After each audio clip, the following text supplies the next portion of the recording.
All right, good morning, ladies and gentlemen, and welcome to day 6 of our 7-day, week-long coverage of the competition that is the 79th Goode Waterski National Championships. My name is Tony Lightfoot. Glad to have you on board for today's action, which will start off with the tricks event in men's 4, then we'll follow on with women's 2 and then men's 1.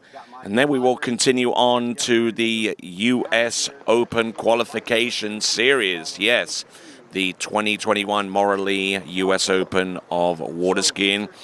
We will follow on after that batch of tricks that I just mentioned with the Open and International Women's Jump. We combine that division to give us the top 5 competitors who would advance through to the final. And then we'll also have the International Men and Open Men combined to see 5 competitors go from that particular event, the Open Men and the International Men's Jump. And then our final categories of jumpers will belong to the Masters Men and Men 2 before we take a little bit of a break to get ourselves ready for the Morley US Open water skiing finals, which we anticipate starting around about 5 p.m. and that will be broadcast on another webcast flare, which you'll also find on the same playlist that you are tuning into right now. We'll be back in just a few moments and we'll get the men's 4 tricking underway. This is the 2021 Goode Waterski National Championships.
Hello, Natalia Bernikava here, multiple world champion, world record holder, introducing the new Edge trick binding. 3D printed plate creates for more control and support on the water. Plus this binding is very unique because we have 2 options. Option 1, with toe clamp and heel clamp dedicated specifically for hands.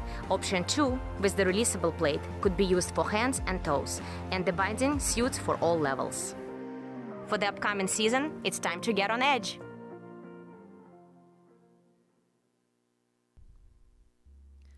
The Liquid Edge offers sales and service on Mastercraft and Nautique boats.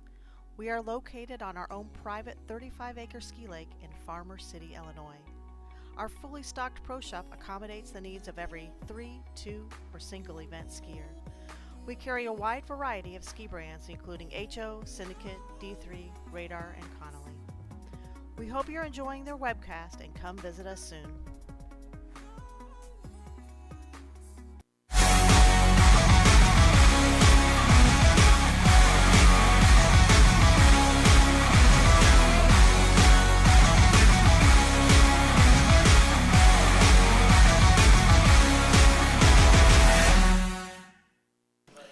All right then, folks, we've got men's four trickers to take to the water. I'm Tony Lightfoot, providing you with coverage of the tricking event for men's four, women's two, and men's one in that order. And then not too long afterwards, we'll go into the qualification series for the Morley US Open of water skiing for the jump event in the women's and the men's competition, before we go on to the remaining rounds of jump that we have scheduled to come immediately afterwards as part of the Goode Water Skiing National Championships, the 79th edition of. And we've got some tricking about to take to the water. We've got Mark Fries, who will hit the water first. And then we'll have a special treat for you. We've got Mike Royal, who'll be skiing behind the Mastercraft next. Now, just in case I neglect to mention, Mark Royal coming into this event and actually a member of the US Adaptive Water Ski team. He'll be skiing second out.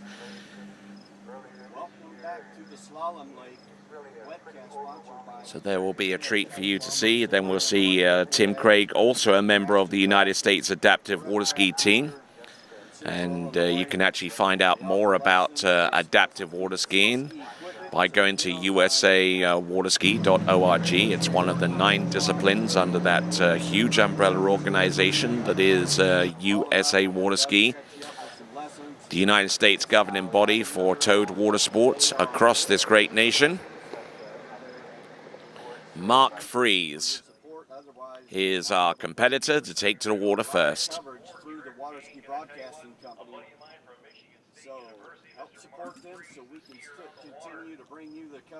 Coming into this event, tricking a little over 740 points on average. So, a relative local coming to us out of Michigan. Nicely done with those tricks. Good skiing.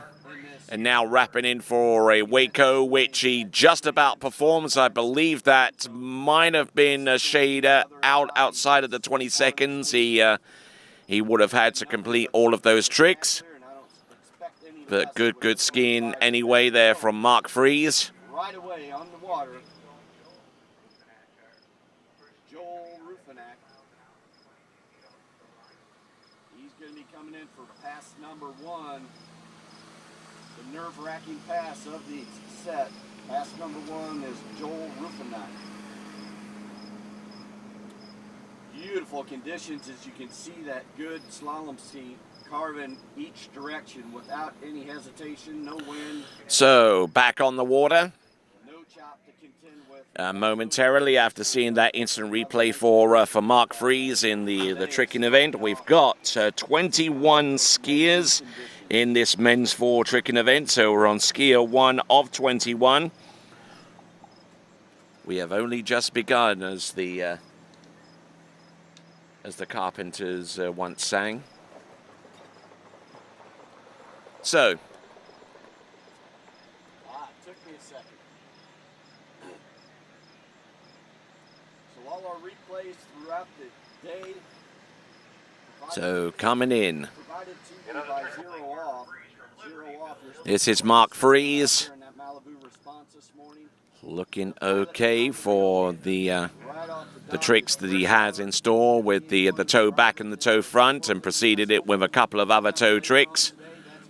He can choose any length of line he wishes, choose any boat speed he wishes, choose whatever boat he would like, and also the buddy to ride along inside that boat with him. So he gets through all the tricks that he had planned for those 2 20-second runs. So Mark Freeze off to a good start. And this is the third and last event in the men's 4 category. We'll tabulate all of these scores and see how they relate not only to the leaderboard in men's 4 tricks, but also how it relates to the men's 4 overall as well. Always got to keep tabs on that. And speaking of tabs, why not open up a few on your browser? Have slalom running on tab number 1, have tricks running on tab number 2, and then have waterskiresults.com on another tab so that you get blanket coverage of this event. Also, right up until we start the finals this evening in the Morley US Open of water skiing, you have a chance to win yourself a D3 or Conley slalom ski. Be sure to go to waterskibroadcasting.com/play for more details on how you can win yourself a D3 or Conley slalom ski by accurately predicting the top 3 in the men's and women's slalom competition. Now, here's the competitor to whom I made reference to earlier. This is Mike Royal. Now, he's going to come in. He's one of our local skiers, and he is tricking totally blind. Yes, you heard me. He is a member of the U.S. Adaptive Water Ski Team. He will be tricking on a wakeboard, which scores exactly the same amount of points as a 1 ski. A 180 to the back, and I think he's going to try the back-to-back. Oh, try as a surface trick. And, you know, typically the thing that we teach so far as trick skiing is concerned is to kind of feel the wakes as you go up, then whenever you try to do wake spins. For Mike Royal, anything else is not an option because he is totally blind and has been for a fair amount of time. Mike Royal, one of the top skiers in the world in adaptive blind competition. And actually, interesting to note, before he even came into this particular run, the boat had to position itself in a specified way to avoid actually going around the island, because obviously he can't see what's coming or control himself in that respect. And any kind of verbal communication from the boat would actually arrive to him too late. So that's why they have the boat not go around the island, straining itself, dropping them in. So very interesting skier over on that trick lake. All right, ready from Hope City, Florida. Okay, so we got Mike Royal. He will not turn around the island, and I think what they're going to do is they are going to send him to the end of the lake. The line is tapped. The handle is released. And Mike Royal will be taken straight back into the course for his second and final 20-second pass. And we'll be back right after this. I mean, it's a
Okay, it looks like we got Mike Royal back into the tricking course, going through his initial wake tricks.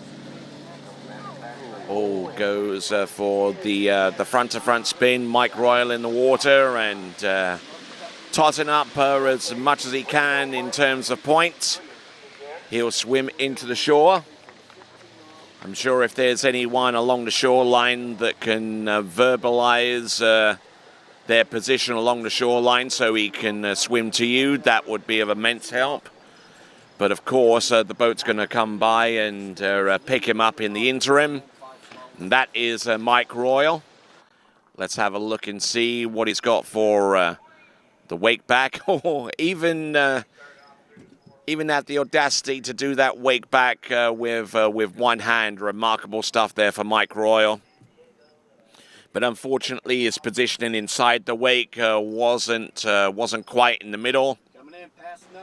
Catching the left side wake with the tail of his wakeboard and sending him into the water. So, Mike Royal, a member of the United States Adaptive Waterski team, will anticipate skiing for the United States on the next occasion that the World Adaptive Waterski Championships will come around. Was scheduled for next year in Australia, and they put that back another year because if you think United States lockdown restrictions are tough enough, you should take a look at the likes of Australia and New Zealand right now, where they are totally locked down from international travel.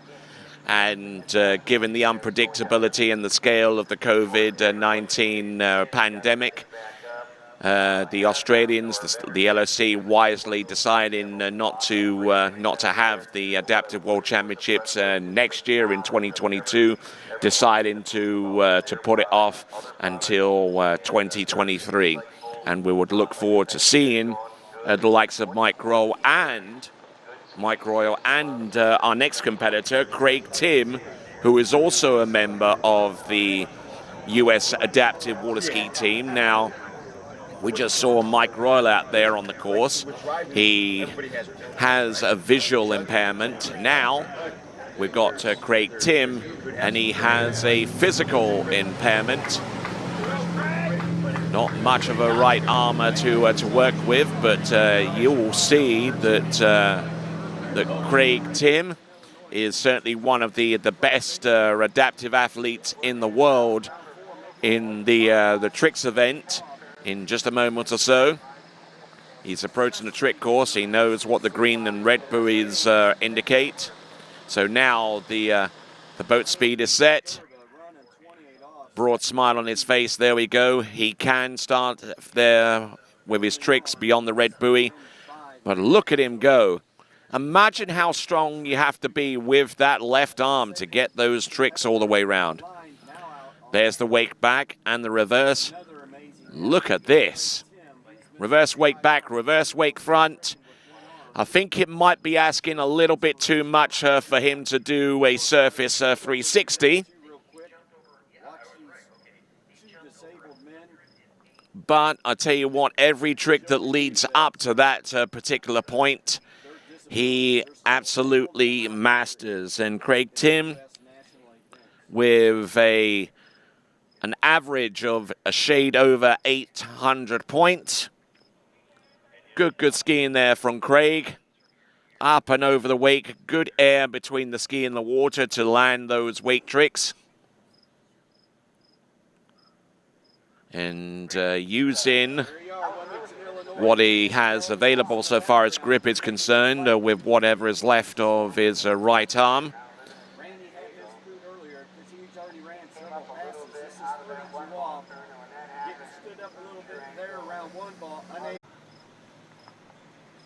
All right then, now approaching the course. One more time, this is Craig Tim.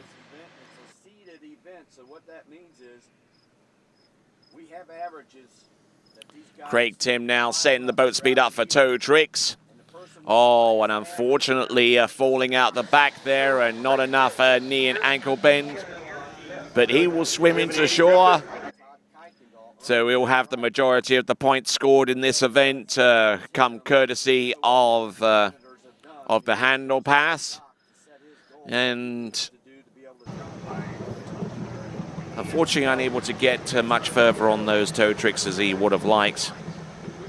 And Craig Tim, one of his biggest fans, is Heather Lynette Bonney, who hates adaptive skiing when she sees it. So, we've got viewers from across the world, across the nation and across the world. We've got our next competitor on the water. Scott McMillan on the water as it looks like, averaging better than 890 points. With back-to-backs to get things up and running. Oh, look at this. A little bit of a hitch there with that surface 3. Now going with the 5 back. There we go, side slides at the end. A little bit of old style 2-ski tricks. Well in control there. That is Scott McMillan. Harkening back to the day of tradition where passes were separated not by toe tricks and by handle tricks, but by whether you went into the course with 2 trick skis and came back with 1. This is some old school back in the day tricking.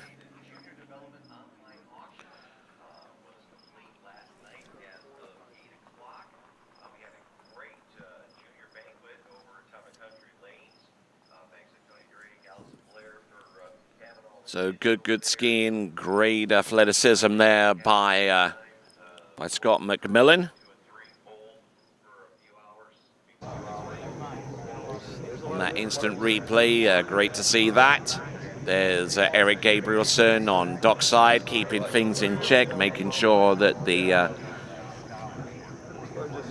appropriate skiers get to ski at the appropriate time. Ryan Leff, there behind that Nautique towboat, he will be taken to the water next. And Jason Berridge also behind another Nautique. We'll float you out there to get a camera person.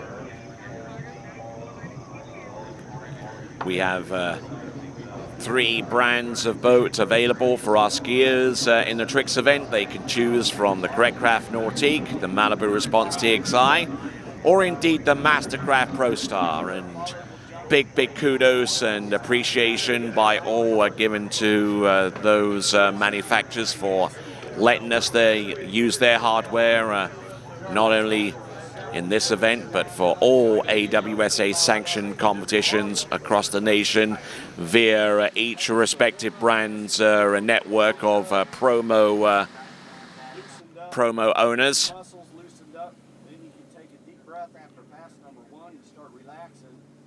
Look at this. This is Scott McMillan with 1-ski tricks. Good skiing, good competitive action there on Lake 2 with the men's 4 slalom. Continuing to roll here with our instant replay presented to you by Zero Off.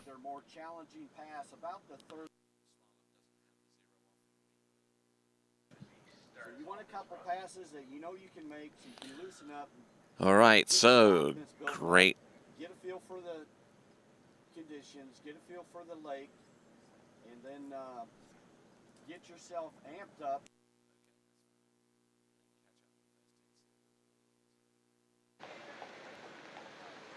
And be tired at that challenging pass, and you want to make sure you have a couple. All right, so we've just seen Scott McMillan go through his little performance there with the second and final 20-second pass, falling about halfway down the lake. Ryan Leff averaging a slightly better than 900 points coming into these 79th Goode Waterski National Championships. We are on skier number 5 of 21 in the men's 4 tricking event. He's making his way around 3 over to 4. Looking good and solid. Getting some messages through from our folks across the world, and yes, the conditions look pretty darn good today. Of course, that can all change, but we're going to try and take advantage of them whilst we still have a little less in the way of wind to deal with. We are in the Chicagoland area. They call it the Windy City, and for good reason. But for now, we'll take a look at Ryan Leff. Oh, a little bit short on that backflip case in the second wake on the way down. Always a bit of a balancing act to produce that backflip, whether you go in with a little bit more speed and edge, or whether you consciously make the determination that height is going to get you round far cleaner than having a stronger edge. Although if you do have a strong enough edge in the right kind of direction, the height will come anyway. But there you go. Here's Ryan Leff, and he's on the outside of that right wake on the instant replay. Just not quite getting the elevation necessary to hit the downslope of the second wake and ride that trick out. Dockside. We've got Jason Berridge about to take to the water in just a few moments. And then we'll have James Coughlin behind the Mastercraft.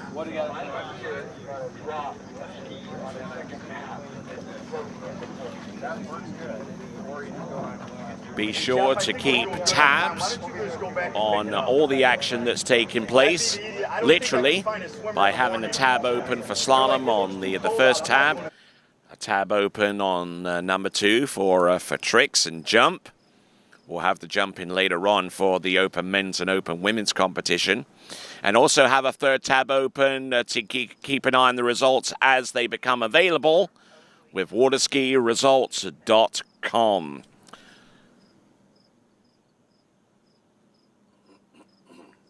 Here we go. This is Ryan Leff. Men 5 slalom event. John Carter taking a lead right there with 2 at 32 off. In second, Randy Sturba with 1 at 32 off. And third, Greg DeTrey, 3 at 22 off at 34 miles per hour. Fourth is Joel. Here he comes, Ryan Leff. He's going to try the back flip once. Oh, he's going to go for the front flip this time. Oh, wow. Under-rotating that front flip, but I tell you what, plenty of spectator appeal courtesy of Ryan Leff with that particular maneuver. I wonder what other tricks he had after that, but he certainly threw everything in the kitchen sink into this one. Just edged out there and then came into the wakes, then up. And then he rolled a little bit more with his left shoulder than he did his right. Was maybe about a fraction of a second more was needed to get that trick all the way round.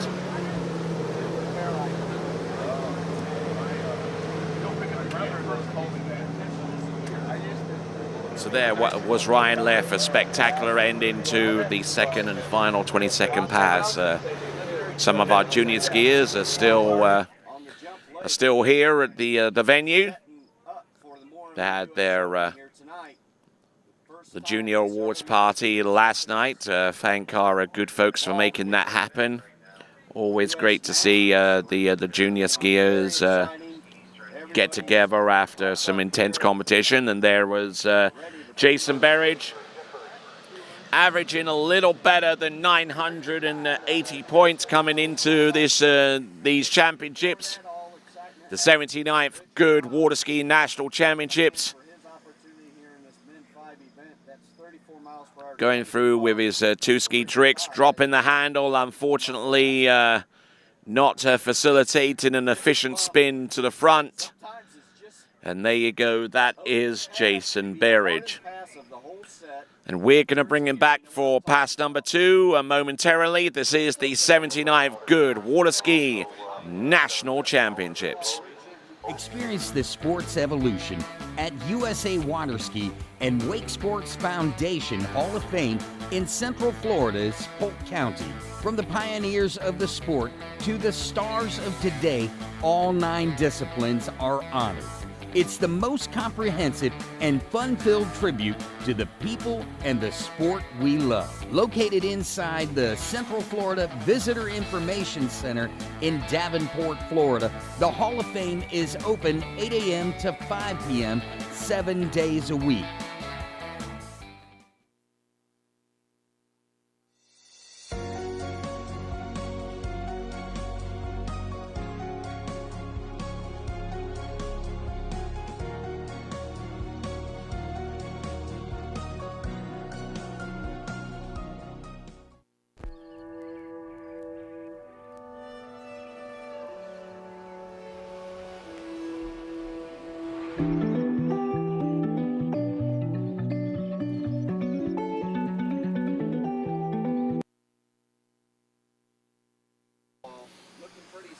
Right, here we are.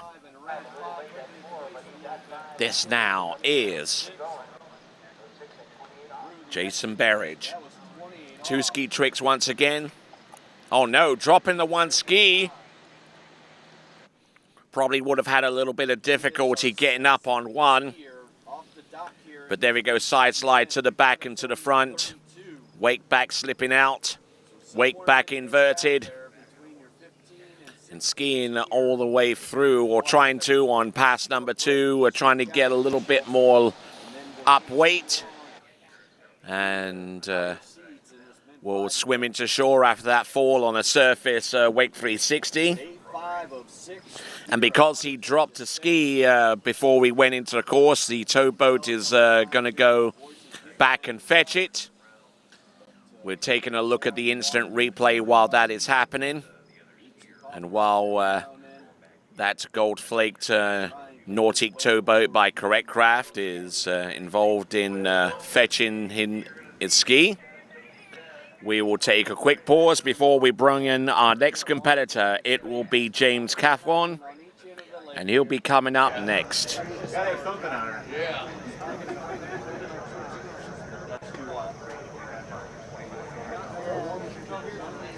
So, is James Cawthon. We're about to take skier number 7 into the course, 7 of 21. And I'm no math genius, but that would suggest that we're about a third of the way along so far as the men's 4 tricking is concerned.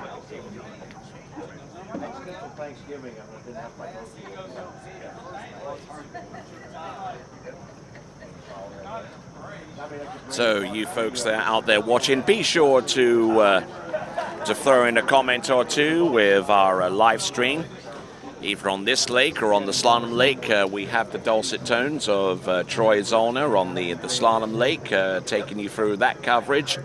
Make sure you open up another tab so you can keep tabs on whatever's going on.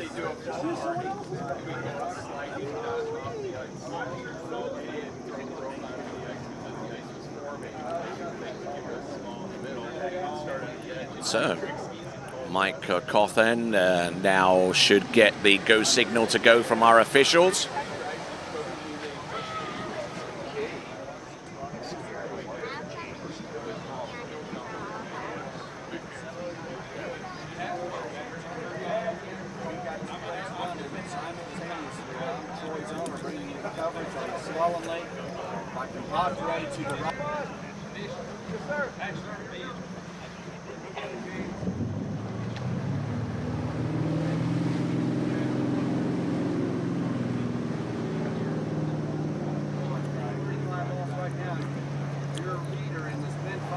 Here we go, James Cawthon setting the boat speed up. Skiers have choice of boat speed and line length and ski and boat and buddy in the boat, and even the ability to change the ski and the rope entirely between one pass and the other. Here's James Cawthon. There we go, throwing his head and shoulders into each move, but still able to get from one side of the wake to the other, keeping sufficient control over that handle for the surface 5 back. And then there's the O at the end, and throwing the fist Certainly enjoying pass number 1. We'll see what he's got on pass number 2. While you guys and girls savor the instant replay, this is James Cawthorn. And pass number 2 is imminent for him. We still got the women's 2 and men's 1 tricking to come after the conclusion of this division. As I mentioned, with skier number 7 for James Cawthorn, we're about 1/3 of the way through this section of tricks. After we get done with tricks today, we will go on to the continuing qualification series for the 2021 Morley US Open of Water Skiing, and it will involve our jump event. We've qualified skiers in the slalom and the tricks event yesterday. 1 more event to go to qualify 10 more skiers. That's 5 in the women and 5 in the men. And that will involve the ever-exciting jump event. All right then, folks. This is James Cawthorn. Pass number 2. Successfully round the island. The boat straight into the trick course. Past the green, now past the red. From that point onwards, the boat speed is under no obligation to be changed.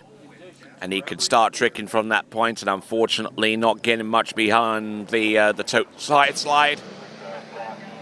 James Cawthorn, wondering what happened there with that particular move on our instant replay provided to you by Zero Off.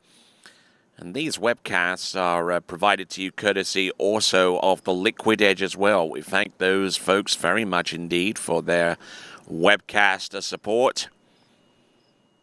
And I'm sure that there are a few folks there at the Liquid Edge that are tuning in to this webcast.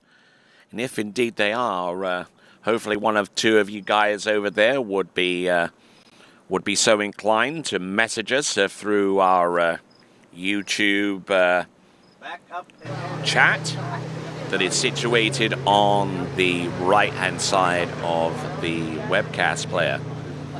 All right, then. We have got Jim Powell, our chief announcer here for the on-site announcing here at the 79th Goode Waterski National Championships. Setting himself up with a rather slow boat speed. And he is actually using the 52-inch long MK1 trick ski produced by Goode.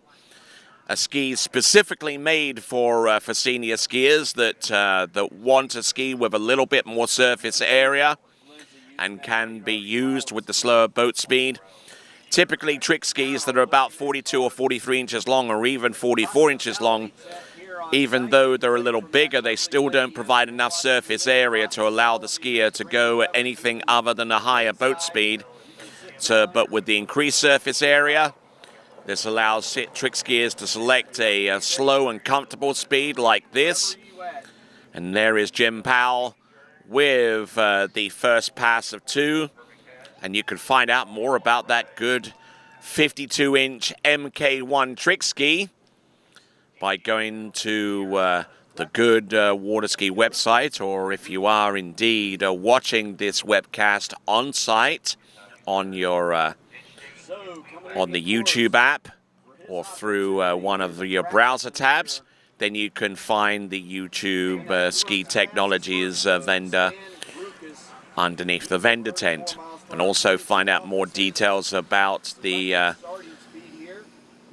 various activities concerned with the Dave Goode Foundation, honoring the life and the legacy of the one and only the late Dave Goode. So there we go. That is Jim Powell, and here he comes in for pass number 2. Here he comes. Out of the eastern region, this is Jim Powell, keeping the flow going with the surface tricks. Slow as she goes, one trick to the next. He doesn't have to ski particularly fast or particularly quick. That ski is providing more than ample surface area for him to work with. the wake back, wake front, a couple of side slides at the end, and that expends the tricks that he has to work with. And Jim Powell standing up on both passes. There were some tricks he repeated on pass 2 compared to pass number 1, but I don't think he particularly cares about that, as long as he gets through all of the tricks on each particular run. So, Jim Powell, good effort there. We're on skier number 8. Skier number 9 is coming up soon in the form of Chad Kodiak. And we'll be back with continuing action of the 79th Goode Waterski National Championships with our next skier. We're looking at Jim Powell throwing that fist. And here, coming into the course, is Chad Kodiak, who is skiing to honor his brother, who had actually qualified into the national championships, but was unable to compete due to an injury sustained prior to these championships. I'm sure that Chad's brother Chris is watching this action and will be rooting him on from the start through to the finish. Here he comes. This is Chad Kodiak, keeping the handle down nice and low. Good competitive action here with Chad Kodiak from one trick to the next. Handle up a little bit high, thrusting it down low. And now using that momentum to go with the wake back and wake front and the reverses. Line back and line front. There you go. Good, stout effort there from Chad Kodiak. Chad Kodiak, a skier with an average coming into this competition of a little better than 1,375 points.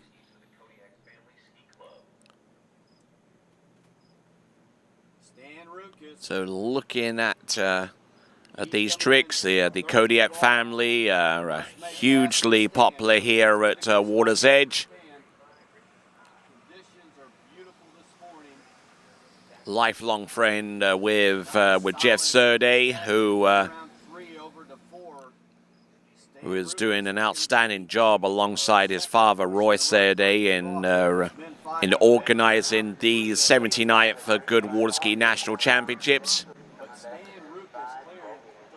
and also assembling a great pile of sponsors and supporters for this event, as we see that Nautic towboat go around the OJ Props Island.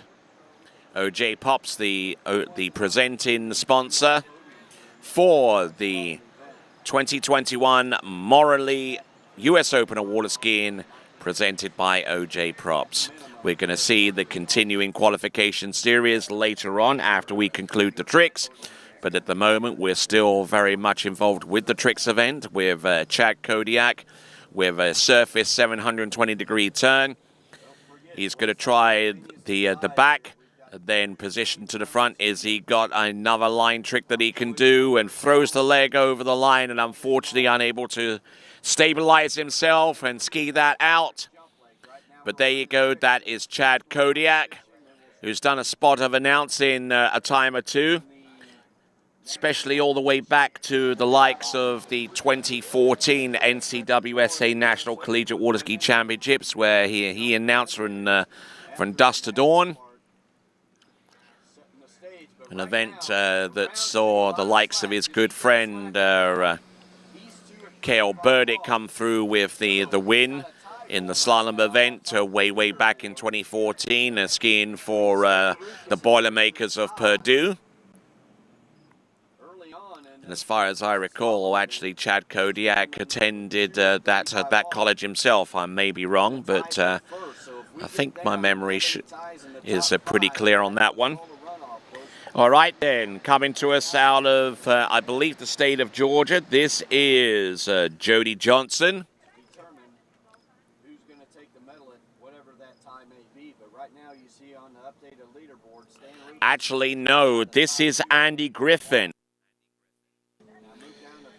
Okay, so Jody Johnson, a scratcher in one of the events yesterday, the men's 4 jump, and not making an appearance today either. So we're going to go straight to Andy Griffin, skier number 9 on your list. And leaning away and unfortunately unable to ride out that particular trick, a surface O. That is Andy Griffin. So as I said earlier, the further we go down in this running order, the closer we get to the top seeds, the higher averages, we're going to see quicker and shorter line legs as an opening pass. So right now, the first one to start at max boat speed at 28 off. All right, so he's riding a good ski. A good effort right out to that point there for a skier on the water, Andy Griffin. A surface 3, and I think the reverse is where he came up short of. Just couldn't get the handle rotation cleanly across the small of his back with the reverse surface O, but he got the original one.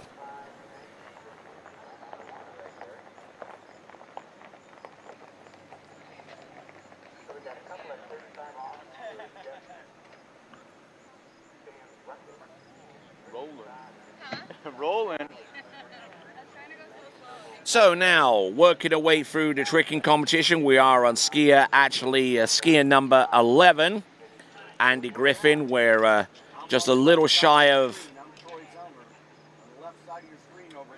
Actually, we are a little over halfway. We got 21 skiers, and we are on skier number 11. So, yes, indeed, we're exactly halfway, as a matter of fact, according to our skiers on this list, in the transition between pass number 1 and pass number 2. Pass number 2 now for Andy Griffin, skier number 11.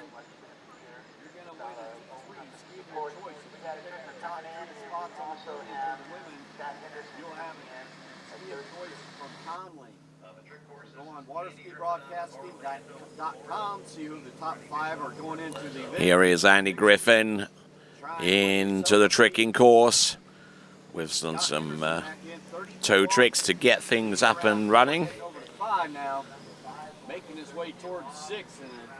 Looking in, and getting in all kinds of difficulty there, Andy Griffin. But looking okay up to that point, especially with the toe tricks, the toe wake back and toe wake front. Not tricking at a particularly high tempo, mind you. But staying on top of the water for as long as he could.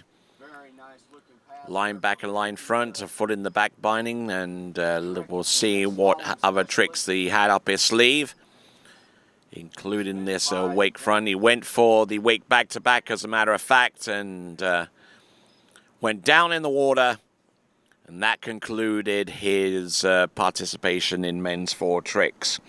Stuart Abelson, our next competitor to go, he'll be tricking behind the Correct Craft Nautique.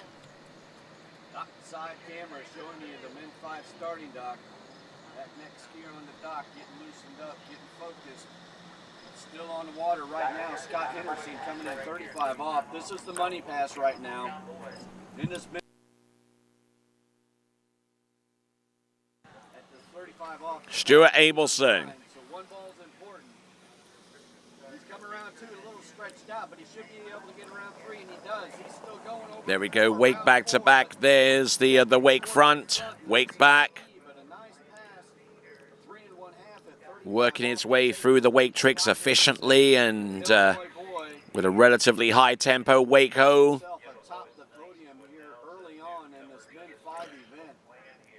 A good effort there all the way through on pass number 1. I'm sure he'll enjoy that.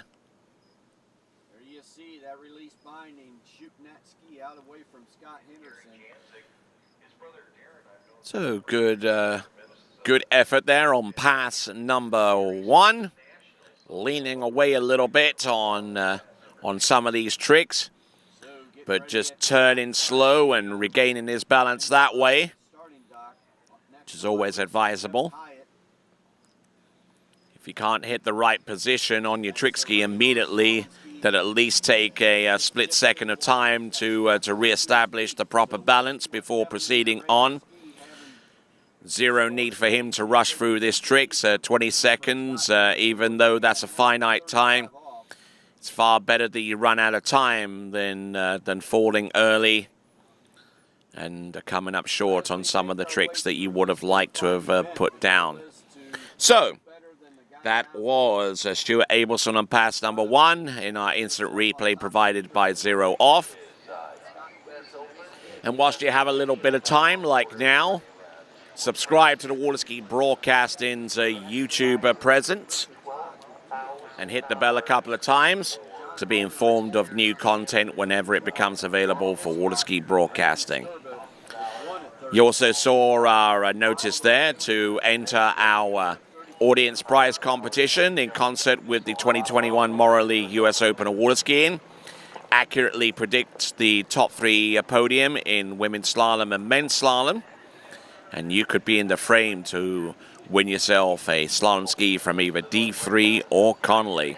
Go to waterskibroadcasting.com/play for more details.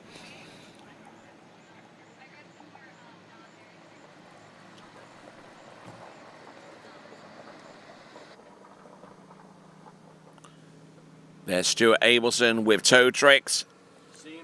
Toe wake back. There we go with the toe wake front, continuing to work its way through. And I think that'll pretty much do it there. So good effort there from Stuart Abelson. Skier number 12 on your list. We're well over the halfway mark with men's 4 tricks. So we've still got a few skiers left in that particular category. And as we watch Stuart Abelson able to get through the tricks that he wanted to on pass number 2, which included the toe side, and not too sure whether he did the reverse. I think he gave this a little bit of an effort, but unfortunately, handle grabbed onto the handle, and that was his lot. All right then, now Gary Janzig, a skier with an average of better than 1,600 points. And we'll see if he can conjure up the kind of tricks that will get him to around about that average, if not a little bit more. So here he is. Trick number 1, a Waco. Here's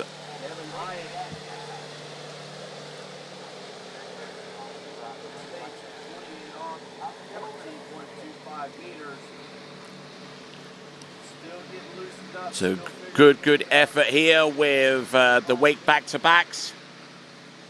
This is Gary Janzig standing up all the way through. Some good spins at the beginning.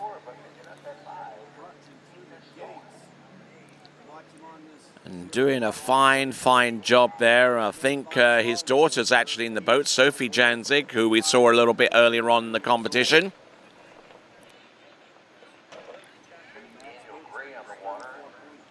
So that was Gary Janzig on pass number 1. We've still got Daniel Gray and Seth Stischer and the like coming up within the next few competitors. But Gary Janzig didn't look particularly bad there on pass number 1.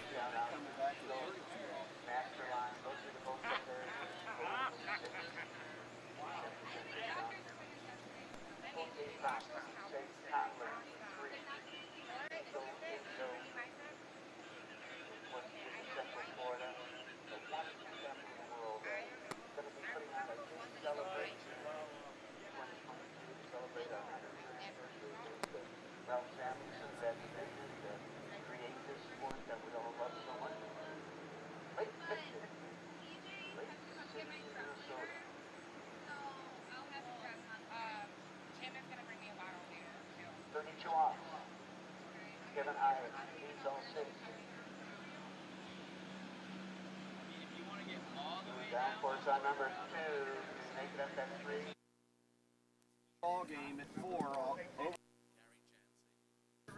Oh, Gary Janzik going through the initial spins. Completing 32 off. Some inverted spins, as a matter of fact, using the wake in a rather different fashion compared to a lot of his contemporaries. Here's the Waco. Oh, look at this. Wake 5 back out. Actually, a Wake 5 front out of that wrap, but not edging nearly enough to across the top of the wake to really stay in contact with the line. But look at these spins.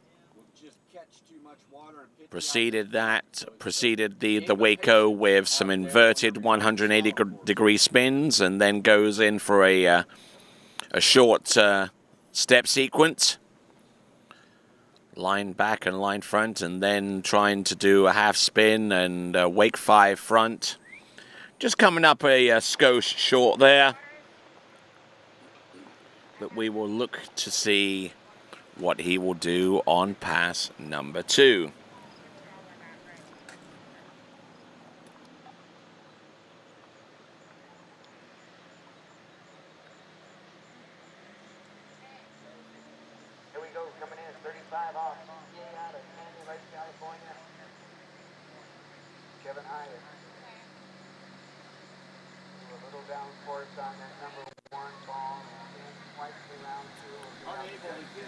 All right. Okay, so hit Steph Stisher on the water now. Sorry, let me correct myself here. Scott Henderson is in the lead with 3.5 at 35 off. So here we are with Steph Stisher on pass number 1. Working its way from one trick to the next. Not particularly known for being a tricker, but a former collegiate skier from the University of Alabama has some tricking skill left over from his college days. The current U.S. national men's slalom champion in men's 4, Steph Stisher, trying to trip the light fantastique on the trick ski.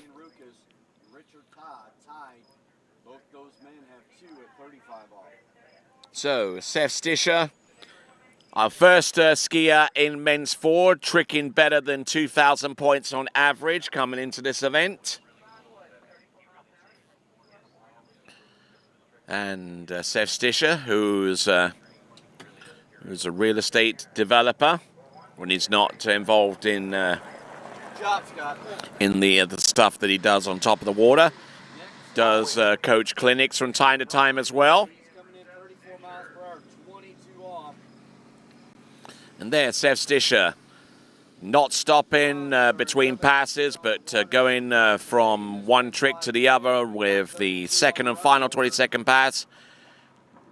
Just not getting his full balance at the end of that wake climb back. He'll swim into shore, but we'll see if the score that he gains off the tricks on pass number 1 are enough to keep him keeping towards the top portion of the list. I think we're actually done enough with men's 4 tricks to be able to relay some scores to you from this particular event. So men's 4. All right, so got some scores available for you folks. We got Jason Berridge with 250 points. Mike Royal with 740, James Powell with 770, Craig Tim with 920, Scott McMillan 940, James Cawthorn with 990, Ryan Leff with 1,060. And this is a bit of a surprise. This is Mark Fries, our very first skier out, scores 1,650 points and takes the lead. All right, skier on the water is David Smart.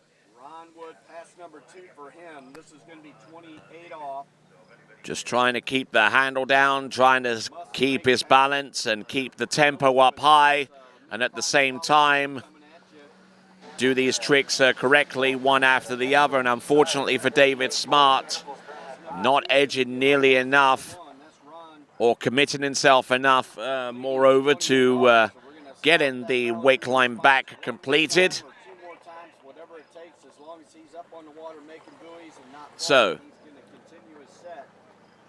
David Smart. Way slalom runs is one and done. If you miss the buoy or if you fall or miss the gates, that completes your set for the day. Does the line back and line front and sets himself up to do the same thing, but over the wake. Shout out to Tony Drake from Drake and certainly one of your sponsors, keeping that edge and keeping your direction going on the outside of that wake is critical to any hope of success on that particular move. You can't ordinarily get away with edging short on some wake tricks, but on wake line tricks, it becomes now impossible to perform those if you don't commit yourself all the way to making that 180-degree spin with the foot out of the back binding and stepping over the line in mid-rotation. So, that is David Smart. We're down to our final 6 competitors.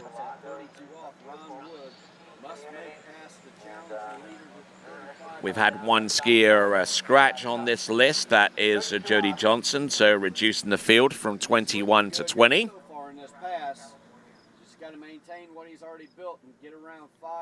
So, in actuality, we are on skier number 15.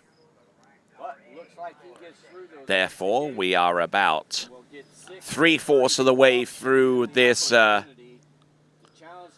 this event, this men's 4 tricks. Looking in decent shape, I would have to say. I say decent, not perfect shape, mind you, because he is turning, he's getting the ski round, but he is very stiff with the knees. And there's certainly a lot of school of thought in terms of how you perform toe tricks. There are some skiers out there that I see, even among the pros, that still advocate up weighting and turning the ski, trying to release some surface tension on the water whilst doing it. And then there's the school of thought that I tend to subscribe to a little bit, where you try and stay low to the water and keep that ski in full contact, even though it might not be particularly easy initially to get the ski round from side to side. Now, that was some pretty good knee bend there, but compare that to where he goes with the reverse toe back. He tries to up weight, tries to release some tension, but unfortunately it's extremely difficult to do that and stay on top of the water at the same time. And that is the reason why he fell. That was David Smart. Okay, next skier to go is Kirby Wetzel. Kirby Wetzel. Kirby Wetzel, your winner yesterday in the men's 4 jumping competition, jumping about 119 feet as far as I recall yesterday, but working his way from one trick to the next, looking in good shape. And going down hard on the wake 5 back. Oh, wow, that was a very, very quick fall and could have been quite hard. We are on to our last section of men's 4 trickers. If you were to divide it into 4s from the 20 skiers that we currently have now in men's 4, we're in that last little chunk. Here we go. It is Kirby Wetzel. Brings the handle in to the small of his back. Gets the spin. Oh, and just not enough edge, not clearing the top of the wake. He certainly had the spin, but he just didn't have enough room to land that spin. And that's why he caught the edge. We'll have Jason Weber, Kevin Withrow, Pat Scholl, and Rick Stallings to come. This is the 79th Goode Waterski National Championships. Glad to have the pleasure of your company. My name is Tony Lightfoot here on the Tricking Lake, with the other webcasts going on simultaneously on the Slalom Lake. We've got Troy Zollner.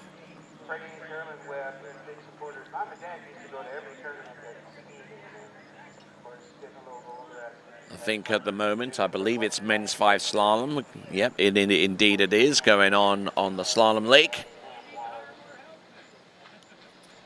Both webcasts provided to you courtesy of the Liquid Edge. Thanking those guys for their support.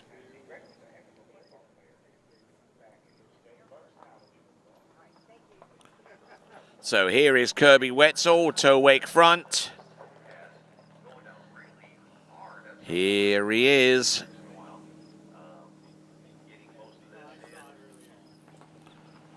Oh, going through his step sequence and just was at a loss for where he was at that particular time and taking the fall as a consequence. So Kirby Wetzel skiing behind the Malibu Response TXI, one of our 3 Tobo partners in this Goode Waterski National Championships. Thank each one of those entities for their participation, not only in this event, but also across the entire season and across the nation at AWSA sanctioned water ski tournaments. He put his foot in the back binding, but he might as well have kept it out because he went in for the step sequence to go afterwards in a rather spectacular fall there, courtesy of Kirby Wetzel. As I promised, I'm keeping you informed as to the scores that come in so far as men's 4 trick is concerned. And thanks to the information gleaned from waterskiresults.com, I can tell you that Andy Griffin is your new leader with 1,670 points. Chad Kodiak with 1,370. Ryan left with 1,016. I'll give you the remaining scores as they become available, and I'll tell you what the leaderboard is. All right. This here is Jason Weber. Nicely done with the opening tricks. And Jason Weber with an average this season of about 2,500 points. And showing us the skill that got us to that average. A good effort there for our current skier on the water. It is Jason Weber. So, as we go through our tricking competition, let me tell you that the point scores that we got right now, Jason Berries with 250, Mike Royal with 740, James Powell with 770, Craig Tim with 920, Scott McMillan with 940, James Cawthon with 990, Ryan Leff with 1,060, Chad Kodiak with 1,370, Mark Fries 1,650, and your new leader, only by 20 points, mind you, is Andy Griffin. Now, we've yet to have 11 scores remaining, or actually it will be 10 outstanding scores because the result system goes under the assumption that all the skiers that were earmarked to ski will ski. And as some of you know, Jody Johnson did not ski at skier number 10, so we can reduce that number down to 10 skiers remaining. So we got exactly half of the results that we need so far. And we still got 3 skiers remaining. So in actuality, we waited on 7 scores to come through, including the end result of Jason Weber.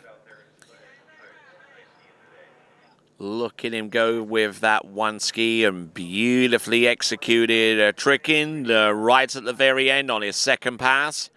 Is Jason Weber. And now we've got just 3 skiers remaining. We've got Pat Shaw and Rick Stallings coming up in a few minutes, but before them is Kevin Withrow. And then almost going out the front as he gets closer to the wakes, he pitches the handle, so that's going to be 1 at 34. You get to the wakes with the so looking at this once again, a good, solid step sequence, not moving too far ahead of himself, setting the boat speed up pretty high, mind you. And good, strong effort there, courtesy of Jason Weber. Look at that leaderboard. Tight skiing already, as expected. Still at top. Scott Henderson, 3.5 at 35 off. Three-way tie for second. Ron Wood, Stan Rukas, Richard Todd, all three of them 2 at 35 off. Now we got a tie for fifth between Greg Webb and Kevin Hyatt. Both those gentlemen 1 at 35 off. So the seating value is doing what we like to see, keeping close competition, working their way up towards the top through this men's 5 slalom event.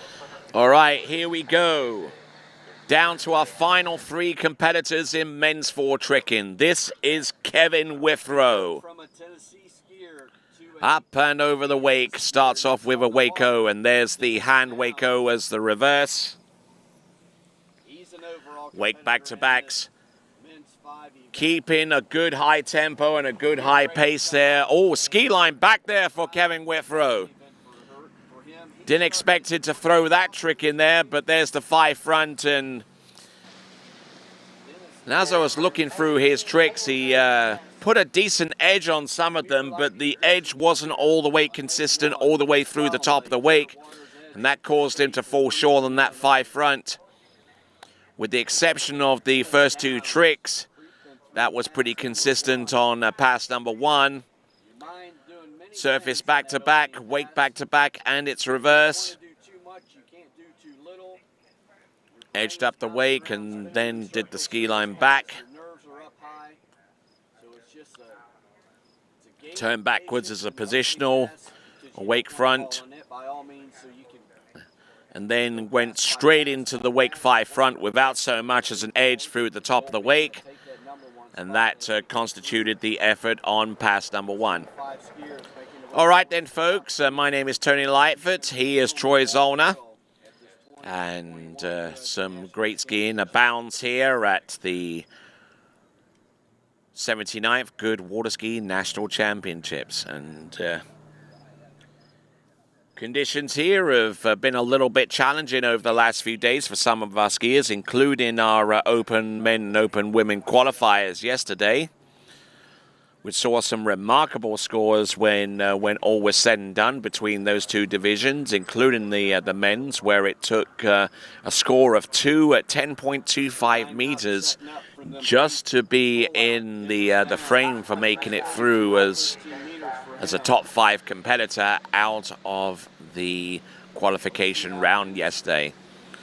One wonders how the final is going to play out with the likes of Freddie Winter and Thomas de Gasperi and all of those great athletes. You can find out more by going to usopenofwaterskiing.com. Here we go. This is Kevin Withrow with the toe tricks. Men's 4 competition with the toe side and a toe side reverse going through the sequence of toe tricks. Yeah, definitely inside that 5. Does he ski anything more than that? You know what? He might have just run out of steam entirely. And I'm not even too sure what happened there, if we're being honest, and edging away from the wake. Kevin Withrow doing a grand job here with these toe tricks. Toe side and toe side reverse. Toe wake back, a nice little hop, and a toe wake front, almost rolling out the back. And just looked at the boat and he says, I've got nothing more. But he does stand up all the way through. That is Kevin Withrow. And now we've got our penultimate skier to come. Coming to us out of the Show Me State of Missouri, it will be Pat Scholl.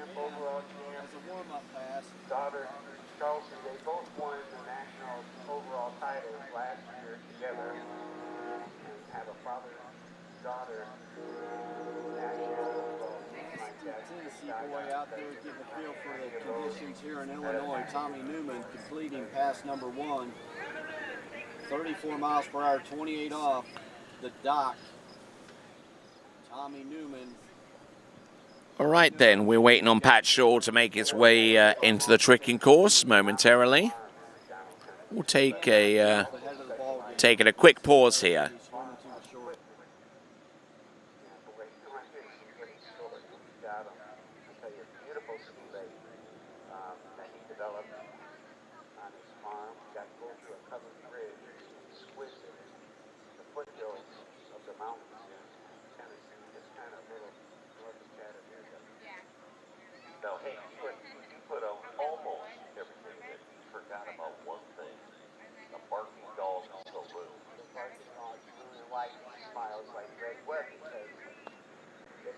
There he is. He's back. My man. You staying tonight? Oh, I'll stand. Once I get clear of my... All right, then. We'll return right after this.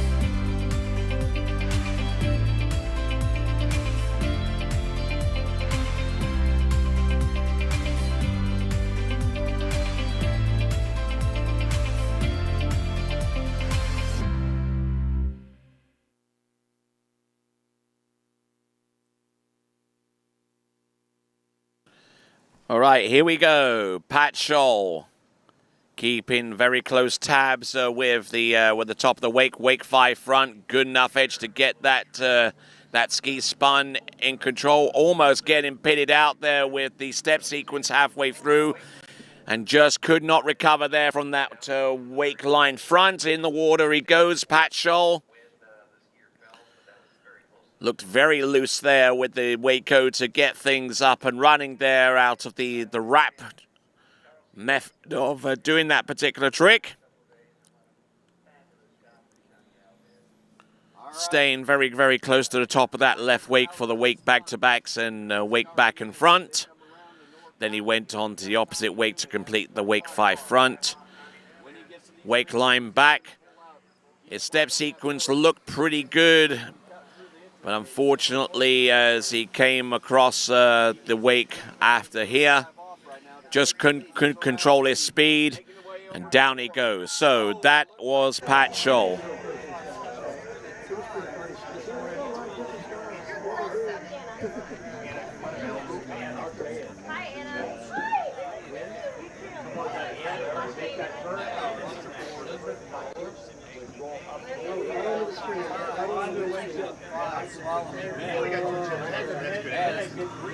Morning, Scott. Closer to midway here. Came back over the window. So you're going to see a leaderboard with a bunch of teams. Tommy, you got 3.5, 35 off. Then you got the 3-way tie. Okay, bro. You can grab whatever beautiful pattern on the you like. I'll give you a driver. Tie. All 3 of those guys. Oh, I got 3 right now.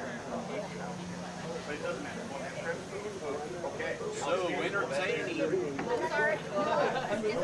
Men's 5 slalom event here this morning in the 2021. All right, so here we go. This is Pat Scholl now. Pass number 2, toe wake back and toe wake front. Just keeping a good pace going. Oh, toe 5 front. And then goes in and unwraps, and unfortunately unable to continue skiing. But I think he packed in enough tricks to maybe send him towards the top of the podium. We'll see if that happens in actuality as we gain more knowledge of the scores that are coming through. Edging into midway through this Men 5 event. We're going to be bringing you Jim Ruthroff. He's 34 miles per hour, 28 off as his selected starting speed and rope length. Jim is our 15th skier off the dock. We've got 32 in the event, so coming up soon, we're going to have a short break. We're going to switch out officials. And then we'll get right back to the top seeds. But before then... All right then, looking at that tricky performance there from Pat Scholl, not looking too bad now. We got another score come through, latest one to leave us with 9 scores remaining. We've got Gary Jantic with 1,370 points. That puts him in a tie with Chad Kodiak with the same point score. But the tiebreaker is the highest single pass total. Gary Jantic has that on pass number 2 with 2480 compared to the highest pass total in pass number 2 for Chad Kodiak with 2410. So very little between those two competitors in that respect. Here comes Rick Stallings, our last competitor in men's 4 tricking.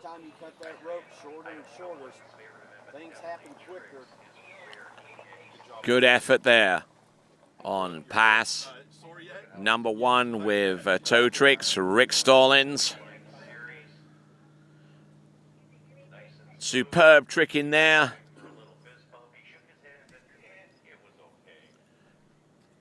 So Rick Stallings, there we go, keeping the toe foot close to his standing leg. Critical that he does that in order to take full advantage of the boat's pull and still stay on top of his ski. Look at those surface back-to-backs. Toe wake back, toe wake front. That will be the extent of his toe wake tricks. And then he gets his foot out of the bear trap. Now he goes into the step sequence, the tried and true sequence that involves 2 wake line tricks, and in the middle, 2 surface line tricks. Gets them done and looking very, very strong and looking very, very sprightly out there. That is Rick Stallings.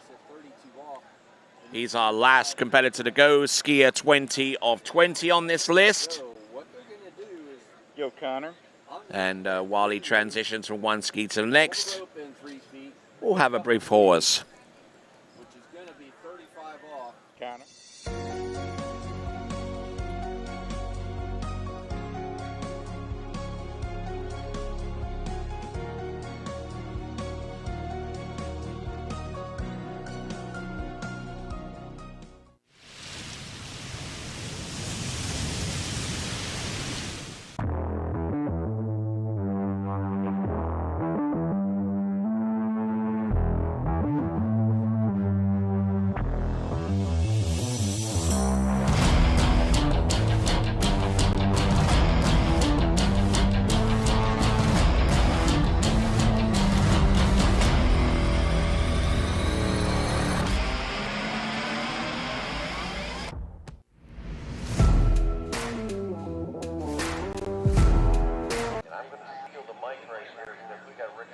Okay, taking a trip around the OJ Props Island on the north end of this tricking lake. Yes, this is Adam. Sorry. This is Rick Stallings.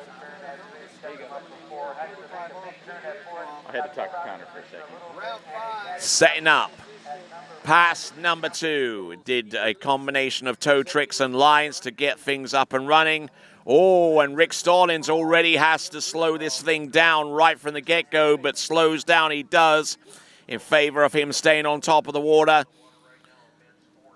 Knew that the writing was on the wall if he kept tricking the way that he did. Here he comes. Oh, and casing the second wake.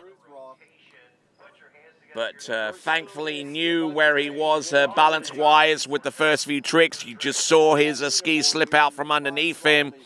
But he did enough to arrest that feeling on the ski. But managing to stay on top of the water, knows that just by standing up throughout the first few tricks, he might have enough to take the national title in men's 4 tricking, including that ski line back. Recovers well. And then he edged out. Got the rotation, but the rotation started well before the top of the first wake. just got kind of discombobulated and unfortunately unable to ride out that move. But it could well be enough for him to get the national title.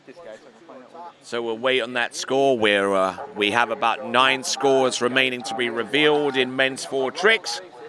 Whilst all that takes place, we've got Lauren Grubb, who has an average of about 750 points.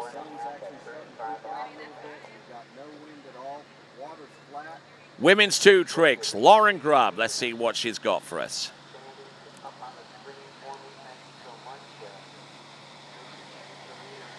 Couple of sides.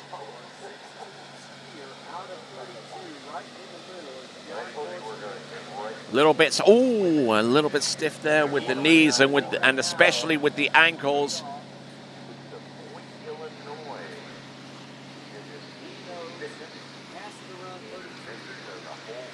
Okay, so Lauren Grubb. Oh, getting into all kinds of difficulty with these handle tricks, but still miraculously staying on top of the water. She'll pull an edge to the outside of the right-hand side of that wake. Get ready to be dropped, and she'll get a little bit of a breather before she comes back into the course. We'll just give you a little bit of time to check out Lauren Grubb as she goes through these tricks. Almost lost it there too, but certainly has natural balance on top of the trick ski, if nothing else. And there is Lauren Grubb right towards the end. So, in this division, barring any absences, we have 11 skiers who will be tricking in this particular event. This is women's 2. And we'll return with Lauren Grubb in just a moment or so as she gets herself situated on the back of that Mastercraft towboat. And once again, in the tricks event, the skiers have complete autonomy, almost complete autonomy upon how they want their performance to pan out in terms of boat selection, with buddy in the boat, with line length, boat speed, ski, or in this instance, skis, because she went in with the 1 ski on pass number 1. Looks like the boat's going a little bit quick for her, going round the bend with her on 2 skis. She's like frantically waving the down thumb around the turn. Not the easiest things to control, trick skis. And certainly quite a challenge to keep them both under control at the same time. One could start to wander off, and then it becomes really, really difficult to gain your composure. But I tell you what, look at this from Lauren Grubb, spinning like there's no tomorrow. Good effort there from Lauren Grubb with the 180s to the back and trying to go with the back-to-back, and unfortunately letting the handle go, get away from her too much. So there, that is Lauren Grubb. Good effort, mind you. And I think she might actually have enough points completed after that 2-pass effort to maybe outstrip her average. But I certainly like the work. I certainly like the effort here as Lauren Grubb works away through the tricks like the surface 5 and the back and the reverse back and reverse front.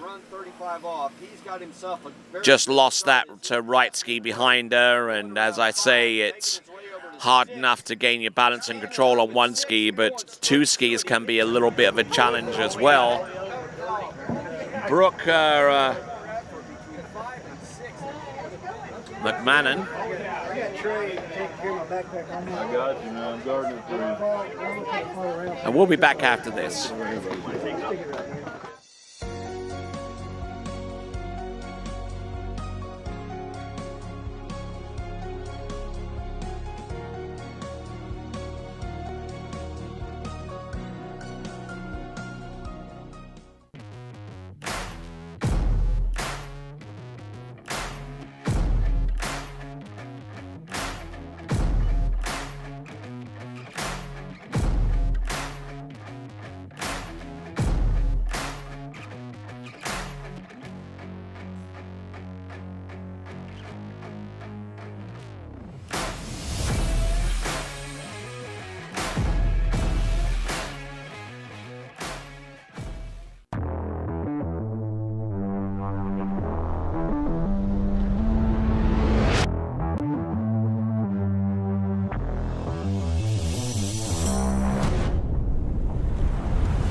When asked about retirement, most people worry about one thing. Do I have enough money? Am I going to be okay? But there are more things to consider, like inflation, taxes, and when should you take Social Security? We at Drake & Associates want to help. Visit us at wealthwisconsin.com for a list of upcoming classes or to schedule a complimentary consultation and learn how you could retire happy and worry-free. That's Malibu wealthwisconsin.com. response.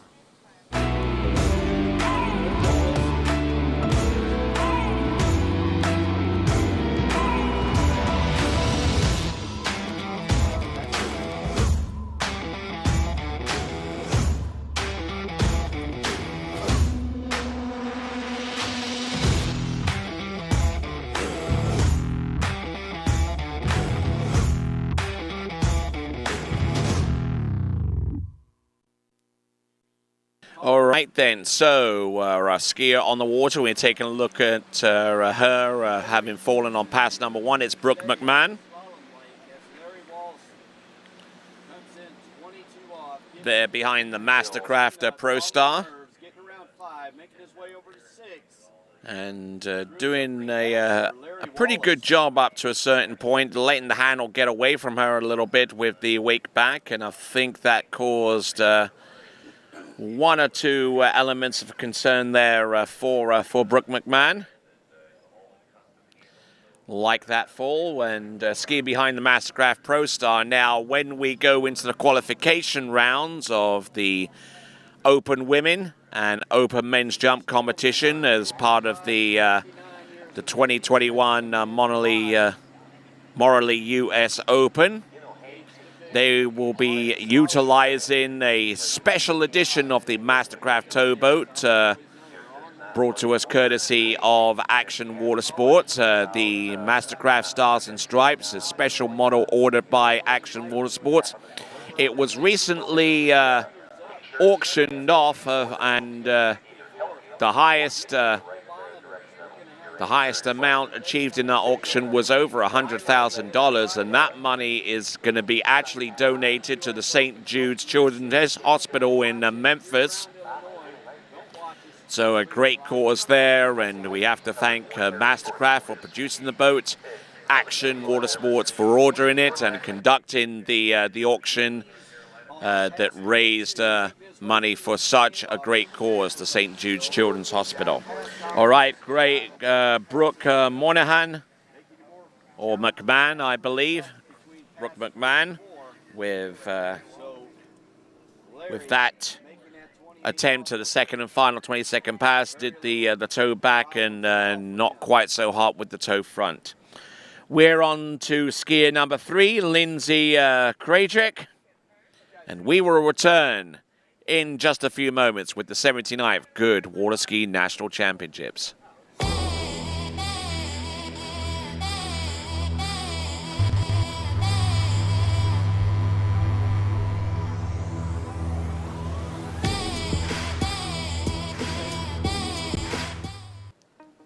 wouldn't have said that a few days ago, but we'll take it now, right?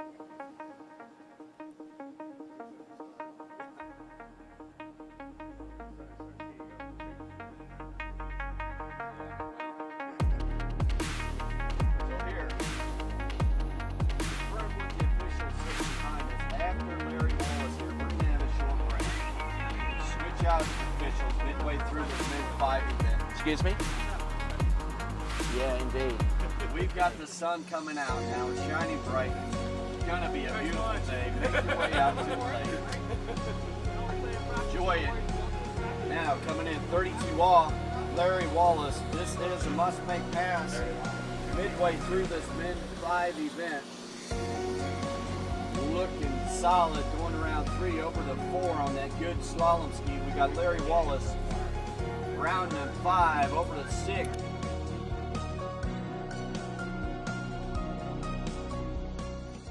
Hi, I'm Alice Bagnoli. I'm from Milan, Italy. I'm 21 years old. I switched to Goode when I was 13 years old. In the past, I used to ski. My skiing was very unstable, was very inconsistent, and once I switched to Goode, it became very stable. I was much more confident in my skiing, and I started winning more medals. Every new ski is much better than the previous one, and I know that if something would happen to my ski, I would switch back to another Goode, and it would still be the best.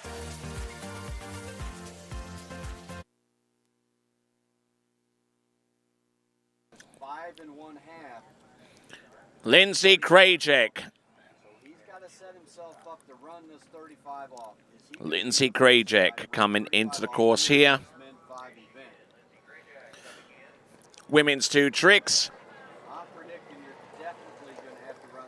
Wake front from inside to out, and coming in inverted with the wake front to back.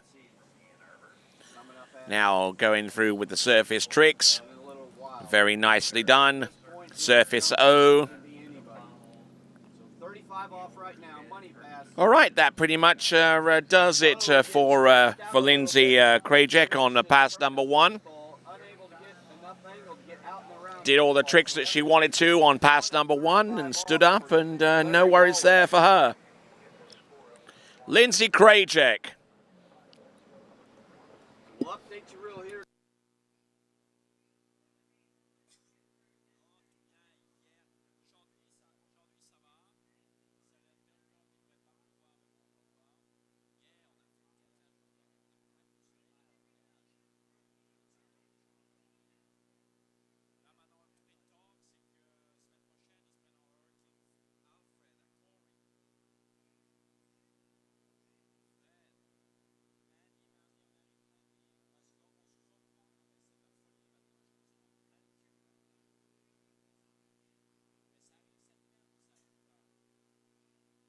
All right, so we're looking at the tail end of Lindsay Krajek, which actually didn't involve too much in the way of activity. Basically shut it down after about the first 10 seconds, having completed all the tricks that she wanted to at that point. And let's see what she can do with toe tricks. She looked fairly stable with the hand, so one would suggest that toe tricks could feature something very similar in terms of stability. Coming to us out of the great state of Michigan, this is Lindsay Krajek. Surface 5 back, wake back to back, and letting the handle get away from her, but she definitely has a lot of the foundational elements in place so far as trick skiing is concerned. So, you know, she had a little bit of time with a good coach who could actually encourage her along and go beyond the basics that you're seeing right here from her.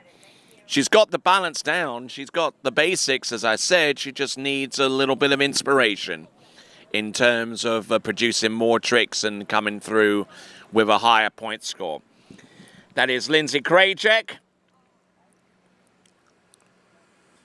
She did the surface 5 to the back, but then getting a little bit out of sorts, turning to the front. But a decent effort there. That was Lindsay Krajek. All right there. Anna Denuit, or Denuit, out of Minnesota. We'll see what she's got. She is skier number 4 of 11. So we're just a little shy of halfway in this women's 2 tricks event. Getting a little bit out of sorts there with 1 or 2 of the tricks at the beginning, but continuing to flow, gaining in confidence. Always a good thing on a single trick ski. Oh, look at that, wake back to back from wrap to hand. Snaps that one to the back, and an exciting end to pass number 1, an exhilarating end to pass number 1. Looked very, very smooth and slow and rather demure on pass number 1. And then she throws a wake back-to-back at the end. You can just see the concentration, the poise, and the focus here as she did the surface O, keeping the ski on the water, not up weighting too much. And then she went for her surface back-to-backs and kept it going there for the wake back-to-back. Just boom, straight in there. Wake back-to-back and to the front, a couple of sides. There you go, fist pump at the end. Nicely done there for Anna Denuit. Coming to us out of the state of Minnesota. All right. We've still got quite a few skiers to go. Actually, we've got about 7 skiers remaining after Anna Denuit.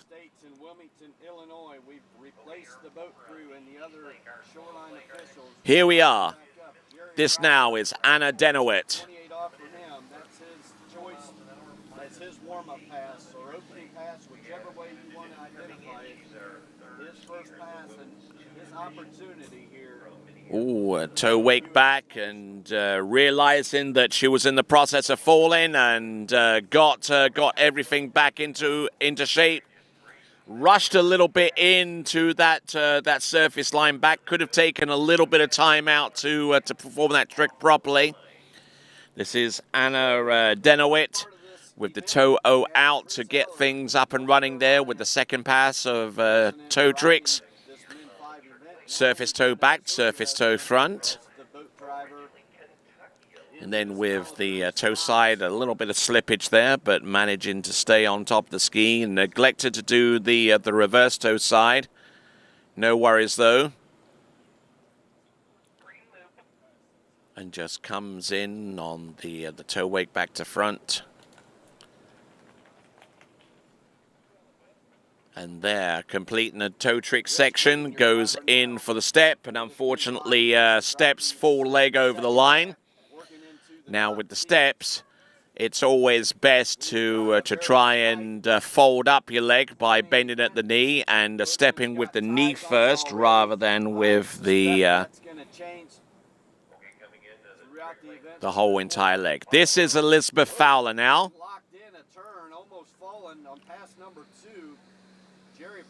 Let's see if he can regain his composure. Looks to be the way as all right, and Elizabeth Fowler getting into all kinds of trouble there about halfway through that run. Elizabeth Fowler. Let's see here, watch this. Yeah, getting pulled out. Keeping the handle down and weight distribution is looking pretty good on her ski, allowing her to spin efficiently from one side to the next. Good knee bend on the ski, achieving good grip with the tip of the ski. And then worked her way to the outside of the left wake. Not showing too many signs of problems, but then with the line back, she fell away from the boat. The binding release, the rope caught onto the ski, and having to swim a considerable ways to actually retrieve her ski. And whilst all that happens and she is picked up and ready to go, we'll take a quick pause. This is the 79th Goode Waterski National Championships.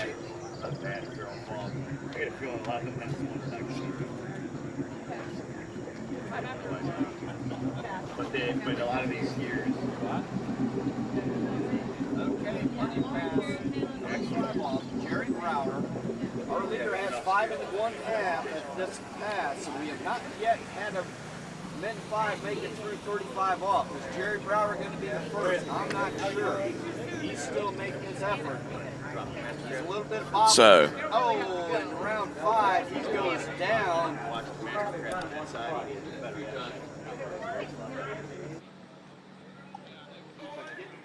All right then, so we got Elizabeth Fowler. It's really kind of cool to see these kids grow up. You know, a lot of these women's skiers, and it's really kind of cool. I was talking to Mr. Danmeyer, and one of his boys married Elizabeth, or Emily Van Treese, who is our chief scorer right now on the water. Elizabeth Fowler, his other son, those guys are getting hitched up in 35 days. All right, we've got Elizabeth Fowler now. For volunteering their time. You got a boat judge in there, Sarah Vanagas, the driver, Rich Green. They're getting settled in. Toe wake back, toe wake front. The second half of this men 5 slalom event. And there you go, falling on the reverse toe side.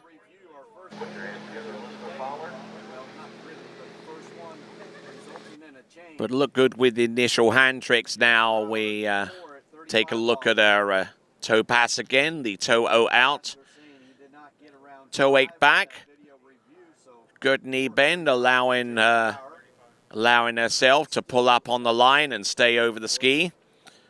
The initial toe side. Now the reverse is a little more complicated to perform, turning into a half wrap position, halfway round, and it's very hard to stay stable over the ski unless you purposely shift weight towards the tip on a wrap toe side.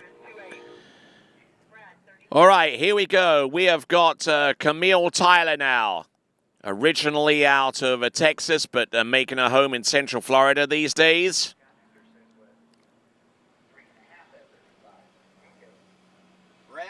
Here comes Camille Tyler.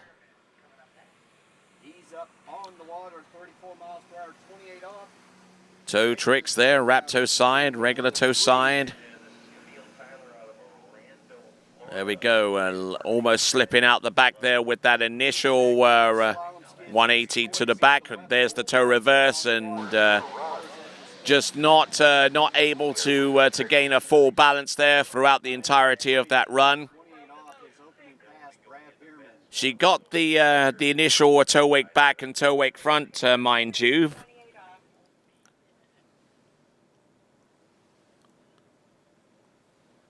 But they're letting the toe foot get away from her a little bit there, even with that trick. But she managed to compensate by spinning a little bit slower.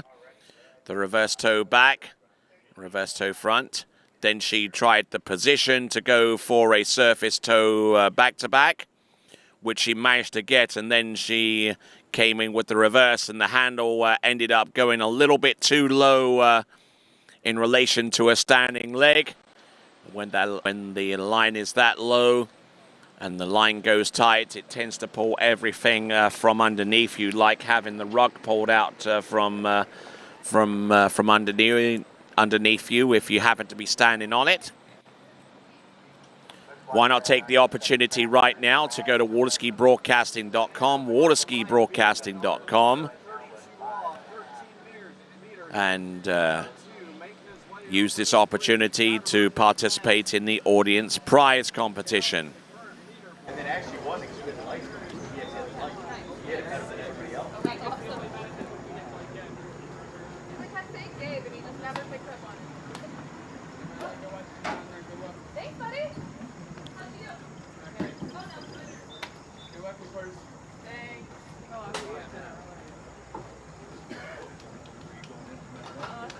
No, we gotta wait till the We have the gold one. Yeah. I was like, man, they came back fast. Because I was like, I thought she was still out. Oh, I was like, why aren't you getting in that way? Go ahead. 35 blue. All right, so here and now. We've got Camille Tyler. We're about halfway through this. Fan of the Waterski Broadcasting Company. Under the tent here. We're about halfway through this this tricking competition. We're about 11 skiers in this event. Camille Tyler is skier number 6. Oh, and making it through pass number 2 of hand tricks.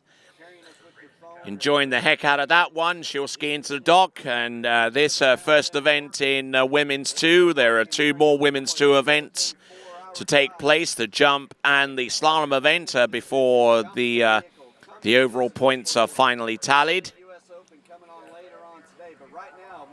But Tricks a good potential point earner in terms of the overall competition for Women's 2. Typically, the skiers that put the points together, put the most points together in the tricks, tend to score very highly in the overall competition as well. But it is a combination of all 3 events, don't forget. And one false move on anything could mean curtains in that respect. All right, then. So, Lauren Smith. Lauren Smith is our skier on the water at this time. Surface O. Surface 5 back. There's the wake front. A surface back-to-back. Wake back-to-back. Wake back-to-back reverse. And there, side slide. Line back and line front, wake line. Oh, and not fully committing to the wake line back with that attempt. But I tell you what, she started off really, really nicely indeed with the surface O's before she went back across the wake to go directly behind the boat. Her boat of choice, the Mastercraft Pro Star, which has become an increasingly popular choice among our competitors. Lauren Smith out of Michigan, hence the reason why she's wearing the Michigan Spartan bib from her time skiing for that collegiate team. We're about to pick her up and take her back into the course, and we'll see her right after these. Lauren is our 5th.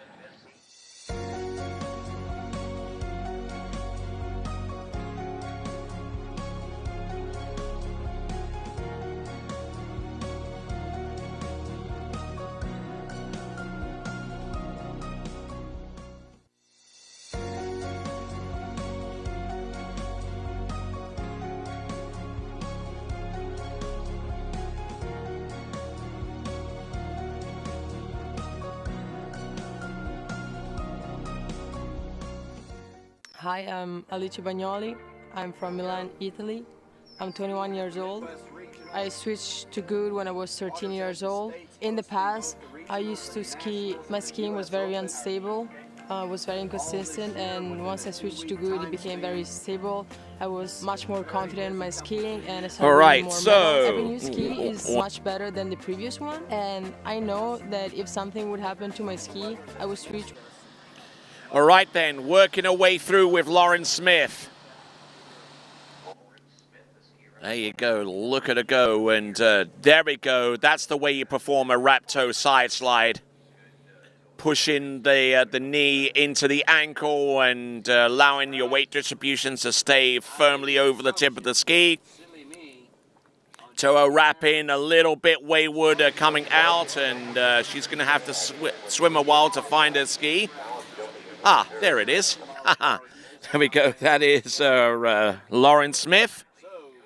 She started off with something akin to a toe 5 back, which she nails. And then keeping the skis spinning and going from one side to the next. There's the initial toe side. And then take a look at the wrap toe side. There we go, keeping good knee bend, good ankle bend as well. Bending the knees well is one thing, but unless you bend the ankle at the same level as well, then it almost becomes a moot point in terms of gaining your axis and effective body control over the trick ski. Extended her leg out, toe into wrap, and then as she spun out, dropped her head and shoulders in and was unable to ski away from that move. All right, we're down to the last four competitors. We've got Kayla Hairsted, Jasmine Gagne, and Emily Danmeyer to come. But before those competitors, we have got Kerry McClure.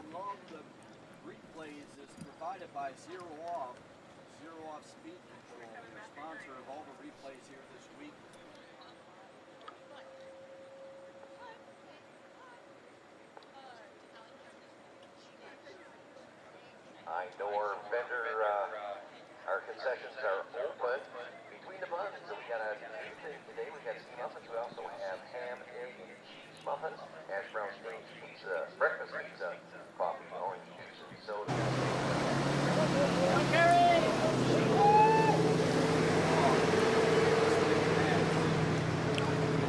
All right, so Kerry McClure now. Last four competitors to go in this tricking event in Women's 2. Here is Kerry.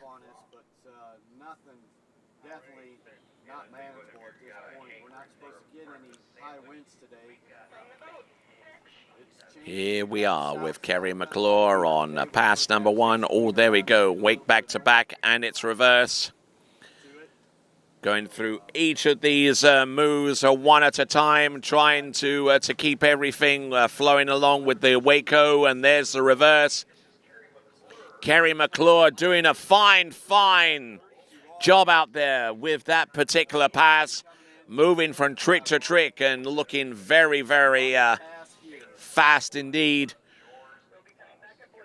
I'm thinking Tony Lambert has in his head, he may not even be thinking about what the leader. So look at this from Kerry McClure up the wake. Start here because he wants to get through 35 off. He knows we're getting closer to the top 10 seeds. Keeping everything going in the right direction here with these wake tricks from side to side.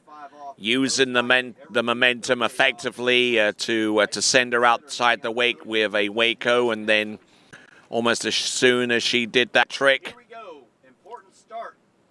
she performed the next one, and that is Kerry McClure. Got 3 more skiers to go, Kayla Hairsted, Jasmine Gagne, and Emily Danmeyer. My name is Tony Lightfoot. He is Troy Zollner.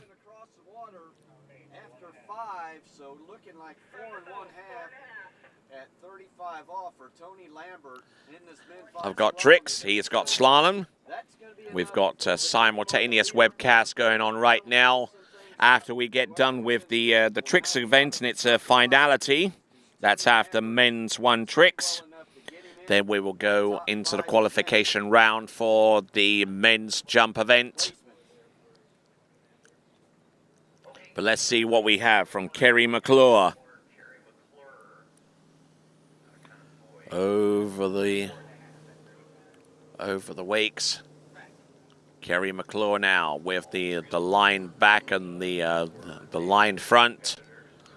Wake line front rather. Wake 5 front. Oh, and there you go. 2 stand-up runs there for Kerry McClure. Started off with the toe back and keeping the spin rate very smooth and very low, making sure that she didn't get ahead of herself for something like a toe wake back and then the toe wake front. You saw how she transferred her weight towards the front of the ski on the toe wake front. And you'll see a similar thing here whenever she attempts the wake line front. That's in order to prevent yourself from falling out towards the back, which does tend to happen quite a bit with those types of tricks, where you come into the wake on balancing on 1 foot. But there you go. And that contributes to the reason why Kerry McClure was able to get through the second and final pass of 2, indicating 2 stand-up runs. That was Kerry McClure. Kayla Herstad is our next competitor. She will be skiing behind the Correct Craft Nautique. Eric Gabrielson there doing an outstanding job there with the starting dock, keeping everything in order. Lifelong buddy and of Jeff Serde, and Eric actually lives on these estates as well, and is also a county sheriff's deputy for Will County, where we are in right now, not too far outside Wilmington. Wilmington, in actuality, the municipality is actually towards the south and to the west of us. And the big city of Chicago is to the north and slightly east. About an hour or so away, I would surmise. Thank you. Provided that there's no hang-ups on I-55. This facility is about 3 miles away from I-55, give or take.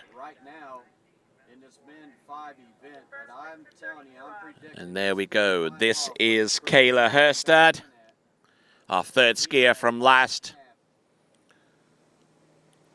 There we go, rocking away from one trick to the next. There we go, wake back-to-back reverse. There's the wake 5 front. Surface O's outside the wake. There we go with some side slides at the end. Beautifully executed, very, very high tempo. You only get 20 seconds in which to complete all of the tricks that you have scheduled for the particular run. But sensational skiing there from Kayla Herstad. Impressive skiing all the way through. And looks like we got some slaloming on Lake 1, and gotten some good feedback on our live stream chat for Troy Zollner on the slalom lake. They're in a men's 5 slalom right now. Men's 5 division, just in case you're wondering, is our division that contains skiers of ages 55 to 59. While I'm dealing here on the tricks event with women's 2, the age division which has skiers age 25 through to 34. Looking out towards the Correct Craft Nautique around dockside. We've got Jasmine Ganya, who comes to us out of Georgia. And here comes Kayla Herstad in the course here, going through the toe tricks, toe wake front. You see her shifting the weight towards the tip of the ski. Very well executed now, the wake line front, keeping the pull going. And look at her go with the wake 5 back. Surface 5 front, oh yes, and in as many skiers, 2 successful completions of 2 20-second passes. Back to back between Kerry McClure and Kayla Herstad, so will be interesting to see how many points both of those skiers conjure up for each of their respective efforts, including Kayla Herstad, who worked her way through these tricks with the step sequence, shifting the weight forward on the ski. Someone who's obviously practiced quite a bit with the tricking event, including here with the wake 5 back, stomps the landing. And there we go with the surface 5 front, a couple of sides at the end, and did all of her pass in about 15 seconds. Jasmine Ganya now. So coming into the course, out. He's swimming, but he's your leader right now. So working away through these tricks there with side slides on the outside of the wake, reverse toe side, toe wake front, reverse toe wake back to back. Trying to use all of the time. There we go with the reverse toe wake back to back. Pleased that she's gotten up to that point. And Jasmine Gagne, one of a few of our competitors that uses the releasable binding system. Now, some of you are saying, well, hey, Tony, they're using releasable binding systems all the time. What's different about hers? Well, the releasable binding system she uses compared to the others is that her releasable binding actually releases from the toe as opposed to the rear clamp that you see with a lot of our other releasable binding systems. Her father actually manufactures that releasable system from the front. The MB releasable system.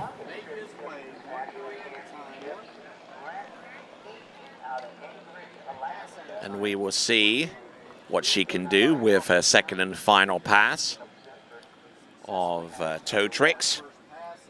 It should consist of, as I said, hands.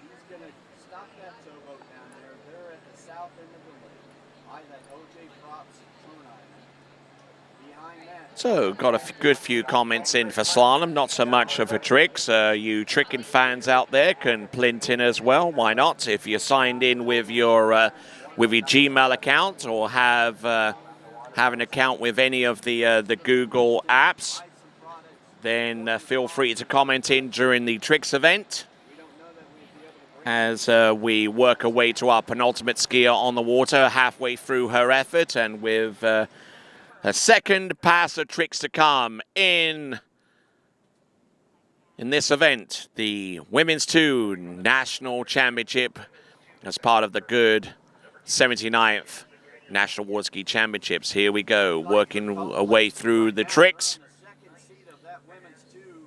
Jasmine Gagne now with the Surface 7. There's the Surface 5 to the front. Line back. Line front, wake line back, good elevation, almost lost it there. Wake line front, foot in the back, surface O's, yeah, there you go. Jasmine Gagne is also one of our officials at this event as well, so she is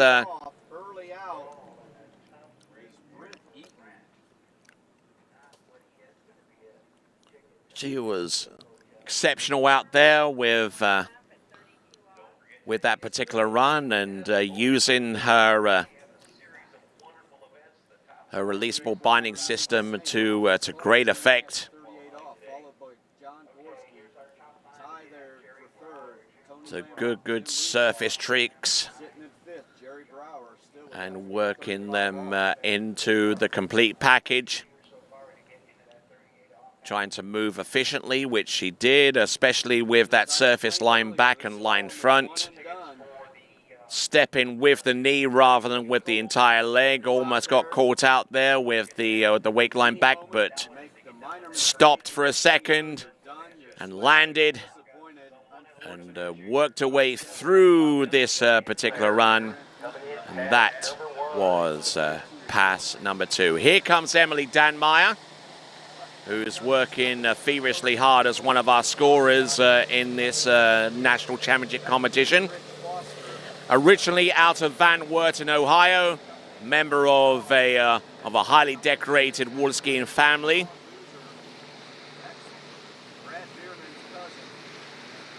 So there we go. That is Emily Danmeyer getting all the way through on pass number 1 and of 2. Emily Danmeyer doing a great job. Used to ski collegiately not too long ago. A resident of the state of Ohio. Emily Danmeyer.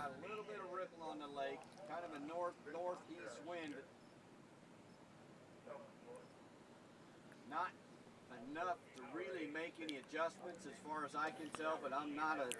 So Emily Danmeyer He's been married for a few years now, married to Kyle Danmeyer. And if the name Kyle Danmeyer is familiar to you amongst our Waterski fans out there,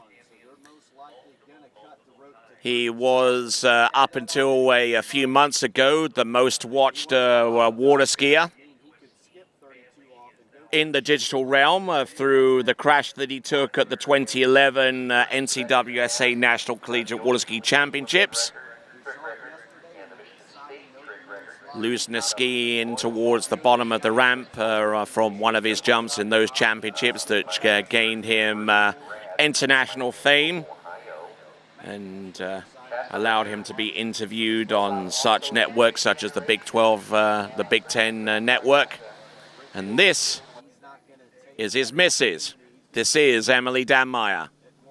I'm sure that Kyle is watching this webcast and seeing what Emily can do. Look at her go. Toe wake back to back to the front. Toe wake back.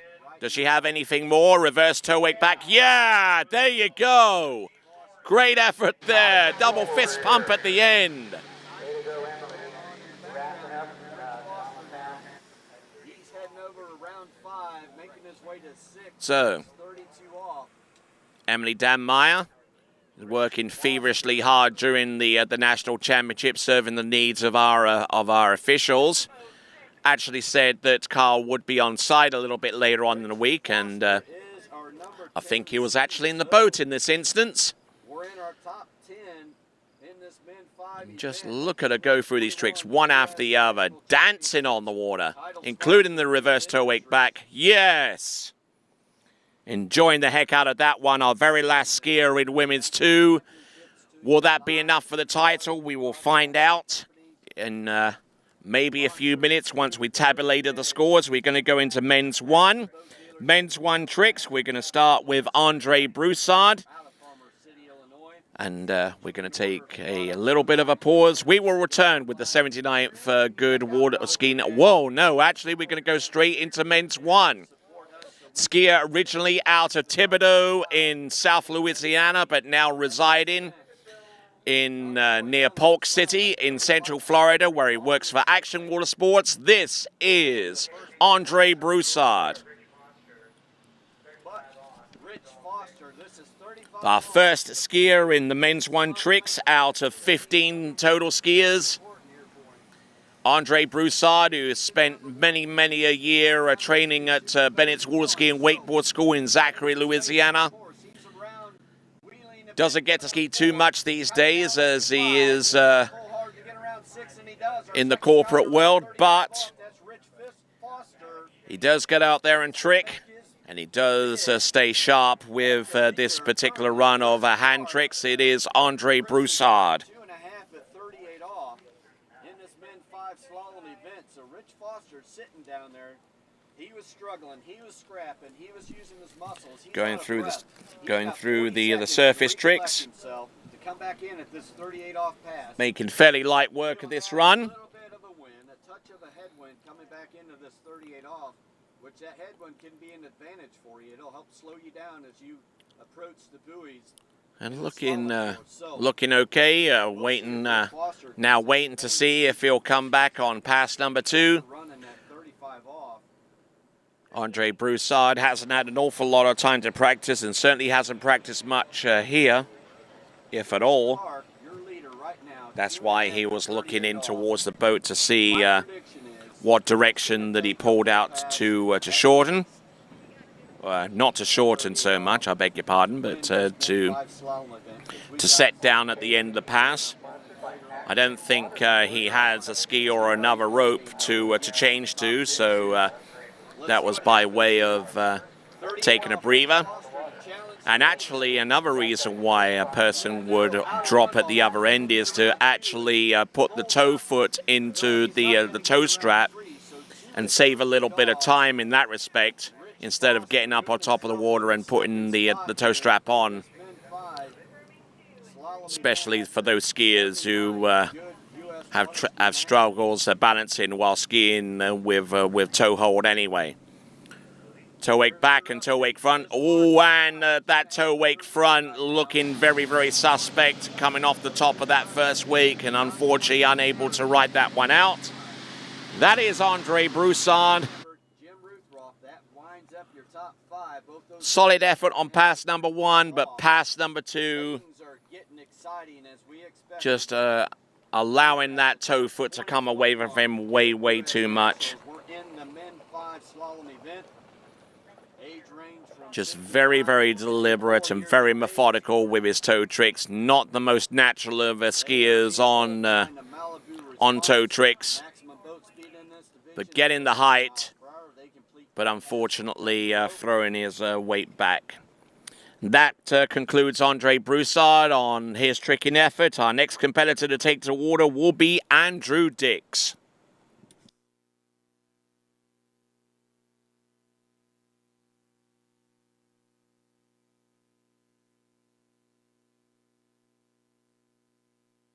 Here is Andrew Dix. Number 9 seed. All these top 10 skiers have an average over 100 buoys. Side to each side. Now 180 to the back, 180 to the front, and it's reverse. Surface back-to-backs.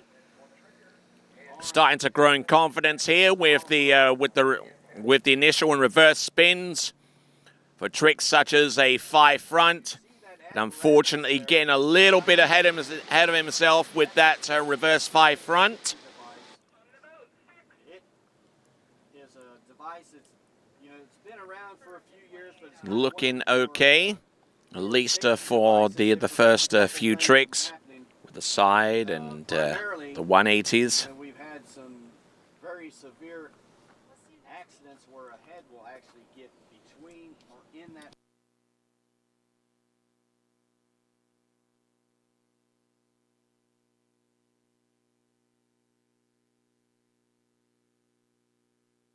The arm will reach through. And then So working doing her way through this run and handle pops. But so that not doing too badly though, but missing a few tricks at the end. That is Andrew Dix on pass number 1. makes the sport safer. John getting through his opening warm-up pass. Okay, so we got 15 competitors total in this round of tricks. We are on tricker number 33 whenever you add the previous divisions together. Actually, we're on skier number 34 in that respect. And we have, based upon this list, we have about 13 skiers to go in the tricks event before we go headlong into the jump qualification event for the 2021 Morley US Open of Water Skiing. Be sure to check out waterskibroadcasting.com for more details on how to enter our audience prize competition. That competition will continue on until the start of the men's and women's slalom finals later on this afternoon. There on the water is Andrew Dix. Ooh, and letting the handle go, letting the pull go towards the boat.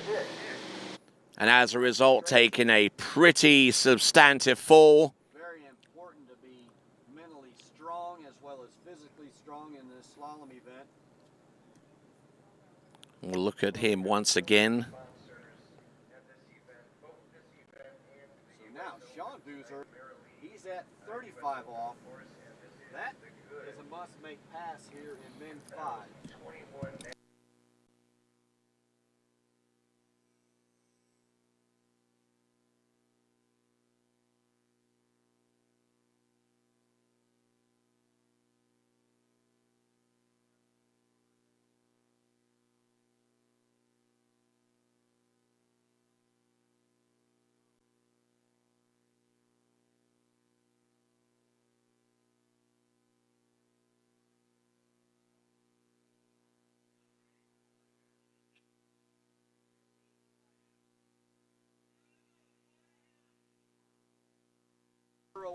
All right, on the water now.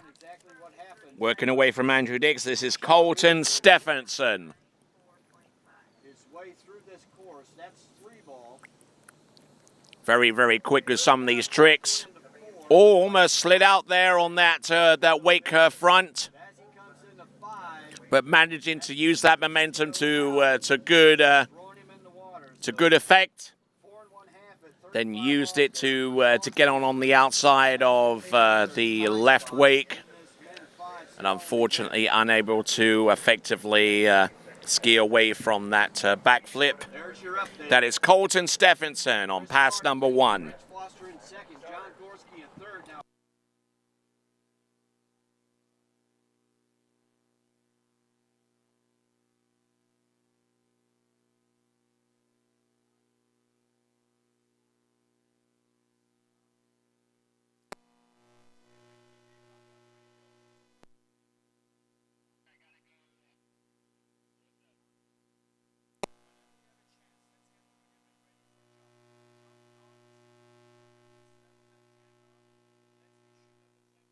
Before we run skiers in this men 5 slalom event. All right, working away with Colton Stephenson, fall on pass number 1, and we're picking him up at this moment in time and getting ready to bring him into the course. There he is behind that Mastercraft Pro Star towboat. Coming into this event with better than 1,500 points on average.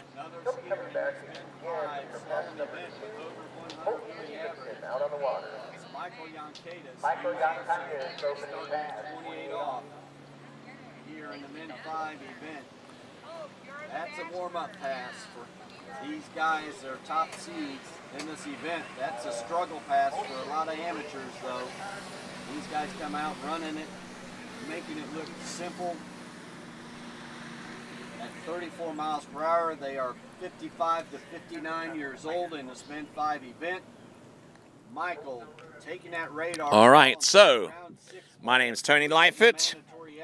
He is Troy Zollner. Troy Zollner is taking care of the slalom event on the other webcast player. And ooh, that is Colton Stephenson on pass number 2, going in rather hard and rather quick. Colton Stephenson, and he'll swim into the shore and leave the wake clear for our next competitor. Next skier from Oklahoma, it is Calvin Neff. I just gave myself goosebumps. I'm thinking about the More Elite US Open that we're going to be providing coverage coming up later on today. All right, and looking at Colton Stephenson trying the surface 3 outside of the wake. And once again, falling victim to not having enough attention on the handle when keeping it close enough. US Open coming up later on today. Before we can start the finals, though, after the trick events and some... And here comes into the course. This is Calvin Neff. Back and front, back and front. Look, some back-to-backs. Ooh. Needs to try and control this a little bit better. There's the wake front, wake back and wake front reverse. The first of our skiers with an average of better than 2,000 points. Oh, and just not edging at all as he attempted that Waco. When the pull of the rope tightened, he left his ski behind him and just completely collapsed with that one. But the tricks that he had prior to that didn't look particularly bad. Can't fault him for his effort here so far. Their parameters are the same as the men 5. Their ages are 55 to 59 years old. Their boat speed maximum is 34.2, the same as the men 5 as well. So how about if we just don't say these men 5 slalom skiers are out? And there you see, and just tried to jump up and produce the Waco towards the end of the run, and taking a big old slap there that the kind of fall like that is provided one or two problems for some of our skiers, but we'll see if Calvin Neff is just as determined to get through pass number 2 as he is, or as he was on pass number 1, I should say.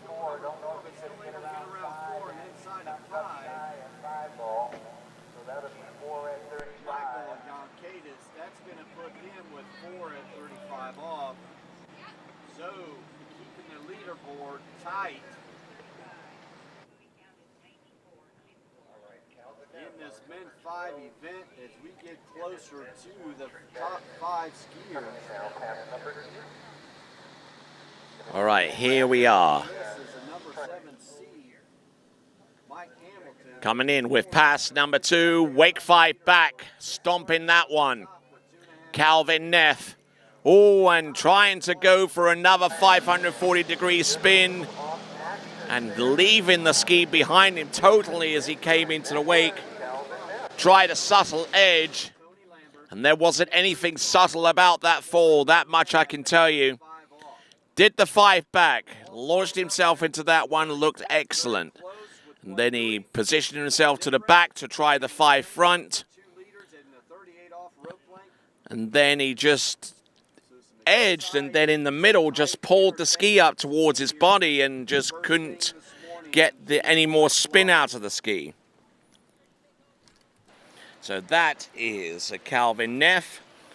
We are down to skier number 5 of 15. So when we get into this skier, and assuming that everyone on the list is present and accounted for, we would be 1/3 the way through the men's 1 division of tricking.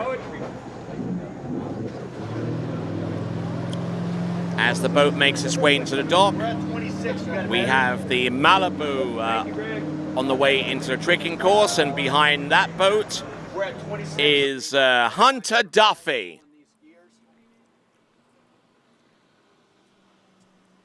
Now it's his turn to be pulled down the lake. He's on his slalom ski. Here we go, Hunter Duffy now. Positional to the back, and now let's see what he's got. It's going to be the wake front, wake back and wake front reverse. Does he have anything going with the surface back-to-backs? Yes, he does. Wake back-to-back, wake back-to-back reverse, a little unconventional method of producing that trick. And now 5 front. Here comes the backflip. Ooh, and we haven't seen any of those landed quite yet in this competition. Either in our earlier men's 4 competition, or girls 2, or women's 2, or even this division. This is Hunter Duffy. That system is called SurePath. What SurePath does, it monitors the center line. It tells that boat driver where he's at, going through every set of boat gates, all the way down to the centimeters. All right, so looking at this performance, once again from Hunter Duffy, came into the wake, decent edge, got the elevation, but unfortunately got too much rotation out of the ski. Looking inside the broadcast trailer, there's Vincent Stadelbauer, and there's our switcher. On the opposite side of the trailer, that's Kelvin Kelm pushing the buttons there. Also, let me get you up to speed so far as men's 4 trick is concerned. I'll give you the full points. Jason Berridge 250, Mike Royal 740, James Powell 770, Craig Tim 920, Scott McMillan 940, James Cawthon 920, Ryan Leff with 1,060, Chad Kodiak 1370, Gary Janzik 1370, Seth Stisher 1430, 1460 belongs to Kirby Wetzel, Mark Fries with 1650, Marginally higher is Andy Griffin with 16.70. Daniel Gray with 18.20. As we go into the top 5, it is Kevin Withrow with 1900 as we get back into tricking in men's 1. Hunter Duffy. Oh, look at this. Going through a step sequence. Oh, and leaning away there just a little bit. Managing to shift his weight a little bit towards the tip of the ski. And Hunter Duffy losing a little bit of steam out there, but able to get through that run. So, as I was going through these points in men's 4, the top 5 consist of Kevin Withrow with 1,900 points, David Smart with 2,100 points, Jason Weber with 2,370, Pat Shaw with 3,200 points, and provisionally your leader and provisionally your winner in men's 4 tricks is Rick Stallings with 3,300 points. Looking at Hunter Duffy on the water in the instant replay.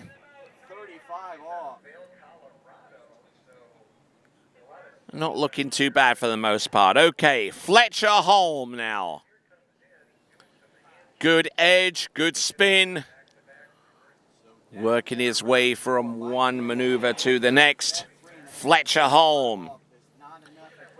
Averaging better than 2,500 points. Oh, Waco. Very sharp landing there. That's the second Waco. How he's able to land and ride that one out, I'm not too sure. Tried the hand 5 back, tried his luck with that one, but I think he was pushing it at that point. That was Fletcher Holm.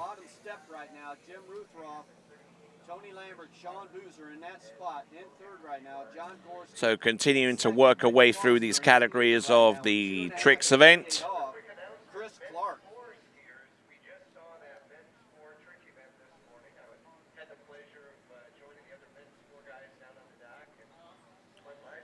All right, looking at our instant replay, I'm also looking at the points totals for women's 2, with 4 skiers remaining before we find out their scores. Let me tell you that Brooke McMahon with 500 points. That's her score. Lauren Grubb with 550. Lindsay Krajek with 1,340. Elizabeth Fowler with 1,510 points. Anna Denowitz with 1,590 points. Camille Tyler with 2,310. And Lauren Smith with 2,740. That is with 4 skiers outstanding in the women's 2 tricks event. Fletcher Holm is on the water now and getting ready to go behind the Correct Craft Nautique. We actually have 2 skiers ready to go. Carter Eaton and Joe Skelton.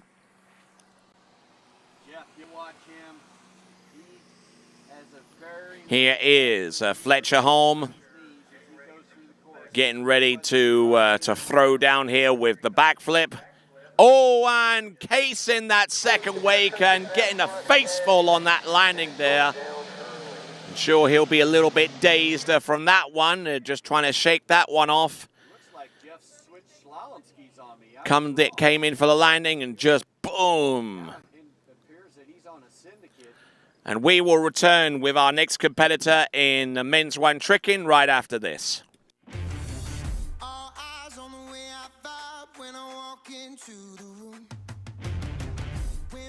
Underneath the soles of my brand new parachute, I got the attention. I'm on a mission. No sweat in the way I step. Hi, my name is Thomas De Gasperi. I am from Trento, Italy. That's where I was born and raised. I'm here now in Orlando, Florida, where I spend my winters, doing a little bit of ski school, a little bit of training. I joined the team Goode in 2004, and I remember calling up Dave and asking to try a new ski, and because I was kind of like looking for a new ski, and he sent me one, and since then it's been a good relationship with them, a good relationship with the company, and I'm still riding it today, and I still feel like it's the best choice for me. So we're getting down And back with continuing action of the Goode Waterski National Championships. This now is Carter Eaton. Good at all. The first of our flips performed successfully. There's the flip reverse. There's another flip which I don't think will be counted because it was a regular version. But there was an attempt at the twist back and a decent effort there, and some good high-value point tricks exhibited there from Carter Eaton, skier number 7 on our 15 skier list, which means we're approaching.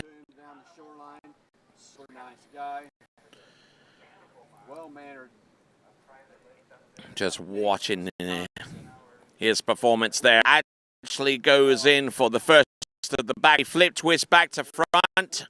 So he does actually score in this regular flip. And indeed it's reverse, which comes up almost immediately afterwards. But then he'll twist backwards. Actually, he stays forwards and tries to twist backwards midair, but landing tip heavy. That kind of bounces him out of sorts. And he falls in on that one.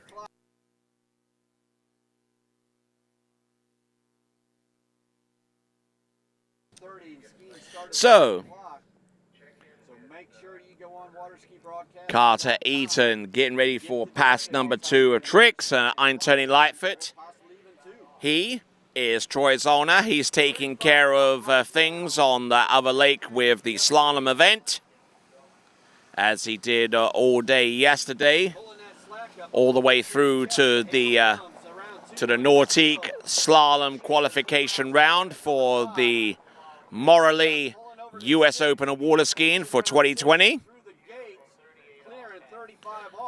Continuing to doing a fine job there on lake number 1. And while I'm here on lake number 2 with the tricks and the jumping event, our jump event will be coming up in about half a dozen skiers' time. The jump event consisting of our competitors who will be attempting to qualify for the Morley US Open of water skiing jump finals, which will take place tonight. And Carter Eaton doing the tricks that he had scheduled on pass number 2, which included the some wake backs and wake fronts. The reverses. Doesn't have any toe tricks scheduled on this one. Kept with just a clean handle. Goes for the flip twist back, nails that one. And there he goes. And then a little bit of playtime at the end there for Carter Eaton before we go on to our next competitor. Skier number 8, it'll be Joseph Scouten.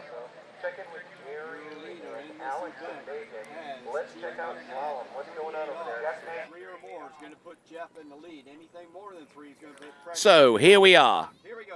Joseph Scouten, tricking better than 2,600 points on average. Got 3. Oh, he throws it out around 4. Is that going to be 3 1/4 or is it going to be 3? Here he is, Joseph, who used to be a member of the Raging Cajun water ski team not too long ago. Here we go in men's 1 tricking with some surface O's and, oh, there we go, surface 5 back to round things off.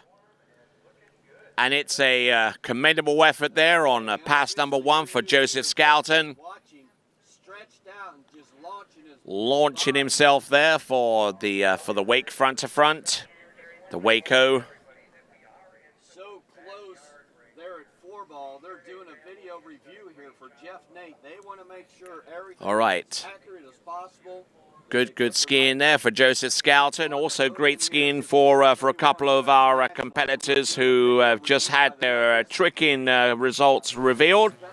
In women's 2, Kerry McClure with 3,040 points, and Kayla Herstad is your current leader with 2 scores remaining with 3,200 points. Of course, you can find the same scores and results by going to waterskiresults.com, so you can keep tabs on what's going on Lake 1 And Lake 2 with the webcast coverage on with the appropriate players on each of those tabs, and also a third tab to keep an eye on the results. Also, don't forget to check in with Waterski Broadcasting's YouTube channel, subscribe to that channel, and also hit the bell icon a couple of times to be informed as to when new content is uploaded and becomes live on the YouTube channel for the Waterski Broadcasting Company. Here we go. This is Joseph Skelton. Toe back and toe front. What has he got with the toe side? No reverse there. Toe wake back and toe wake front. Almost slipping out the back, like one of our other competitors did. Line back and line front. Surface O. Actually goes for the surface 7, which he gets done. And that is not a bad showing there. Good skiing.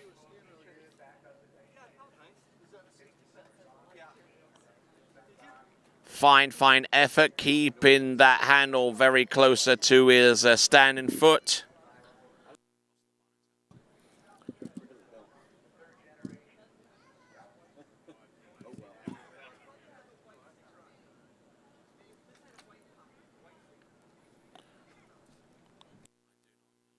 Go nowhere. Do not leave the Waterski Broadcasting Company's coverage. So there, that was Joseph Skelton on that second pass of tricks. But we're in a top 5. Fine job for the most part. I don't even know if you want to leave that. I'm Troy Zellner. We're making a call for you. This is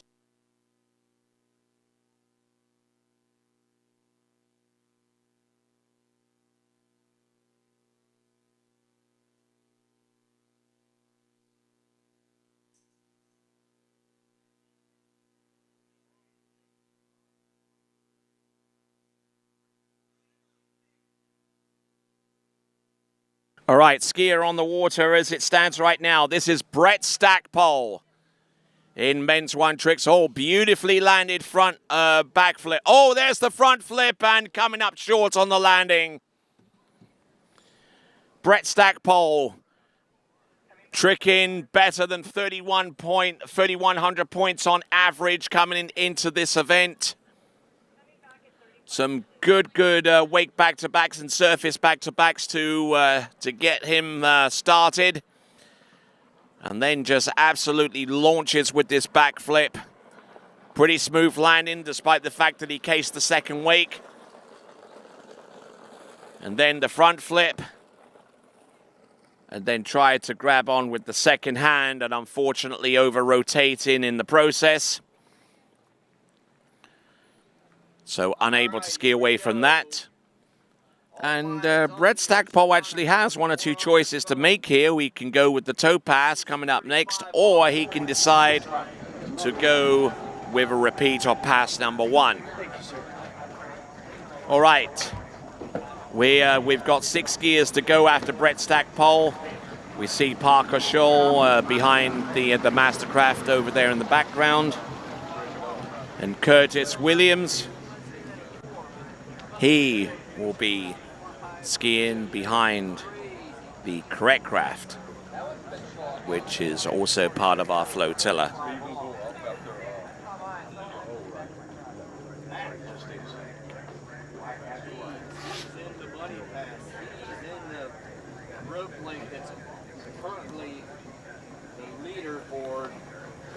Right now on top in this Men 5 division. You just seen him come off the water. That was all right. So we're waiting on Brett Stackpole to come back into the course. This is the men's 1 division. He knows there's been a couple other guys at Men's 1, the division containing skiers between 18 and 24 years of age inclusive. To be honest, I'm not putting these guys down, but I'm really kind of surprised with the conditions that we've got here. So here we go, right here, right now. This is Brett Stackpole. Oh, and he realized that the gig was up almost as soon as he started. His balance wasn't quite there. The maneuvers weren't quite in sync. And that included the 180 to the back and to the front, but he started things off with the toe side. Normally, those two tricks are a fairly good litmus test as to how well he stays balanced and continues to roll with the run. Turns to the back and to the front, and just on that one, he knew that that he couldn't go on much longer. So there we go. That is Brett Stackpole continuing to go.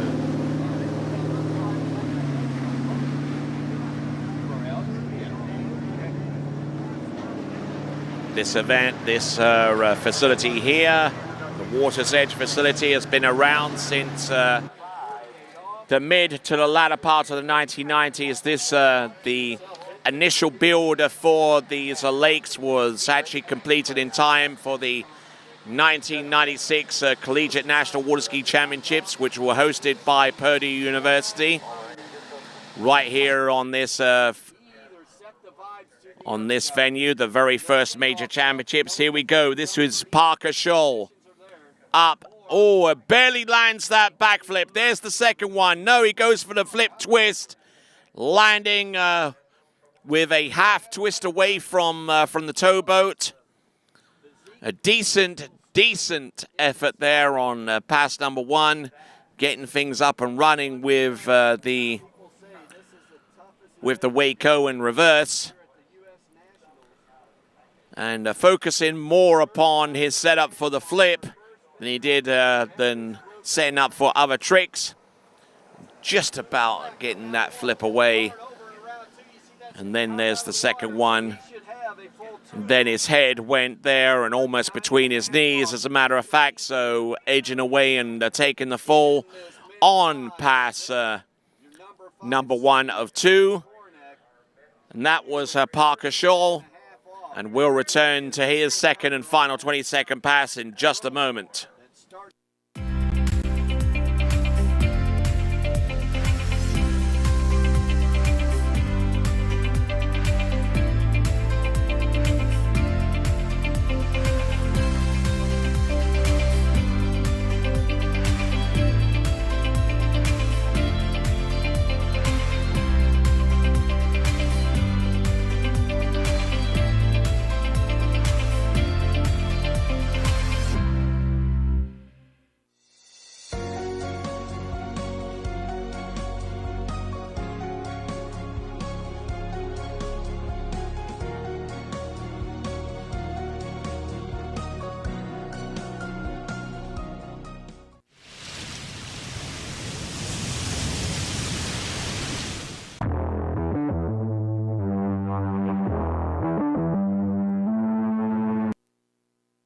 All right, we're back in now. We have got Parker Scholl setting up the boat speed there, toe 5 back, a little hitch there towards the end. Just trying to set everything in motion and keep in balance at the same time. Toe wake front, toe side reverse, toe wrapping, and just up weighting way too much there and just couldn't maintain his balance. Certainly didn't give himself much of an opportunity to squat down and grab onto the toe line to stabilize that trick whenever it got round to the front. Check it out. Our number 4 seed, Mike Dellinger, hot off the clock, being green from the dot. So there we go with Parker Scholl. We're down to our final 5 competitors to go after him. We are about to take skier number 11 of 15. And there was Parker Scholl towards the end of his second and final 20-second pass. Here we go. We have got Curtis Williams. 34 miles per hour, 32 off the dock with 6, Mike Dellinger. Toe back to back, toe wake back to back, toe wake back to back, all reverse, and getting a little bit too much up weight there on the reverse toe wake back to back. Now, the toe fight back didn't look particularly bad, but just a little bit disjointed with some of these toe tricks. However, he recovered enough for the toe wake back-to-back, but it's reverse. Just a little bit too high coming into the landing and unable to crush that trick, as it were, and ride it out. That is Curtis Williams, and we will return momentarily for the 79th Goode Waterski National Championships.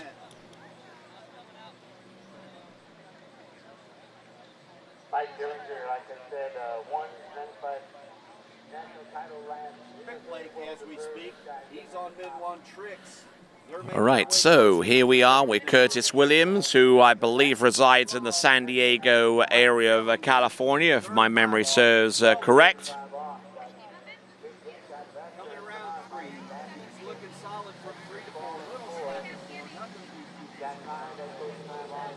You might want to have Ricky grab him because they don't ski back to the dock that Trey's on.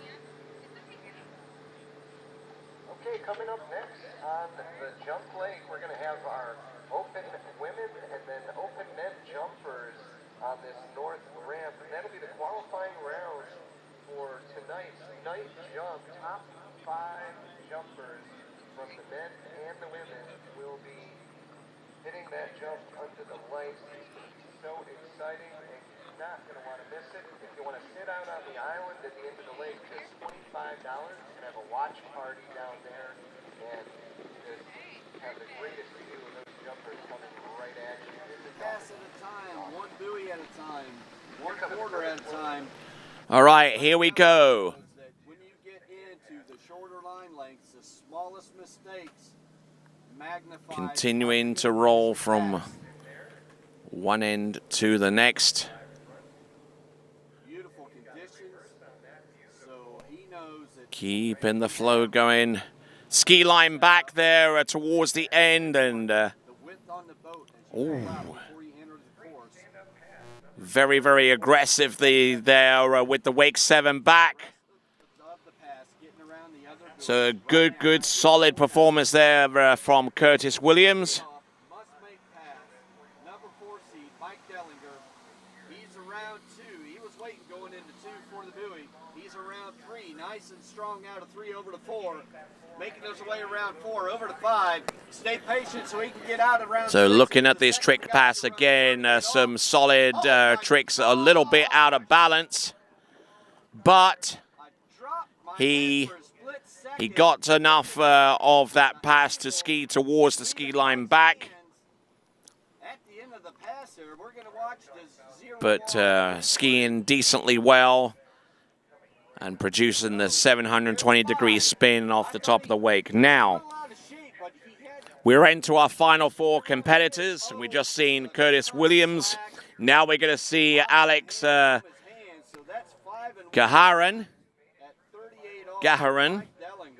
Hopefully I pronounced that right. Alex Gaharan with an average better than 3,900 points, but I don't think he'll get anywhere close to that based upon the fall that we've seen him produce on the strength of pass number 1.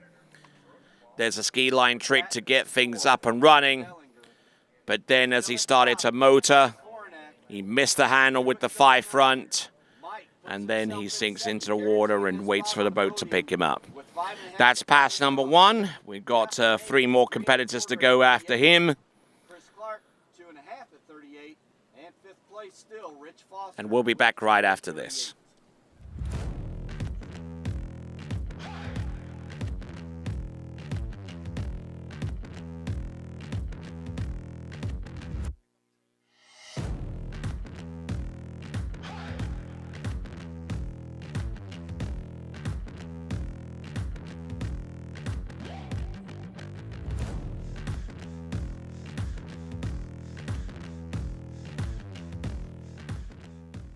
Experience the sport's evolution at USA Waterski and Wake Sports Foundation Hall of Fame in Central Florida's Polk County.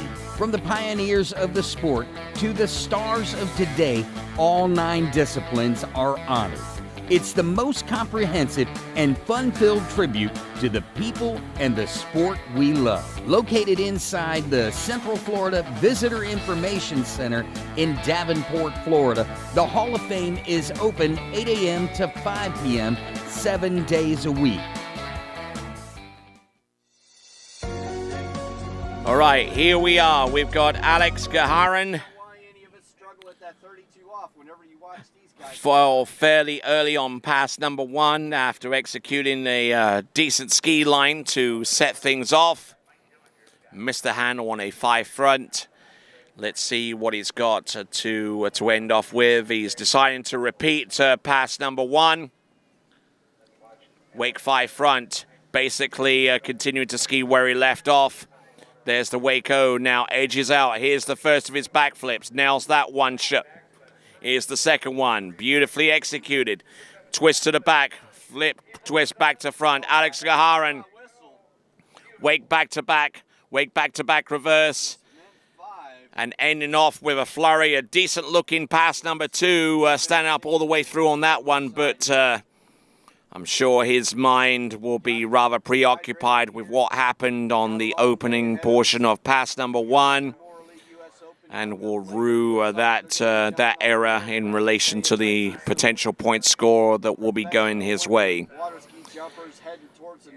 Good looking backflips, looking strong, but unfortunately they may not be enough to see him ascend any more than about halfway up the ranking order when his point score becomes published.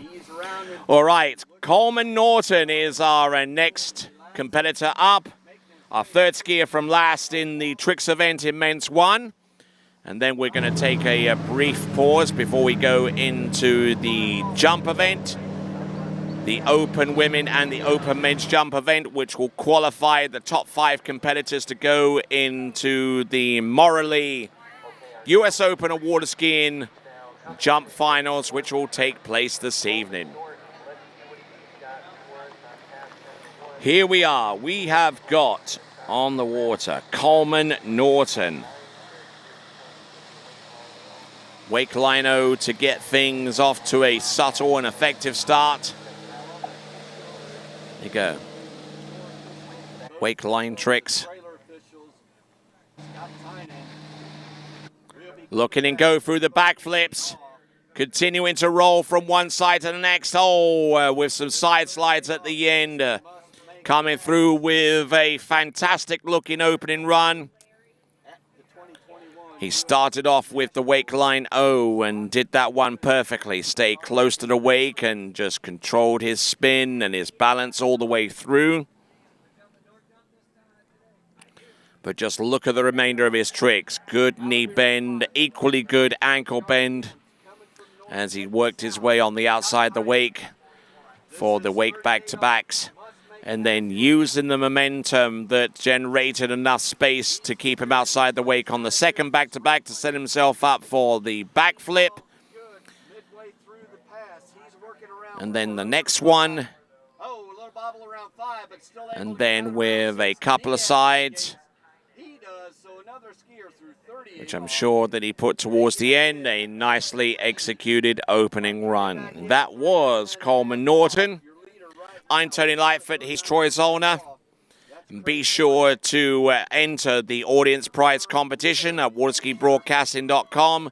Accurately predict the slalom podiums for both the women and the men during the Morley US Open of water skiing, and you could win yourself a D3 or Conley slalom ski.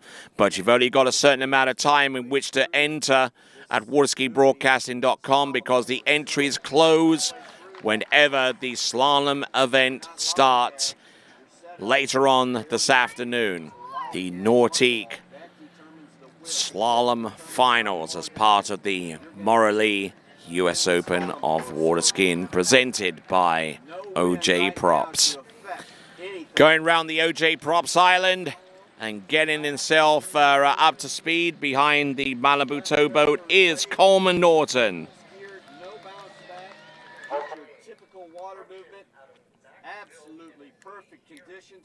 Let's see what he has. He was successful on pass number 1. Let's see if he can be just as successful on pass number 2. This setup, we're at 39. Toe O.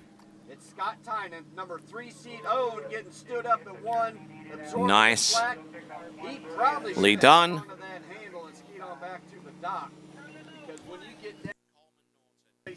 Here's Coleman Norton on his Waco's and Waco reverse. Stomps that pass all the way through. Initially had some toe tricks and didn't have enough of them to ski all the way down the pass. But the tricks that he had remaining afterwards looked pretty decent. That is Coleman Norton. He'll ski into the shore, and he'll be pretty pleased with that effort, averaging better than 3,900 points.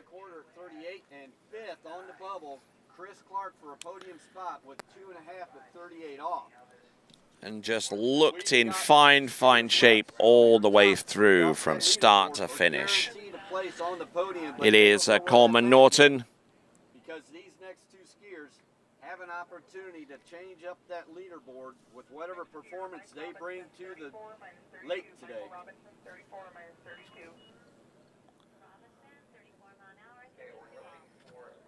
So just looking at this particular effort and doing a grand job there. That is Coleman Norton. We're down to our final 2 trickers of the day.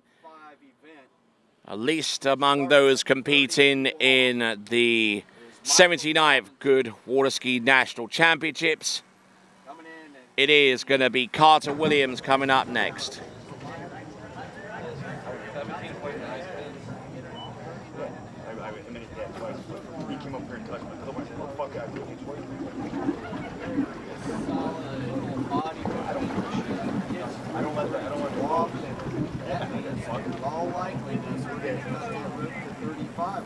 All right, the delay in bringing Carter Williams into the course is because the fact that we are using the same boat as we used with Coleman Norton.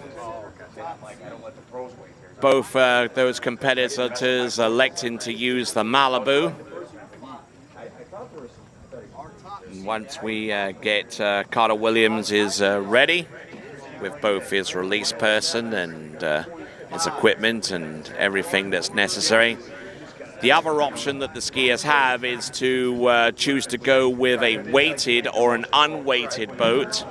The unweighted boat is the manufacturer's recommendation, but if they want to go weighted, then the manufacturer also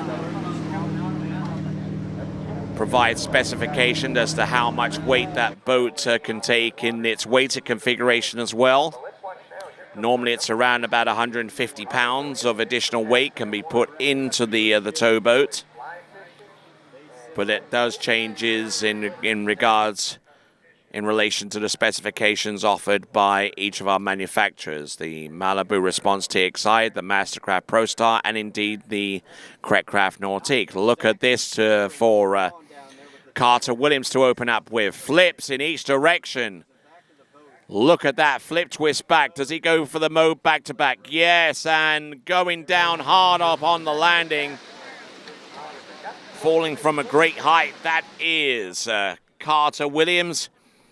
Started off pretty aggressively here with the flip twist back to front. Beautifully smooth landing. Not quite as easy going from right to left for him. A backflip, regular backflip, and there goes in for the 4th flip of 6. You only allowed up to 6 flips in a particular run. And then the flip twist back to front, which was a relatively smooth landing, but then he took his eyes away from the boat, losing his center of spin, and just couldn't land and ride that one out completely. So that is Carter Williams.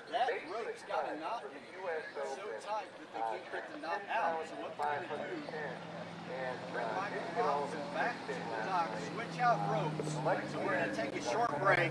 As that occurs, then we'll come back and give you the specifics of what Michael Robinson will be coming back in.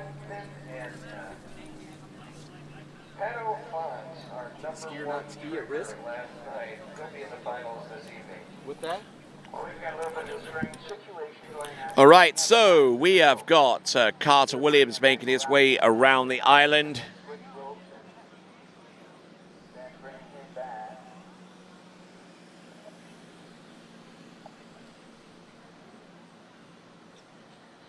Okay, we've gathered up Carter Williams now. He's ready to come back in for pass number 2. Did a whole great series of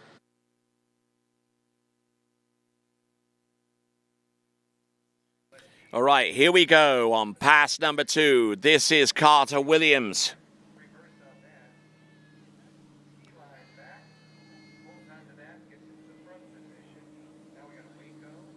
Looking him go from one. And getting into all kinds of problems there with the conventional surface tricks and the conventional handle wake tricks. He certainly had plenty of skill when it came to the flips, but when it comes to the hands, certainly needs a little bit more in the way of work. There's the wake back-to-back, and it's reverse. Good extension with the handle, with the ski line back, and they're having trouble recovering from that. But then edging out, goes for the Waco, which he was successful in completing. The wake back. The wake back reverse, and just unable to ride away from that trick. So that was Carter Williams. We're now going to go to our very last competitor, electing to ski behind the Mastercraft Pro Star, and starting off with toe tricks, it is going to be Garrett Stallings. Garrett Stallings, who has been training the last few weeks and working as one of the instructors at Bennett's Waterski and Wakeboard School in Zachary, Louisiana. So he knows about heat, he knows about humidity. Probably not very appropriate to these settings up here in the Chicagoland area, although I do have to say that it's been extraordinarily warm over the last few days. There he goes with the toe Waco. That was Garrett Stallings, and just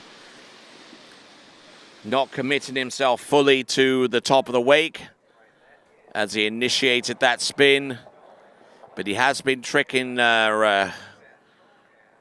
quite often in recent days and weeks leading up to these national championships.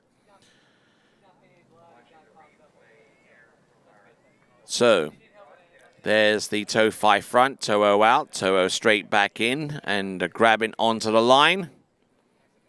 And then with the toe Waco, just not softening up with the knees enough to land effectively and ski that one out. So that was Garrett Stallings.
So getting ready for Garrett Stallings to come back into the course. A little bit of a delay on the slalom lake while they resolve a technical situation. For those of you that are switching from one player to the other, thanking you for switching over to the tricks event whilst things get resolved with the slalom event. Garrett Stallings changing his ski, changing his rope. And that is an option that that trick skiers have that is not present in the other event. A lot of things are customizable so far as the tricking event is concerned. You can decide to go in with your favorite boat brand out of the 3 that are on offer here. The Malibu Response TXI, the Mastercraft Pro Star, which we saw Garrett ski behind, and the Correctcraft Nautique. You can choose your own ski, choose your own line length, change each one of those elements between each pass, weigh the boat up as much as you want, have a buddy in the boat, and have your own speed. Look at him go. That is Garrett Stallings with Mobe back-to-back to start things off. A flip twist, regular flips thrown in for good measure. He's halfway through that batch. And he's got, I believe, one more flip that he can try, but he's slowing things down. Took a bit of an extended weight crossing to do that. And there was the ski line back for Garrett Stallings. And that was an okay effort there from Garrett. Didn't quite get everything that he wanted to on that particular pass, but was still able to get the vast majority of the flip maneuvers that he wanted to. That was his 3rd flip. Now going in for flip number 4 of 6 that he could possibly do. Then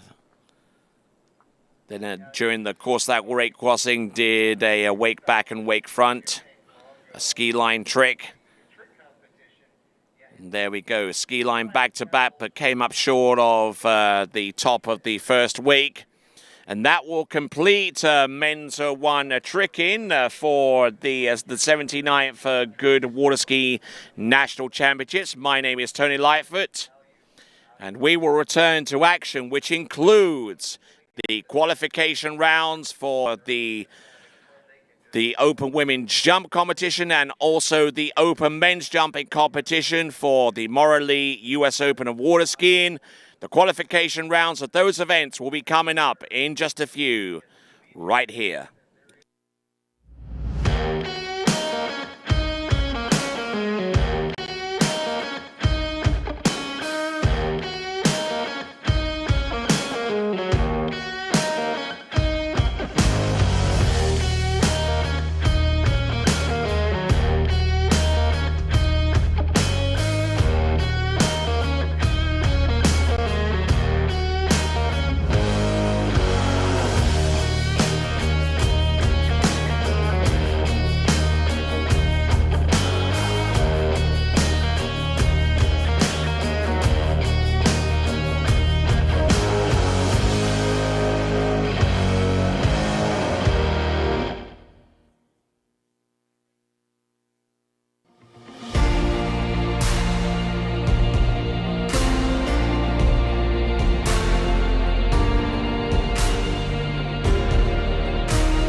Hello, Natalia Bernikava here, multiple world champion, world record holder, introducing the new Edge trick binding. 3D printed plate creates for more control and support on the water. Plus, this binding is very unique because we have two options. Option 1 with toe clamp and heel clamp dedicated specifically for hands. Option 2 with the releasable plate could be used for hands and toes, and the binding suits for all levels.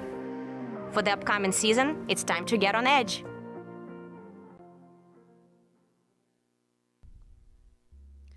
The Liquid Edge offers sales and service on Mastercraft and Nautique boats. We are located on our own private 35-acre ski lake in Farmer City, Illinois. Our fully stocked pro shop accommodates the needs of every 3, 2, or single event skier. We carry a wide variety of ski brands including HO, Syndicate, D3, Radar, and Connolly. We hope you're enjoying their webcast and come visit us soon.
Experience the sports evolution at USA Waterski and Wake Sports Foundation Hall of Fame in Central Florida's Polk County. From the pioneers of the sport to the stars of today, all 9 disciplines are honored. It's the most comprehensive and fun-filled tribute to the people and the sport we love. Located inside the Central Florida Visitor Information Center in Davenport, Florida, the Hall of Fame is open 8 a.m. to 5 p.m. 7 days a week.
Denali.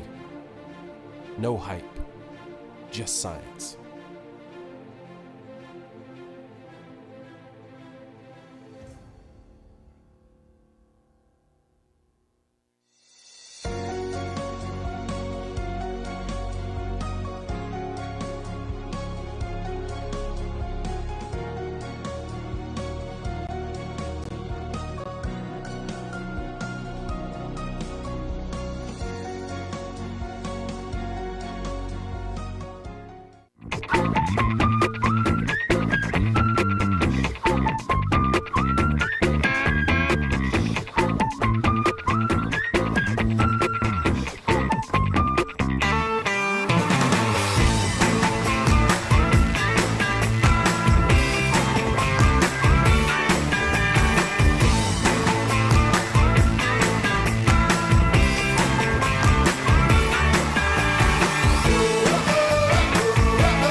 The events of last year have left us with a depleted inventory. Take a look around. Where I'm standing, usually you'd see a jam-packed lot. And now? For the past 30 years, the Darcy difference has been putting our customers' wants and needs first. But this year, things are a little different. That's right. We are focusing on our wants and needs for a change. We want your vehicle. We want your vehicle, regardless of make or model, even if it's a 1930 Chevy. At Darcy, it's not usually about our wants and needs, but don't worry, you'll still experience the same Darcy difference you always have. Thank you. Please, come visit us today.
retirement, most people worry about one thing. Do I have enough money? Am I going to be okay? But there are more things to consider, like inflation, taxes, and when should you take Social Security? We at Drake & Associates want to help. Visit us at wealthwisconsin.com for a list of upcoming classes or to schedule a complimentary consultation and learn how you could retire happy and worry-free. That's wealthwisconsin.com.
Hi, I'm Alice Bagnoli. I'm from Milan, Italy. I'm 21 years old. I switched to Goode when I was 13 years old. In the past, I used to ski, my skiing was very unstable, was very inconsistent, and once I switched to Goode, it became very stable. I was much more confident in my skiing and I started winning more medals. Every new ski is much better than the previous one, and I know that if something would happen to my ski, I would switch back to another Goode and it would still be the best.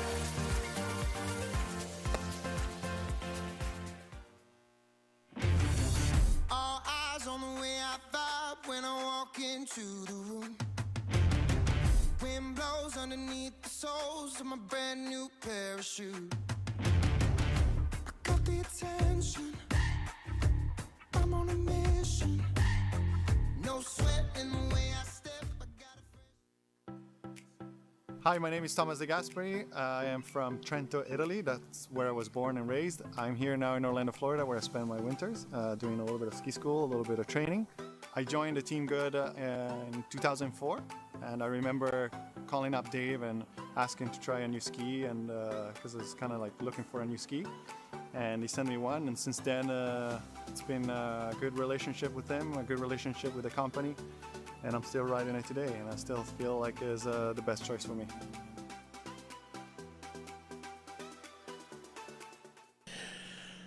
All right then, folks. Good morning once again. This is the Open Women's Jump Qualification Round competition. This is the Malibu Women's Jump Qualification Series.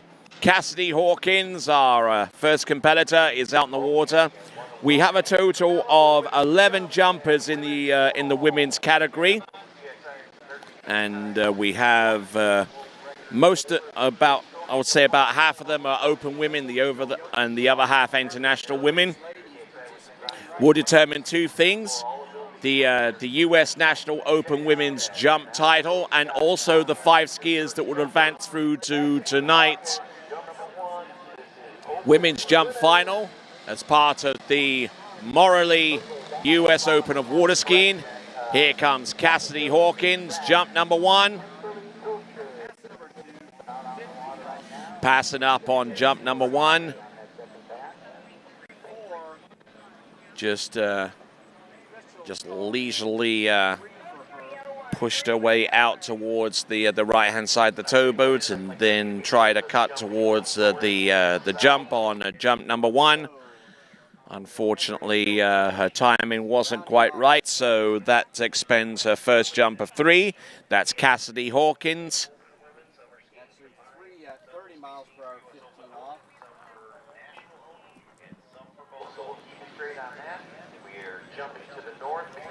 So our skier on the water is Cassidy Hawkins, or rather in the water at this point, and she's competing behind the Malibu Response TXI with the Monsoon engine. Set up, if you've got one monitor, set up 2 tabs.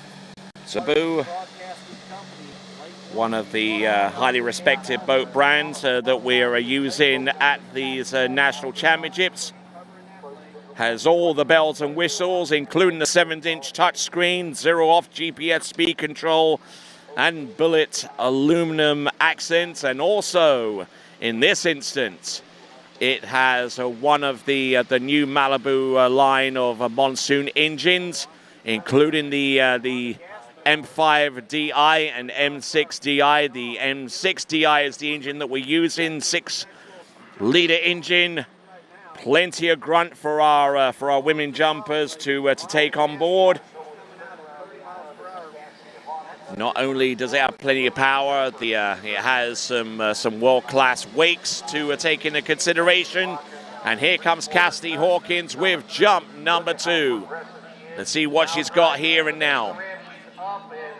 Up and will land and ride that jump out. A good sizable effort there. She will land a distance and get a score for that. Cassidy Hawkins, originally out of Missouri, but spending a lot of her time this season over at Bennett's Waterski and Wakeboard School. Lands and rides that jump out. That is Cassidy Hawkins, will get the distance. She averages about 95 feet. And the distance coming through any moment now. Pushing out the distance. 0 on jump number 1, 94 feet on jump number 2, 94 feet,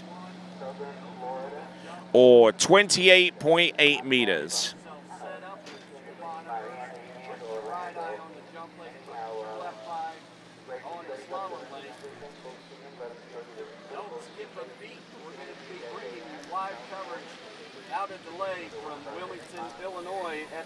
So now, here we go. We have got Cassidy Hawkins, 94 feet on jump number 2. We'll be looking for something a little bit longer than that to possibly see her through to the next round. However, she does have some stiff competition ahead of her from within the United States and beyond. We're going to have Anna Gay come up next, but not until we round off the effort of Cassidy Hawkins on jump number 3. Dropping in hard, and let's see if she can get into the triple digits with jump number 3. A decent effort there. Good dose of speed and plenty of height to carry her out. Cassidy will probably openly tell you that jump isn't quite her bag out of the 3 events that she competes in the open women's division. Distance coming through should be revealed very, very soon for Cassidy Hawkins.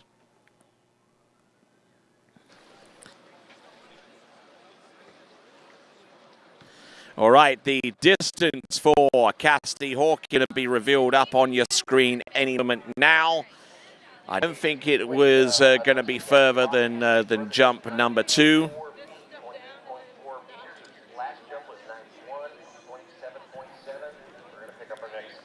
So, from what I understand, Cassidy Hawkins' best jump is going to be on the second attempt.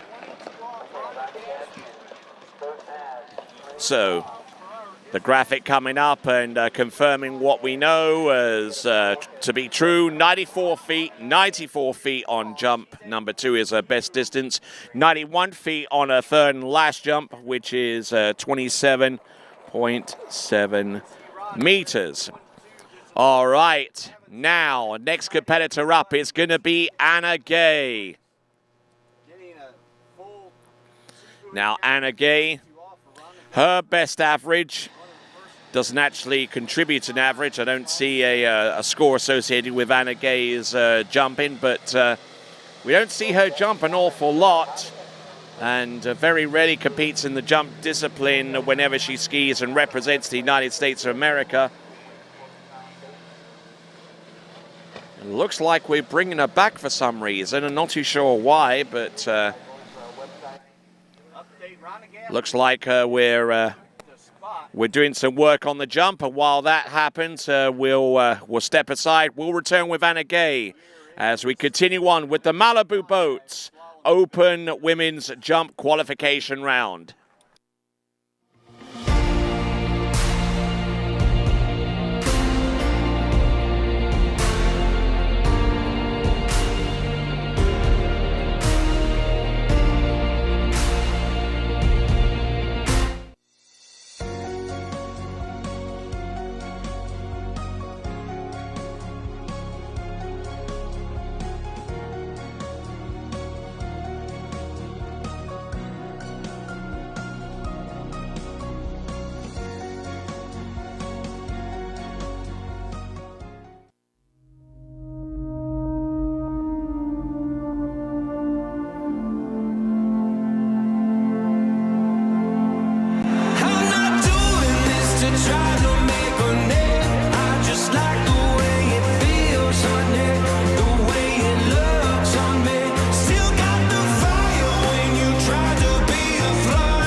Hello, Natalia Bernikava here, multiple world champion, world record holder, introducing the new Edge trick binding. 3D printed plate creates for more control and support on the water. Plus, this binding is very unique because we have two options. Option 1 with toe clamp and heel clamp dedicated specifically for hands.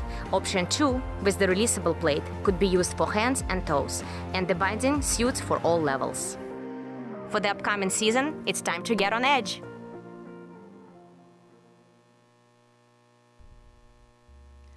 The Liquid Edge offers sales and service on Mastercraft and Nautique boats.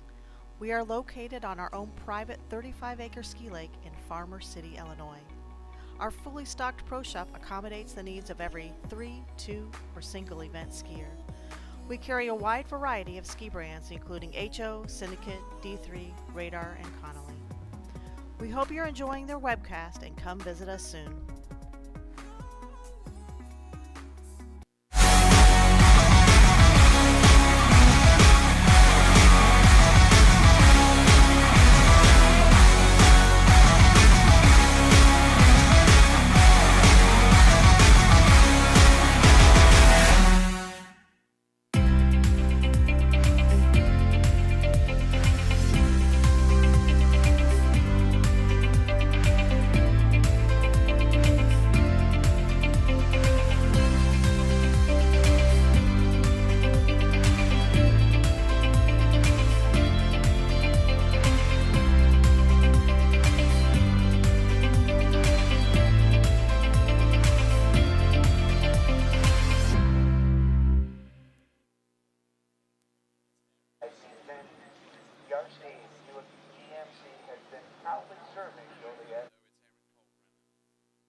All right then, folks, our skier on the water right now. Instead of Anna Gay, it is going to be Erin Kalkbrenner.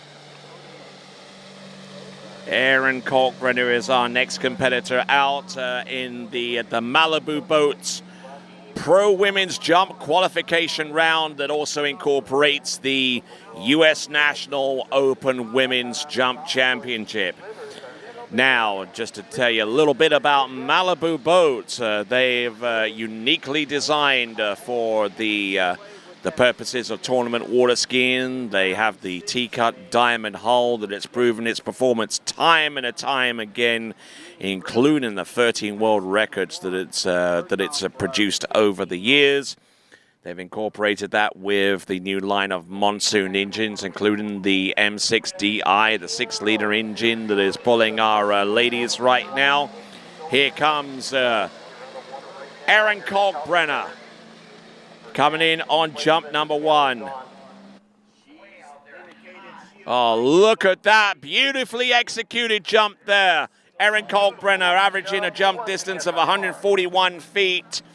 And I suspect that she has taken the lead by a country mile with jump number 1. If she completes this pass, then they'll stop that boat and shorten the rope to 22 off currently right now. Staying ahead of the boat at this point as she got ready to turn. A superb looking opening jump there for Erin Kalkbrenner. Probably won't be anywhere closer to her average, but certainly a good jump to take the lead with. That is Erin Kalkbrenner. The jump distance will be revealed to us any moment now.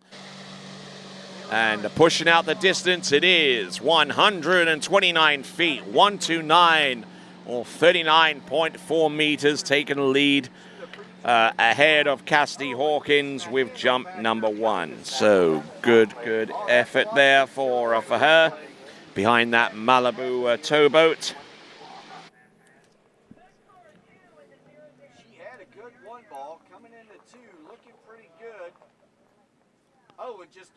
On the starting dock, where we see Paige Reaney, who competes out of the international women's section and is here to try and qualify herself as one of those 5 competitors to quite possibly make it through to the Pro Women's Jump Final, which will take place later on this evening. And full live coverage of that will be provided by TWBC as well. Here we go. Here comes Erin Kalkbrenner, jump number 2. Decent looking jump there, but not straight up and down with her jumpers though. Kicking a little bit out towards the back and losing distance as a result of that. However, this should expand upon her lead. It is a further jump from what I can tell from here. Had plenty of speed, has a good dose of it into the bottom of the jump, and we'll get the jump distance any moment now for Erin Kalkbrenner.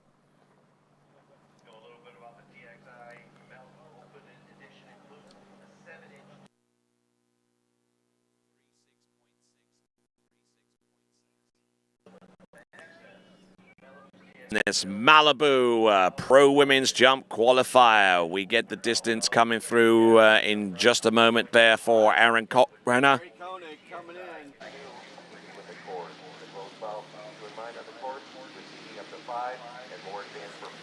Distance coming through, and it is a little bit less there for Erin Kalkbrenner. The jump distance is 120 feet. It's 36.6 meters.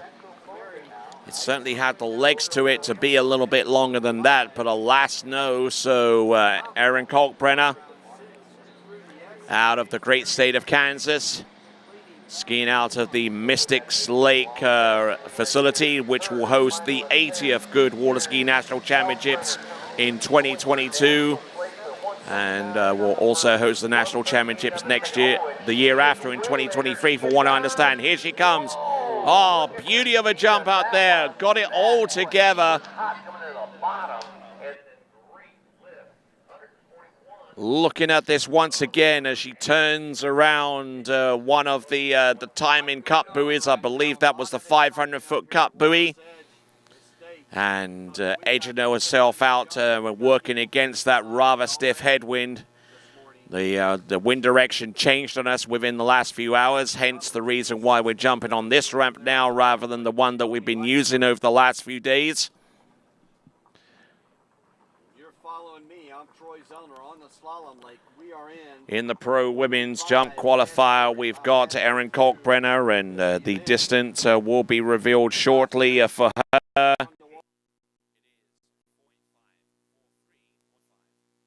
22 off, max boat speed, 32 miles per hour, into the wind. All right, so with a jump distance coming through, it's 143 feet, 143, 143 feet, or 43.5 meters, 43.5 meters.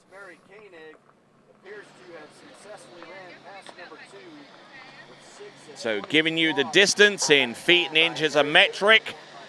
And the metric system is going to be employed more this time around because our next competitor comes to us out of Canada. This is Paige Reaney.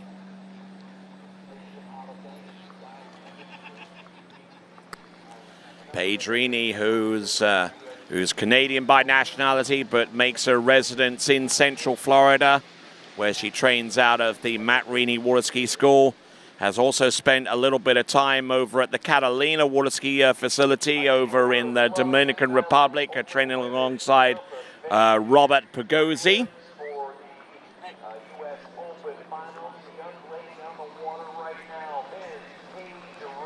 Here comes Paige Reaney, setting herself up for just a straight up, a single cut in towards the jump to register the score.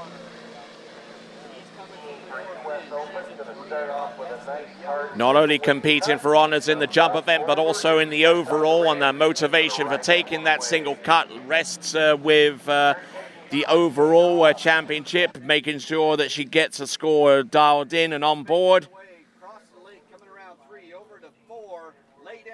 So, Paige Reaney, jump 1-1-1. It's probably not going to be terribly far for her.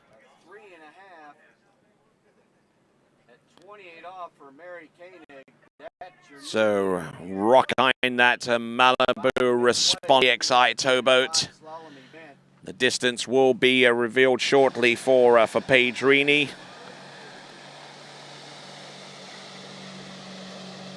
Okay, so the distance coming through, it's 101 feet, 101 feet, or 30.7 meters. Not particularly long by her stretch of the imagination, but it is a score that that puts her in the frame for women's overall honors. So now the safety jump is in. Let's see if she can just wind on the intensity here. So, 101 feet.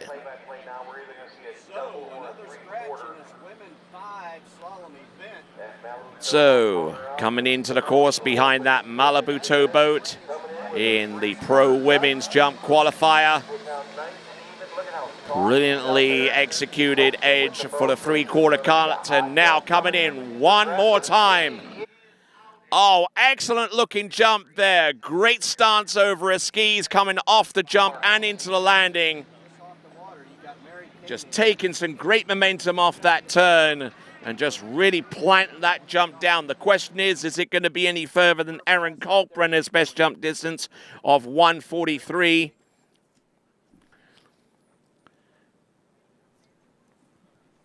Good looking second jump there and bringing the cut down, and a little bit of a lean off that second weight, but managing to alter her position enough to get her standing up over the jump skis. And look at this, we're going to get a jump distance through. The dust distance is being indicated as, okay, it is 139 feet or 42.3, 139. 42.3, that puts her a shade behind Erin Kalkbrenner. And actually, whenever you factor in the metric distance of 42.3, Paige Reaney now has to claw the gap of about 1.2 meters between herself and Erin Kalkbrenner.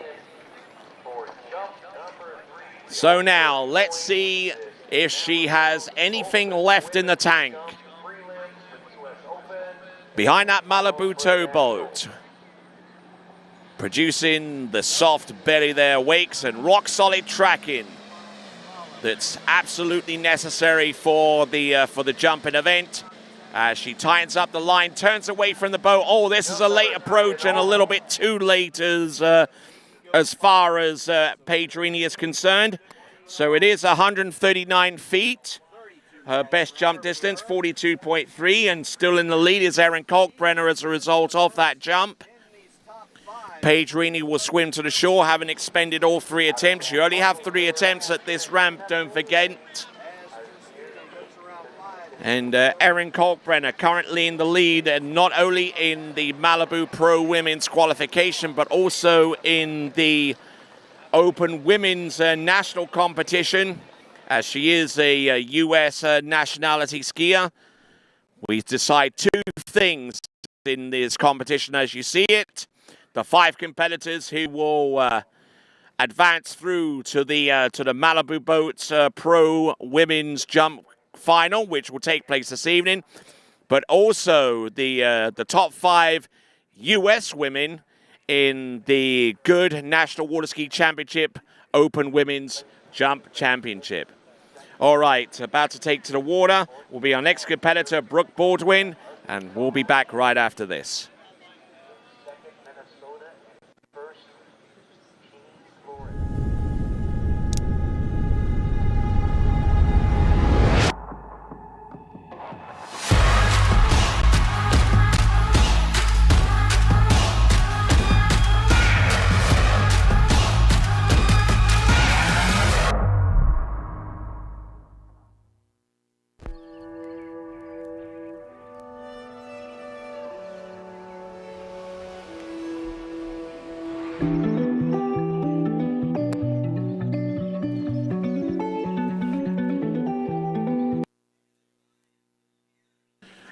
All right, coming back in the Malibu Pro Women's Jump Qualifier. This is going to be Brooke Baldwin, who has averaged distances in excess of 150 feet in previous times, and is certainly one of the major challenges for the Open Women's National Championship as well. As a result of that distance, let's see what she's got. Here comes Brooke Baldwin. Looks like she's not going to go with the single cut. Looks like she's going to start off with a 3/4 cut edging out wide of that Malibu Response TXI with the 6-liter engine. Turns in a little bit slack line off the turn, but managing to still drive it on home. And a little bit soft coming off the second wake into the ramp. But as a matter of fact, when the boat engine came in on her, it almost pulled her completely out of sorts. And that's why her left arm came off the handle, just losing her position off the turn in towards the jump. And losing a traction on the ramp surface. The jump distance coming through for Brooke Baldwin. We'll take a look at this momentarily.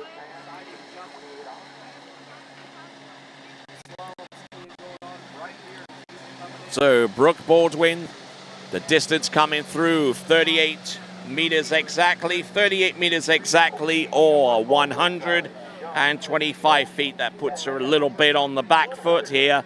Puts her ahead of Cassidy Hawkins so far as the Open Women's title is concerned, but still keeps her behind Erin Kalkbrenner in respect to the national jump title for the US-based competitors. My name is Tony Lightfoot. He is Troy Zollner. He's got some slalom skiing on Lake 1. I've got jump skiing among the pro women on Lake 2. Glad we can have both audiences sharing in the great competition and great rivalries taking place on each lake. Here we go. This is Brooke Baldwin on jump number 2. A little early coming into a jump though, but managing to use that additional room to kick that ramp back. And a better looking jump, I will tell you that it's going to be more than 125 feet of that. I am absolutely certain. However, how much further is it beyond 125? Is it enough to attack Erin Kalkbrenner's 143 or 43.5 meters? Brooke Baldwin waiting on this jump distance.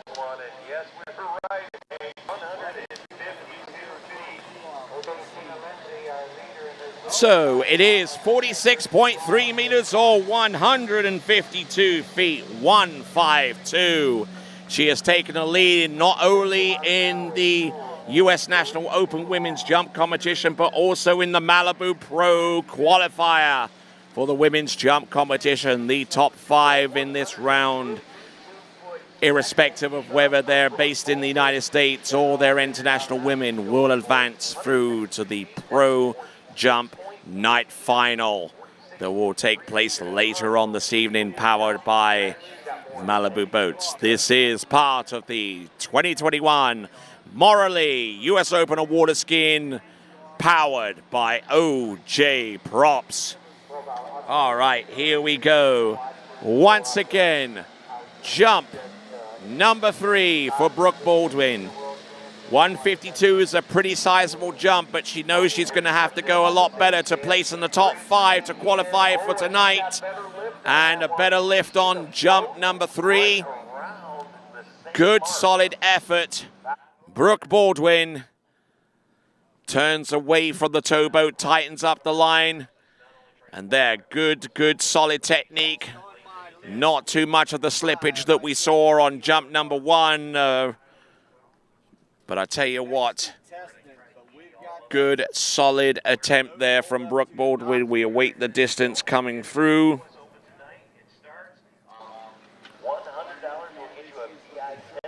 And it looks like our next competitor about to take to the water, but Brooke Baldwin. So 48.3 meters, 48.3 meters, extending a lead out to 158 feet. And we'll return with our next competitor in just a moment.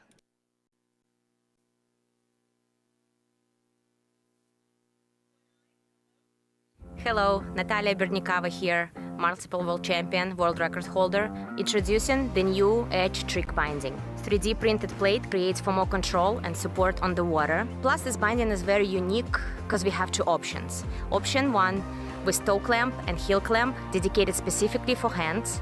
Option 2 with the releasable plate could be used for hands and toes, and the binding suits for all levels. For the upcoming season, it's time to get on edge. All right, here we go. Back on now with the Malibu Boats Pro Women's Qualifier.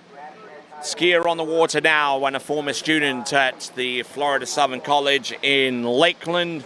It is Valentina Gonzalez. Originally out of Santiago de Chile.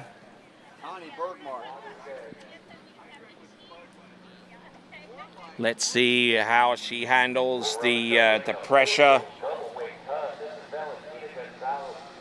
Going all in on jump number one. Chasing that 158-footer with the first attempt. Oh, and electing to take jump number one, although from the first camera angle, it looked incredibly early.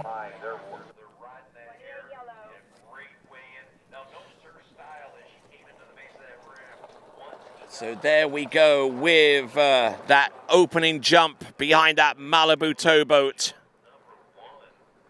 Successfully completing pass number one at 22 off. We've got Connie. And you can barely see the ramp in this view. That tells you exactly where she is in respect to timing off that turn. Good launch off that ramp there for Valentina Gonzalez. The distance will be revealed any moment now. And there is your distance. It's a 151-footer, 151.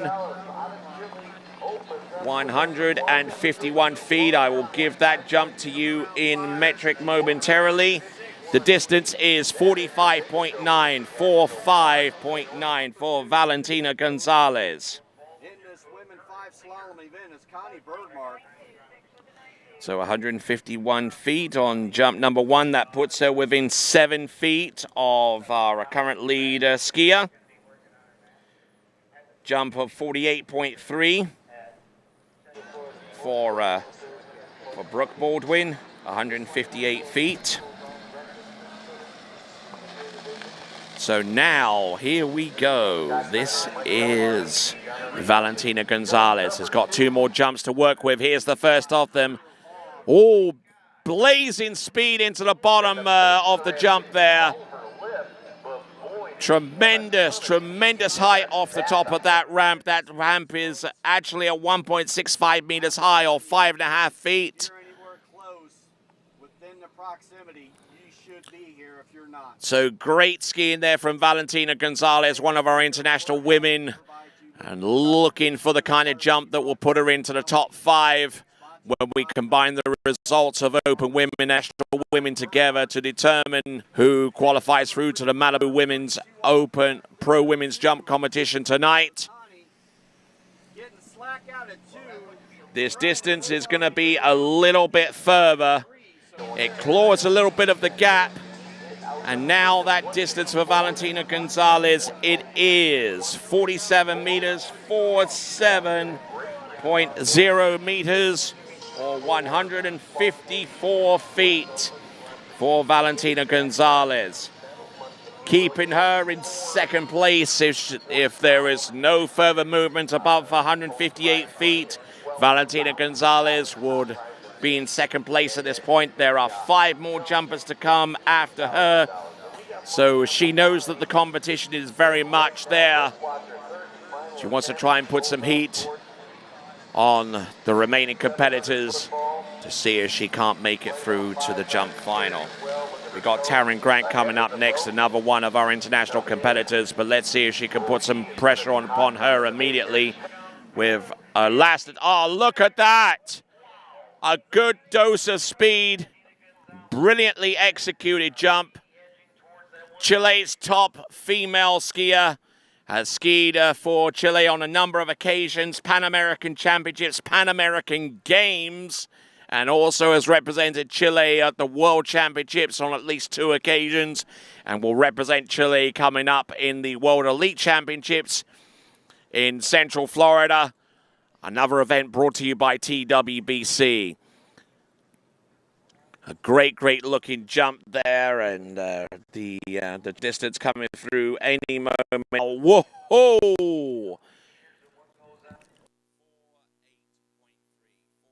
Gonzalez, let's hear it for her. That was 48.3 meters. Now here's the wild thing.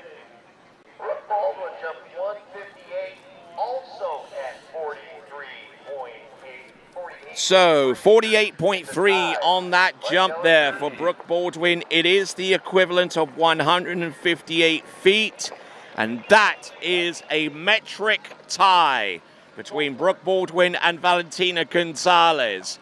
The potential for a jump off is very much in play, as we see Taryn Grant. Now, because we're 5 skiers away from the end, starting with Taryn Grant, it's going to be premature at this stage to call a potential runoff to be in place for this Pro Women's jump qualifier. But unless Taryn Grant comes away with a distance better than that 158-footer with the 3 jumps that she has at her disposal, then a potential jump off could well be looming large. Now, behind that, Malibu Response TXI with the M6DI engine from the latest of the Malibu range of Monsoon engines.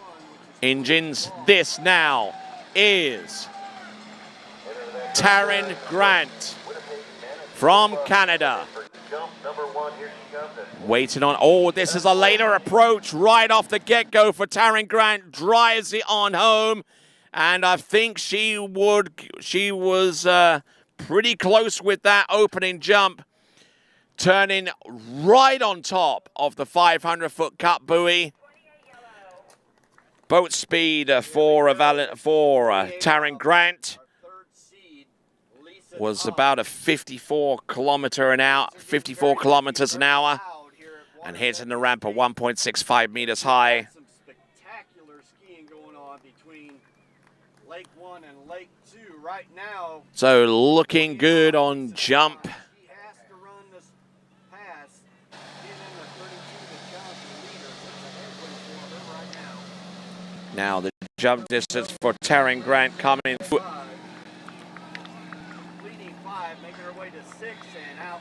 47.7 meters on jump number 1. 47.7 meters. It's 156. It's the furthest out of all the first jumps taken at this time.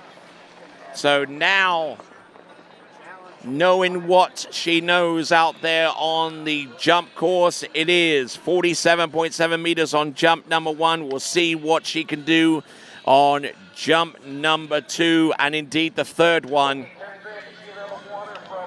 So, just to keep you informed, there is a tie between Brooke Baldwin and Valentina Gonzalez of 48.3 meters.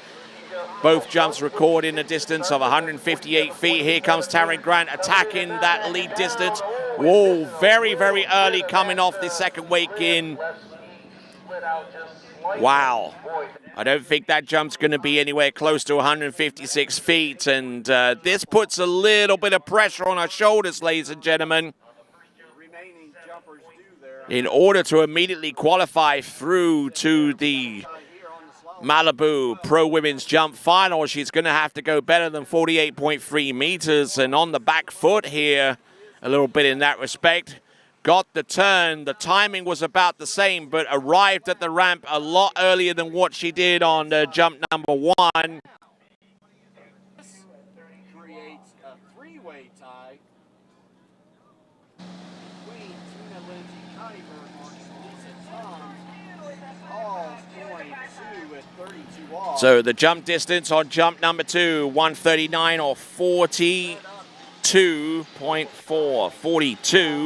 42.4 for that jump there from Taryn Grant. Now it comes down to one last jump.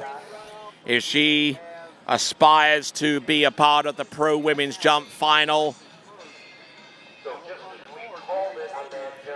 and do that without relying upon the results to come her way with the remaining jumpers. If she wants to be a part of that pro women's jump final, she's got to go more than 158 feet or 48.3 meters. Otherwise, there could even be a jump off between two of our competitors to determine one of those spots. Up and over, and we'll ride out that jump, and it's going to be nip and tuck here between Taryn and Valentina Gonzalez, and even Brooke Baldwin at this point.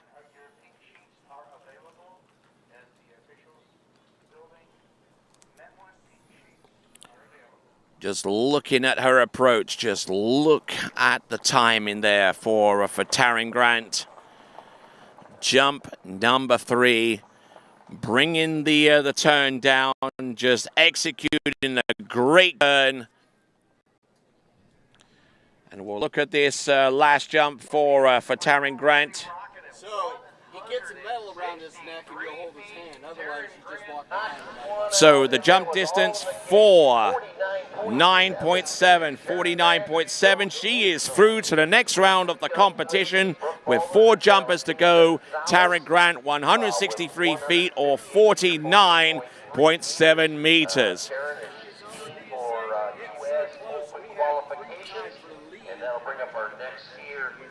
So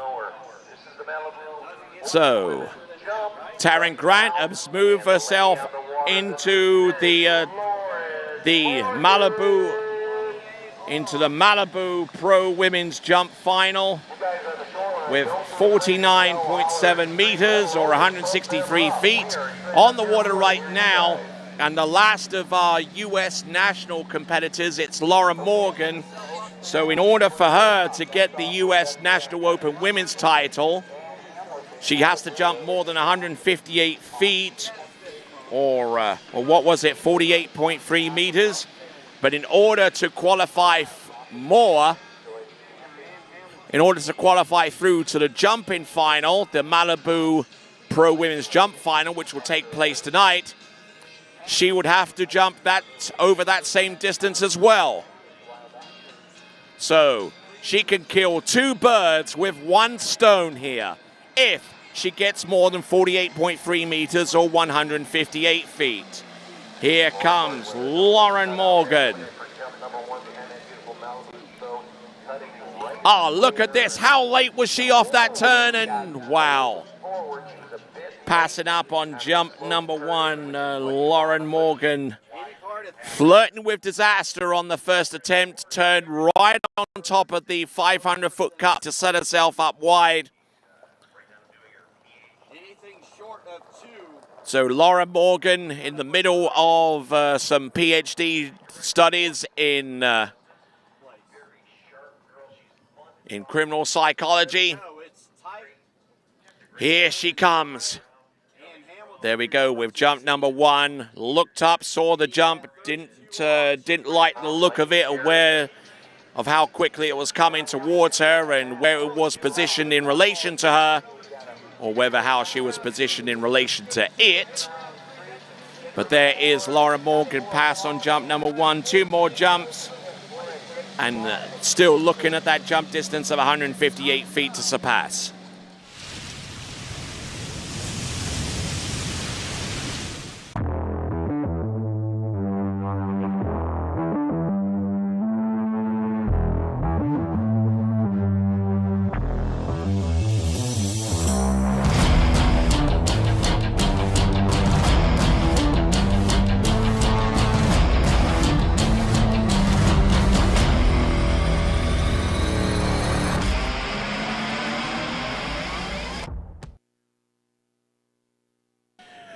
All right, here we go. We've got Laura Morgan in on jump number 2. Turning before the 500-foot cut buoy now. Just bringing it down, and a little bit earlier off the turn this time. Determined to hit the jump and land it, and I think that might be enough to see her through not only to the Open Women's National Jump title, but also through to the Malibu Pro Women's Jump Final, which will take place tonight as part of the 2021 Morally US Open of water skiing. But got the jump taken. But she got the jump taken care of. Just absolutely got the timing right here. Right now, women's 5, our top seed, Allison Colson. She also coming out 28 off. So the jump distance coming through the distance looking pretty good. It is a distance the equivalent of 53.1 meters, 174. She is the U.S. National Open Women's Jump Competition. The remaining competitors on their list are all international women, so therefore ineligible for the Open Women's Jump title in the Goode U.S. Nationals. But Laura Morgan is through to the next round of the competition. She will join Taryn Grant.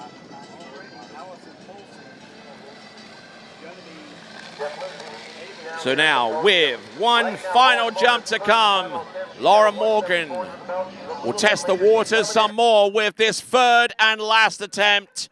Good dose of speed will land and ride that jump out. And 3 decent efforts, passing up on jump number 1, mind you, but she could have used that as a sighter more than anything else. But jumping more than 170 feet on jump number 2, and jump number 3 looked to have about the same legs to it as well. Mary Koenig, she's sitting on the bubble at 5th. So jump number 3, we're getting the jump distance. It should be known to us very, very soon. They're crunching the numbers, and as they do, we're looking at the tail end of this instant replay on jump number 3.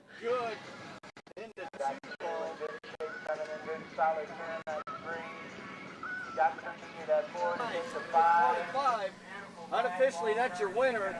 As she rounds 6, and she goes ahead. So the jump distance coming through. Last jump 167, which might have been enough anyway to see her qualify, but her best jump distance 174 feet or 53.1. Third and last jump 167, 51 meters exactly, and that sends Laura Morgan through to the final, and she is the winner of the U.S. National Open Women's Jump title. So double congratulations there for Laura Morgan. Next competitor on the water from Germany is Janina Bonnemann.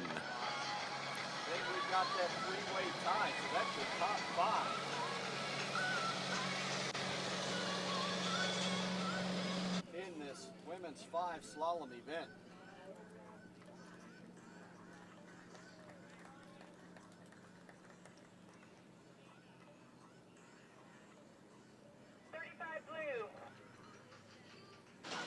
Coming back, he's at 35 off. Your unofficial champion. It's not official until those results are posted for a half hour after that. All right, so a quick reminder to you good folks out there to enter the audience prize competition, waterskibroadcasting.com/play for more details. You could win yourself a D3 or a Conley slalom ski. Here we go. Oh, turning right after the 500-foot cut buoy. She is nicely out wide. Almost in danger of overshooting the jump there on jump number 1, but here she goes. That is Janina Bonnemann, that German firecracker, coming in to the base of the jump and absolutely flying out for a decent distance there on the first jump. Janina Bonnemann, who recently competed in Austria in an overall pro tournament, has flown in just for this tournament in the last couple of days. Jumped on a plane right here and just strapped her jump skis on. And actually tricked and slalomed yesterday as well for good measure. And there, Janina Bonnemann in our international women's section of the competition, but looking to qualify through to the Malibu Pro Women's Jump Competition. The jump distance coming through, it is 47.2, 47.2, or 155 feet. So 155 feet. Is that enough to send her through? Not quite yet. She's looking to claw back about 3 more feet, or actually 1.1 meters for those of you that like to use the metric system, which they do in Germany.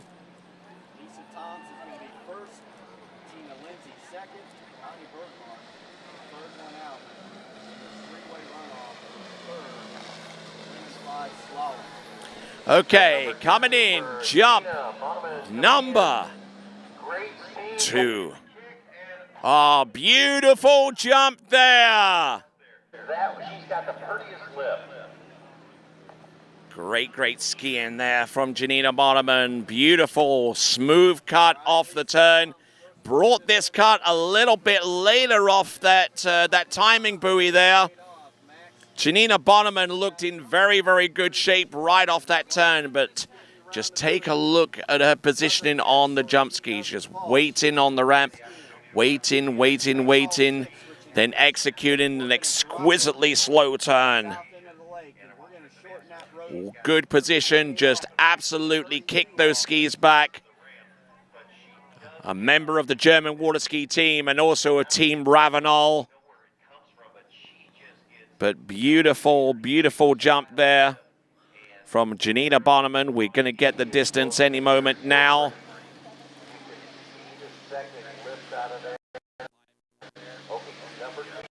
So Janina Bonneman has just put herself in a position where she will ski later on tonight.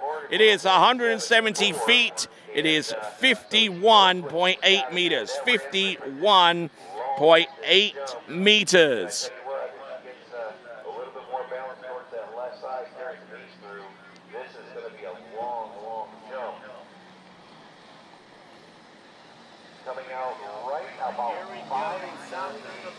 So performing right here in the Malibu Pro Jump qualifier for our women's competition. Here she comes, jump number 3. Oh, absolutely pounds that one down.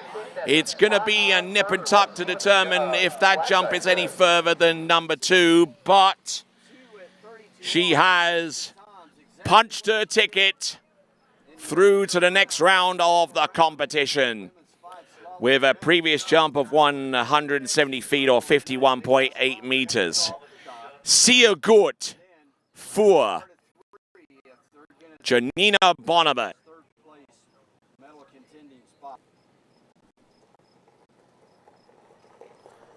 Jump number 3, I don't think quite had the legs to it compared to jump number 2. Wow, however, how wrong am I?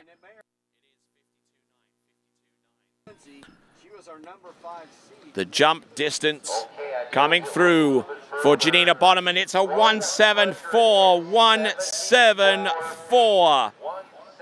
174 feet on jump number 3. It is 52.9 meters. 174 feet, 52.9 meters compared to Laura Morgan. Her best jump was 53.1. And 53.1 meters is enough to keep Laura Morgan in the lead. It would appear that the Janina Bonneman and Laura Morgan both tie with a 174, but when you look back upon the metric distance, you will see that Laura Morgan has a marginal lead of 0.2 of a meter. On the water right now, from Belarus, it is Alexandra Denyushkaya. Okay, now we would like to present our next skier, Alexandra Denyushkaya. Coming in is a wannabe pro skier and computerized technician. Oh my God. All right, Connie came off the dock at 28 off. All right, so still in the lead in the jump, and your U.S. National Open Women's Jump champion.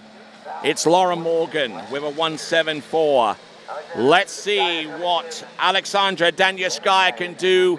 Jump number 1. Let's see what she has on offer. Up over and will land and ride that jump distance out, and provided that it's more than 158 feet, she would advance through to the next round of the competition.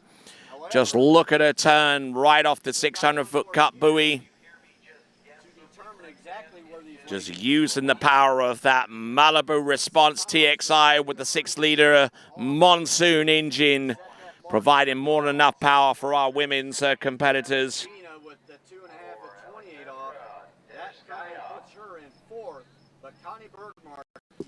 Well, she's still got a bit of work to do according to the initial result that I'm seeing in on jump number 1. All right, so pushing out our distance for your viewing pleasure, it is 157, 157 feet, or 47.8 meters. Now she's looking to claw back about half a meter to put her on level terms with both Valentina Gonzalez and Brooke Baldwin. Fails to do that with the remaining 2 jumps. With either of the 2 jumps, then there would be a potential jump off between Valentina Gonzalez and Brooke Baldwin. Here we go. Jump number 2. She's 1 foot shy of making it through to the next round of the competition. Let's see what she's got. Oh, and it's going to come down to a final jump for Alexandra Danielskaya, because she absolutely laid an egg with jump number 2. Professional jump event over there. A potential jump off Just, in the makings over that jump event. Right, I mean, the position and everything look good from here, off the turn, off the timing buoys. But then she turned, she realized that the ramp was coming on her fairly soon, that she could not coordinate her lift off the top of the jump. She came off the top left-hand corner and just could not get that jump going for her in the right direction. Here is the jump distance coming through for Alexandra Danielskaya. It makes for grim reading. It is 127 feet, 127, or 38.7 meters. But her first jump is 157 feet, and there you see her right now on the outside looking in with her first jump distance of 47.8 meters. Basically, the top 3 skiers whom you see right now are through to the next round of the competition. We're on to our second to last competitor with Sasha Danielskaya. Here she comes. All right, Sasha Danielskaya. She now needs to get it connected with jump number 3. It's got to go more than 48.3 meters or 158 feet, and that could be enough to do it. We await the distance. We are on tenterhooks right now. Wanted to see, wanted to find out that distance, no more so than Sasha herself. So here we go. We're waiting on the distance as we're looking at this instant replay. A good strike towards the jump, and a little bit early. Ideally, you'd want to be about 18 inches away from the bottom right-hand corner to get full effect of the boat into the jump, and good lift as a result. Wow. We're getting the distance through, and this is going to make for extremely grim reading for Sasha Danielskaya, because the distance coming through is 158 feet. Why is that necessarily grim reading? Because the jump distance in metric is 48.2 meters, 10 centimeters short of the tied distance between Valentina Gonzalez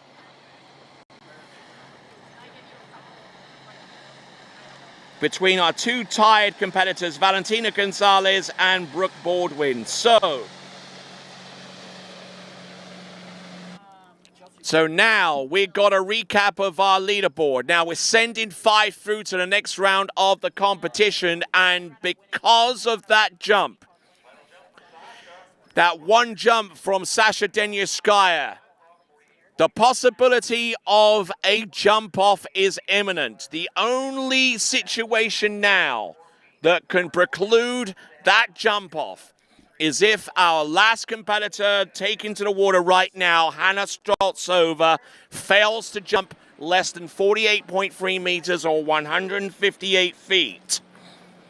And by the way that she's been jumping this season with all the titles that she's won, from the Masters, European jump titles, it would be highly unlikely. Here she comes, jump number 1.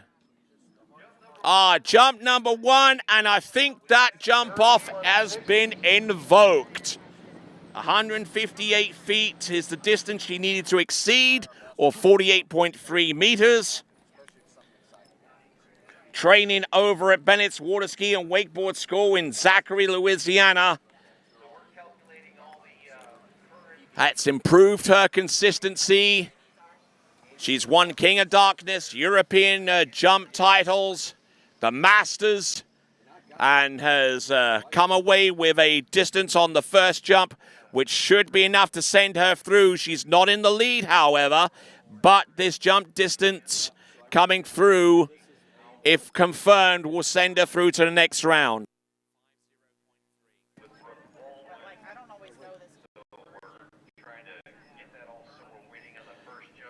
Okay, here we go.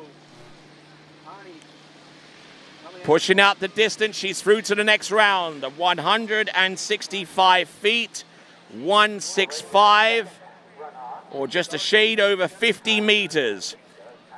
If you want to go to specifics on the metric, I can give that for you. It's 50.3 meters. So through to the next round, Hannah Streltsova, Janina Bonneman, Laura Morgan, Taryn Grant, and waiting for their opportunity via jump-off will be Brooke Baldwin and Valentina Gonzalez.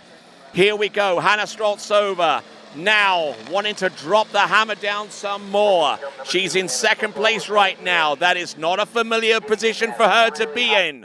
Let's see what she's got. Jump number 2. Absolute corker of a jump there.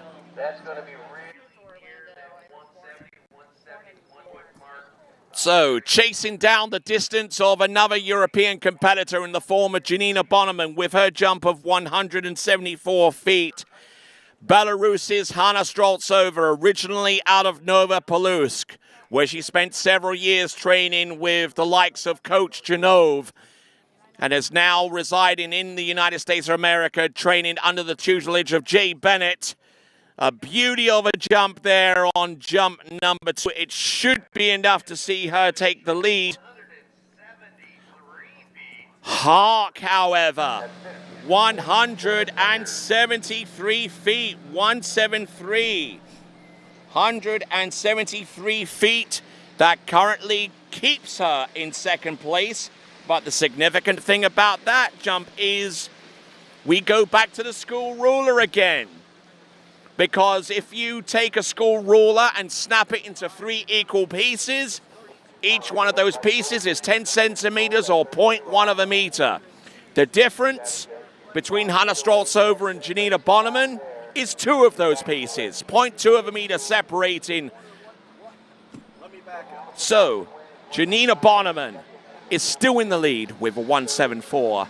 Hannah Streltsova with a 173.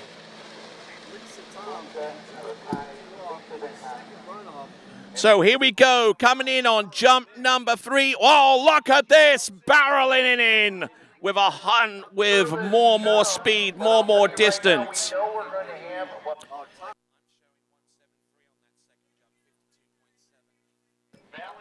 Allison Polson on top, 3:35 off. In second, Ann Hamilton, 4:32 off. And in third. So, taking a look at Hannah Streltsova, third and last jump. Let's not forget whoever's in the lead right now, Lauren Morgan, with her distance of 174. Don't forget. Get prepared for the women one slalom event, and I'll have a special guest. Okay, so, and just look at that jump. We're going to get a distance. You're not going to believe this, folks. It's 174 feet, 174. So we have 4 competitors who have jumped 174 feet. Let me give you the metric equivalents of those jumps for 174 feet. 53.1 meters. 53.1 meters for Hannah Streltsova, which is exactly the same as Laura Morgan with 53.1 meters. Hardly anything to choose between those competitors. And in third spot is Janina Bonneman with a 174. Her metric jump distance was 52.9 meters. The competitors that also make it through to the next round of the competition is Taryn Grant with 49.7 meters or 163 feet. And now we're going to go into the jump off between Valentina Gonzalez and Brooke Baldwin. Each of those competitors will get 2 jumps apiece. And whoever comes away with the best jump between them will take the one final spot to advance through to the next round of the competition. And we'll be back right after this.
Hello, Natalia Bernikava here, multiple world champion, world record holder, introducing the new Edge trick binding. 3D printed plate creates for more control and support on the water. Plus, this binding is very unique because we have 2 options. Option 1 with toe clamp and heel clamp dedicated specifically for hands. Option 2 with the releasable plate could be used for hands and toes, and the binding suits for all levels.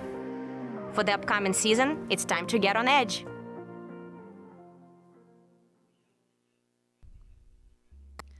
The Liquid Edge offers sales and service on Mastercraft and Nautique boats.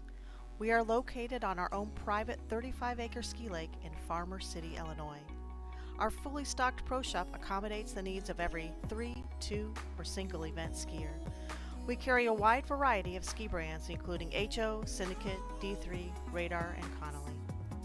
We hope you're enjoying their webcast and come visit us soon.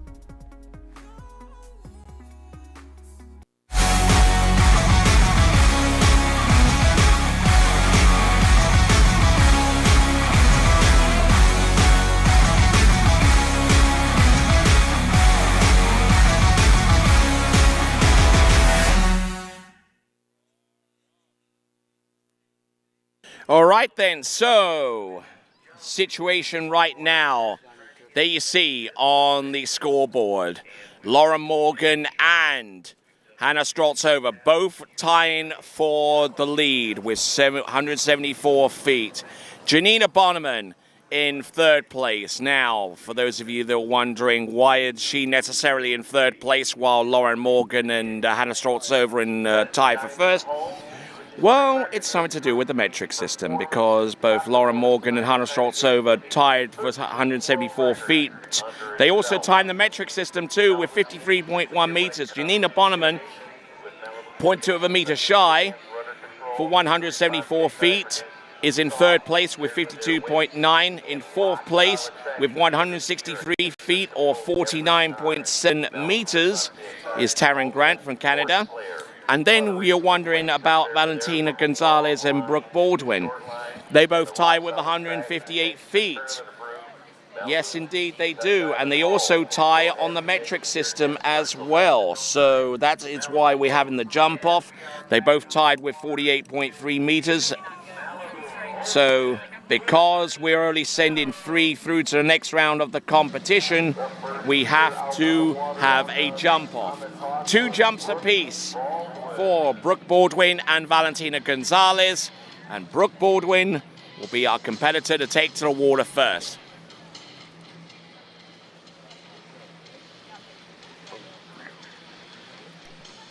All right, welcome back. So here we go. This now is Brooke Baldwin coming in on jump number 1 of 2. Special guest, a lot prettier than the guest I've had so far coming into the WBC booth. I've got Chelsea Mills. Here we go, coming in on jump number 1. Can't afford to put too much of a foot wrong here. Here comes Brooke Baldwin. Jump number 1. Does not pass on that jump, so she will get a score on jump number 1. Lands in, rides it out. Good stout effort there on jump number 1. It is Brooke Baldwin. The distance will be known I think to it's us looking very, really very good. soon. Today is probably the best day I've seen this week. The conditions have been so challenging all week long, and I think it's looking the best it's seen. There's still a little bit of texture on the water, but sometimes that feels good, just a little bit of feedback into the ski. So just a slight scale. It looks like scaling off the dock today. Okay, so jump distance there it is. What is it? 153 feet. 153 feet on jump number 1 for Brooke Baldwin.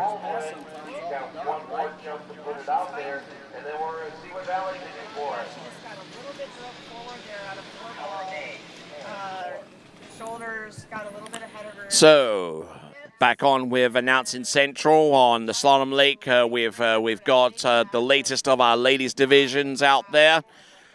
I have the Malibu Pro Women's Jump Qualifier on lake number 2, and we're in the midst of a jump off between Brooke Baldwin and Valentina Gonzalez.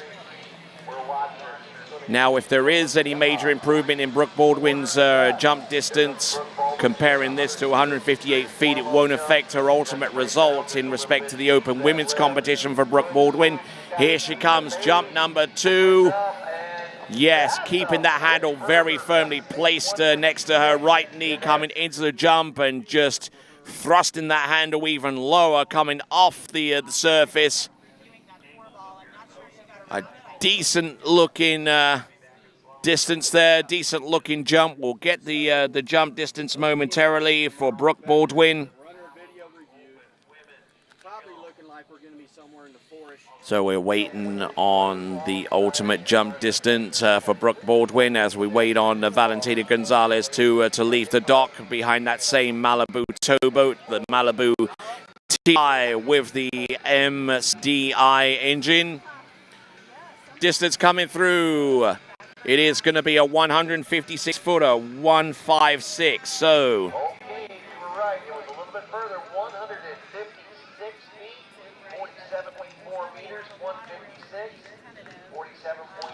Okay, so 156 feet or 47.4 meters. That is target for Valentina Gonzalez. If this Chilean skier has any aspirations on advancing through to tonight's nighttime jump final, the Malibu Pro Women's Jump Final, then she's got to come away with a jump distance of 156 feet or more than 47.4 meters. Certainly a lot to take on board for each of our jumpers. They're looking around and seeing if there are any wind gusts or anything that could potentially be a threat to them on the jumping lake.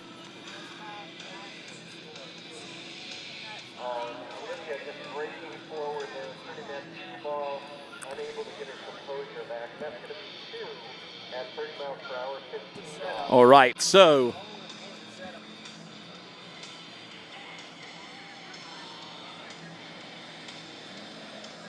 all right then, so we've got Valentina Gonzalez. Here she comes, jump number 1 of 2, up and over. Jump number 1 of 2.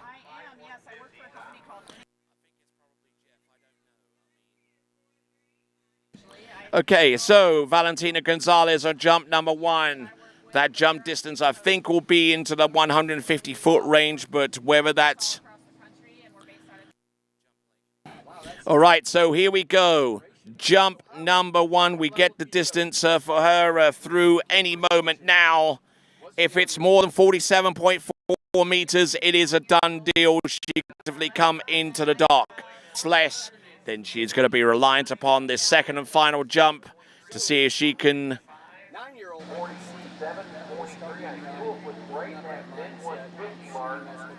So the distance is going to be revealed to us any moment now for Valentina Gonzalez.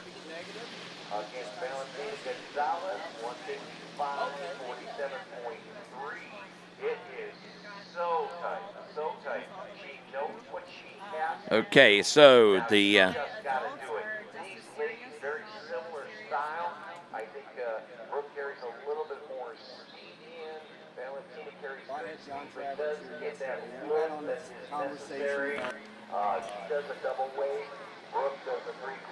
Okay, so the jump distance on jump number 1, it is 47.3 meters, 0.1 of a meter down on Brooke Baldwin. It is very, very tight. One jump to come, though. Ah, yes, a beauty of a jump there for Valentina Gonzalez. Could that be enough to send her through to the Pro Women's Night Jump Final? Nip and tuck between these two competitors. 155 feet on jump number 1, and I believe that second jump could well send her through to the next round. Valentina Gonzalez on jump number 3, keeping the tight line, looking at this instant replay. Turns away from the boat, drives it on home. A little early, mind you, but managing to take full advantage of that jump.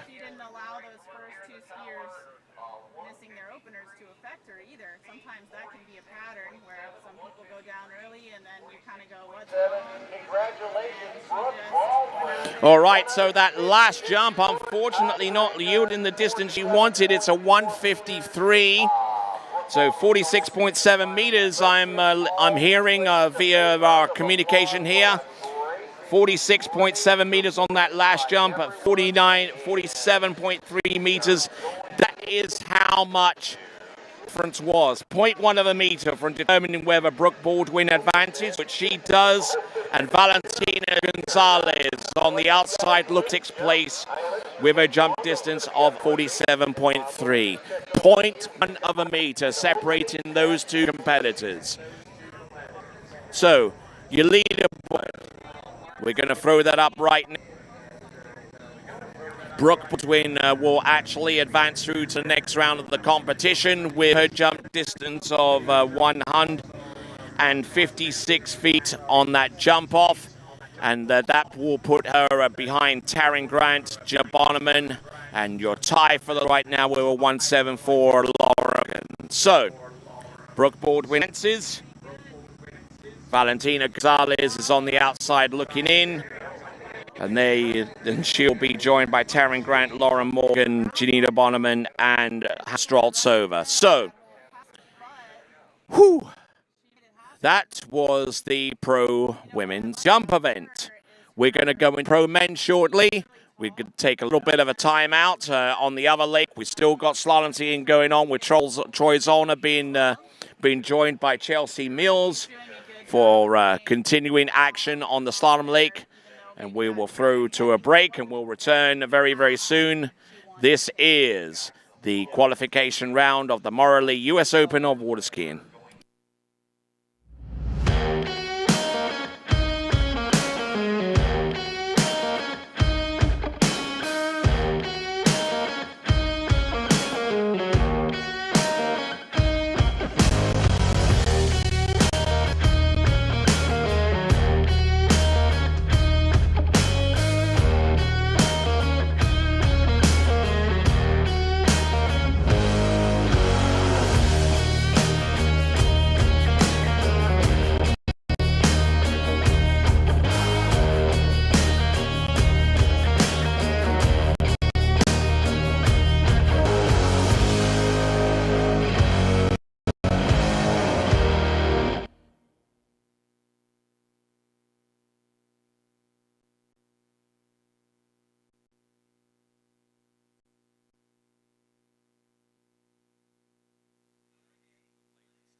test. Give me your worst and you'll get my best. 'Cause I don't know how to back down, how to back down. No, I don't know how to back down, how to back down. Careful, I'm a lion, don't test my pride. Standing like a mountain, looking the devil right in his eyes. Know how to back down, how to back down. No, I don't know how to back down, how to back down. No, I don't know how to back down, how to back down. No, I don't know how to back down, how to back down. I am a fighter.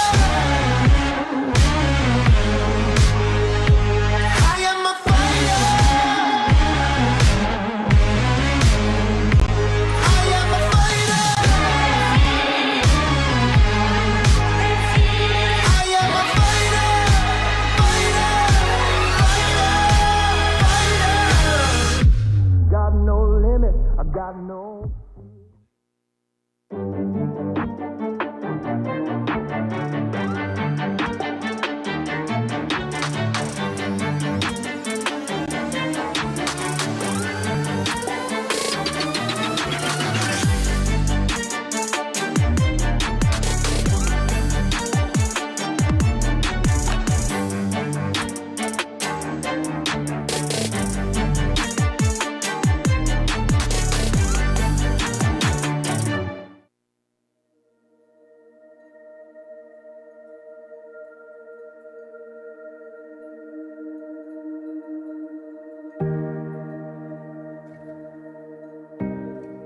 Business started in 1971 when Rob Shirley put his faith in my brother Dennis and his wife Denise to become the very first Mastercraft dealer in the world.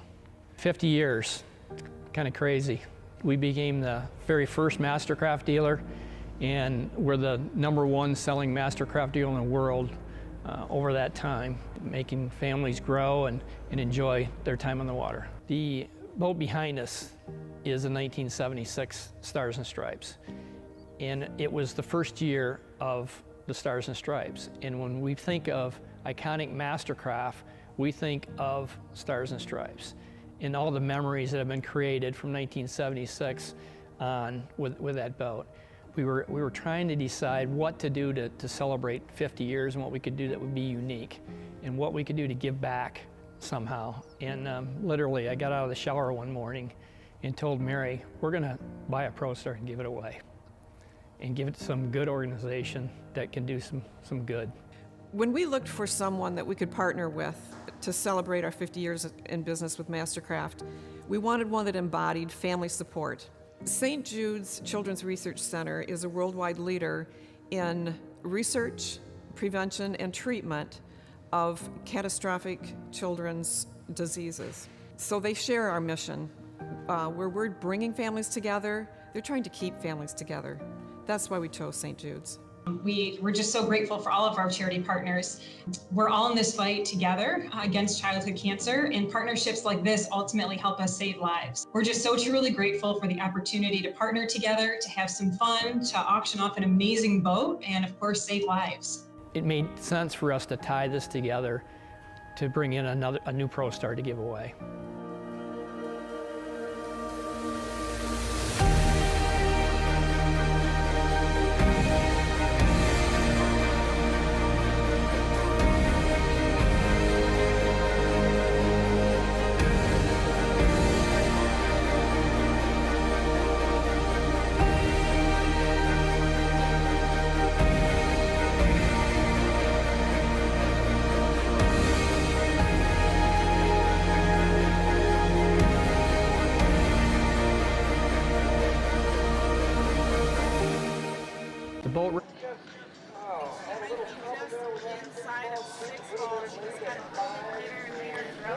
Okay, so we are rejoining the Pro Men's Qualifier brought to you by Mastercraft Boats. Here comes Mason Meckler. Oh, leaning up a little bit there. This is jump number 2, by the way, for Mason Meckler. Not a bad little effort there.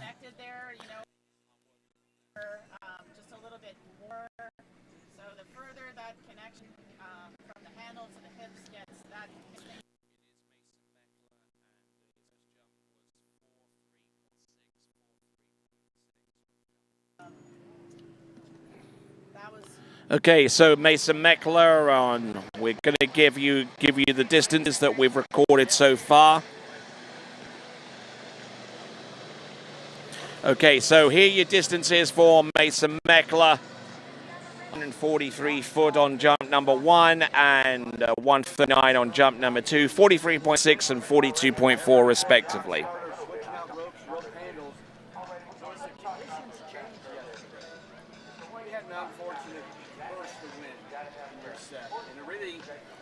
Out of contention. I would say primarily I want to take full responsibility. I think So here we are. This now is Mason Meckler. He has 3 jumps at his disposal. Probably highly unlikely that he'll be among the top 5 to qualify through to the Pro Jump Final, which will take place tonight. The Mastercraft Pro Jump Final. Here he comes, jump number 3, trying to harness all the power that's been pushed towards him into the jump there on that Inmar 6-liter engine inside that Mastercraft Pro Star Stars and Stripes edition, a boat that was recently auctioned off for over $100,000 by Action Water Sports, with the proceeds going to the St. Jude's Children's Hospital in Memphis. So kudos to those folks. You can find out more about the St. Jude Children's Hospital by scanning that QR code in the bottom right-hand corner as you see it right now. Please donate to a worthy cause, the St. Jude Children's Hospital. All right, then, we have the last jump distance from Mason Meckler coming to you in just a short while. The jump distance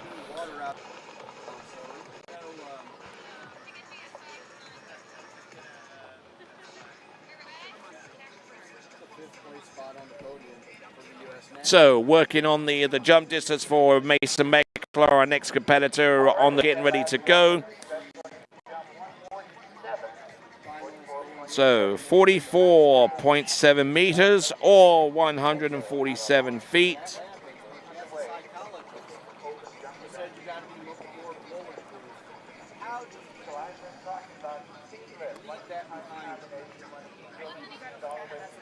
So now, if my list holds true, it should be the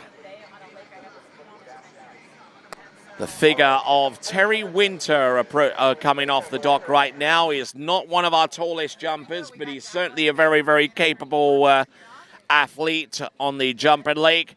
We know him more for his prowess on the slalom course, but he is a very, very capable overall skier.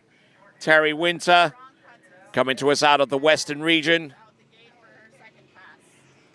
Where does that put her in the standing? That's going to put her in the lead. That's our first women one to run that max boat speed, 34 miles per hour. And you know as well as I do, anytime you get through that max speed, the next thing you do is...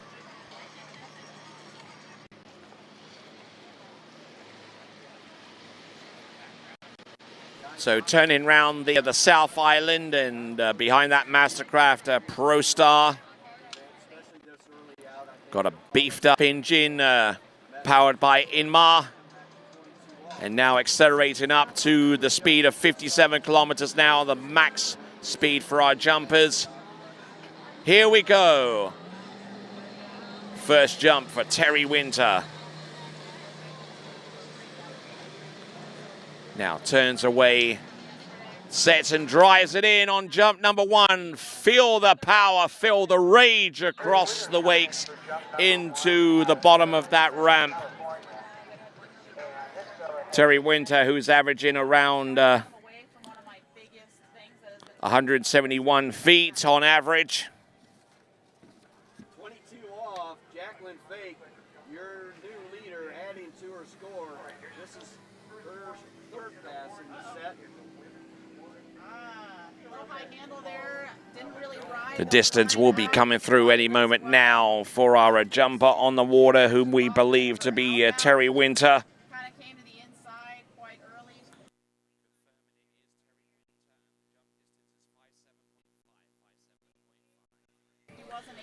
Okay, so the jump distance for our competitor on the water, it's an absolute huge jump for Terry Winter.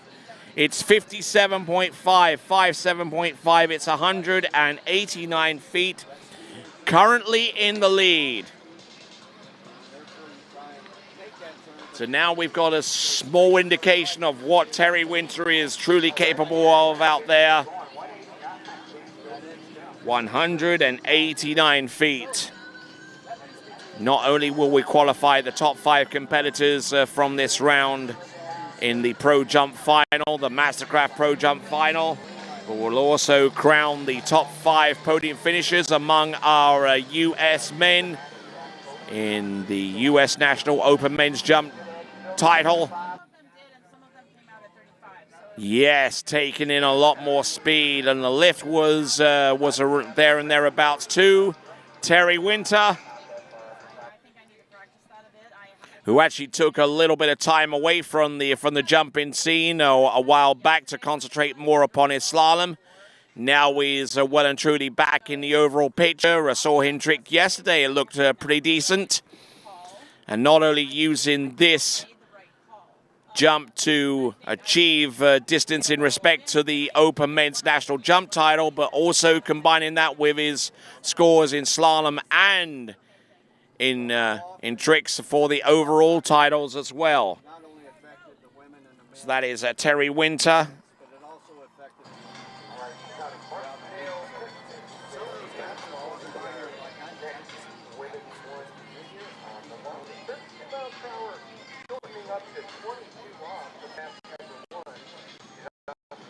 Okay, so exactly the same jump distance coming through 189 feet or 57.6, marginally further. And when I say marginally, I mean 0.1 of a meter.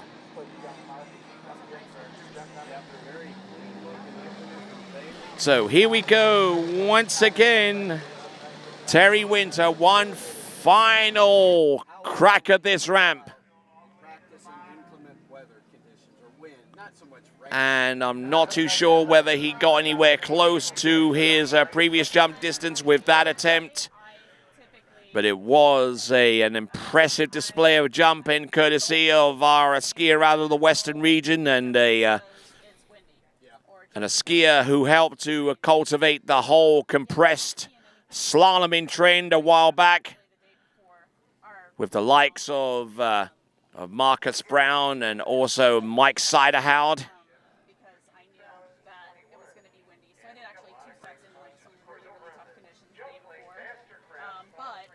Good effort there on jump number 3. Solid off the top. Good speed in.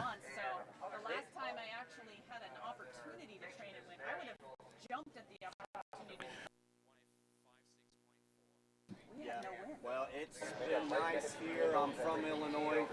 Unfortunately, this has been So that last jump there for Terry Winter was 185 feet, 185 or 56.4. And now we're going to bring on our next competitor, according to this list, and also jumping at the 5.5-foot ramp height. It's going to be Garrett Reese. A Mastercraft towboat, the exclusive Stars and Stripes edition. As I mentioned, that boat was auctioned off recently for over $100,000, with the proceeds going to the St. Jude's Children's Hospital in Memphis, Tennessee, providing life-saving care for sick children across the nation. And the St. Jude's Hospital does this based upon your generosity and your donations from endeavors such as this. And under no circumstances is any child or parent liable for any of the medical bills or costs that it takes to treat them. As I say, dependent upon donations, and certainly a very worthwhile and very, very worthy cause, the St. Jude Children's Hospital in Memphis, Tennessee. Be sure to take some time out and donate. All right, then. We're waiting on Garrett Reese to take to the water, and looks like our boat is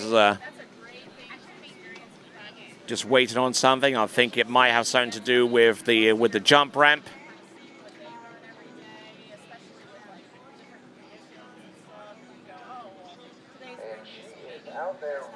So for those of you just tuning in, you are tuning in to the Pro Men's Jump Qualifier, the Mastercraft Pro Men's Jump Qualifier for the 2021 Morley U.S. Open of Water Skiing. The finals taking place this afternoon and this evening.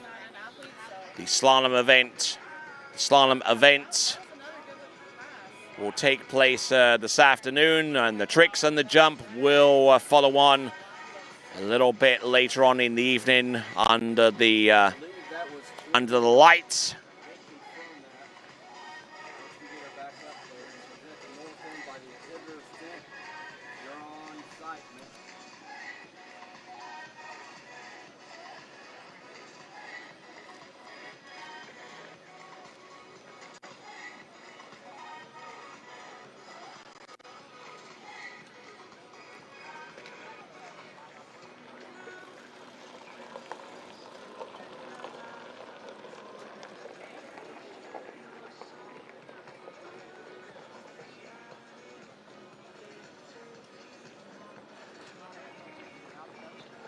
All right, here she starts. Needs a good start on the green loop as she's coming in. Women's one here. Hey, she's doing great. Oh, gets a little deep in that two ball. That'll be 1.5. Hey, Ricky, are you running around? 13-meter line, 32 off.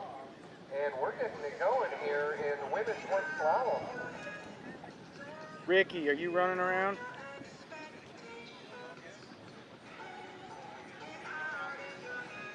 Is Trey running around?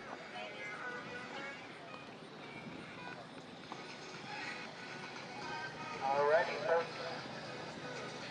Out of Dow, Illinois, Benjamin Luke coming out on the water. Vinny, Vin, can you get Trey to do gas? Get Trey to do gas. Okay, looks like our competitor on the water is Benjamin Lutz. Benjamin Lutz coming into this competition averaging about 182 feet. Okay. Just hearing the signal from the starting dock suggesting that that is Benjamin Lutz, and we're going to see what he can do.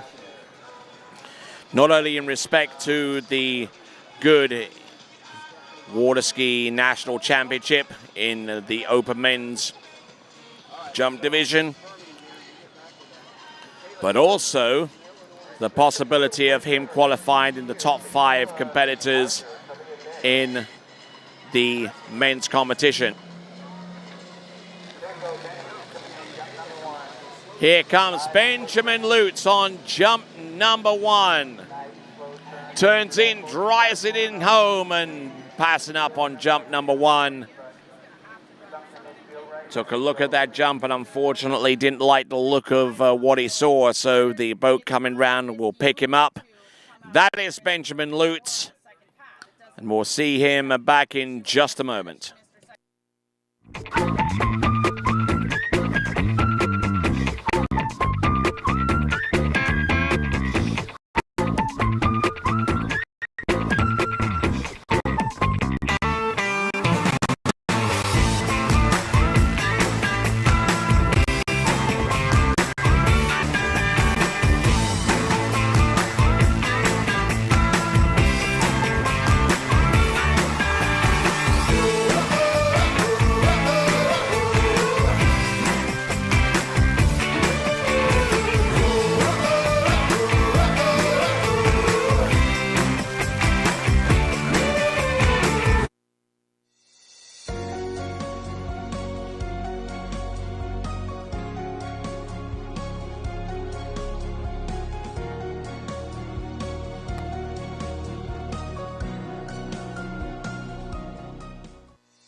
All right, then pass on jump number 1 for Benjamin Lutz.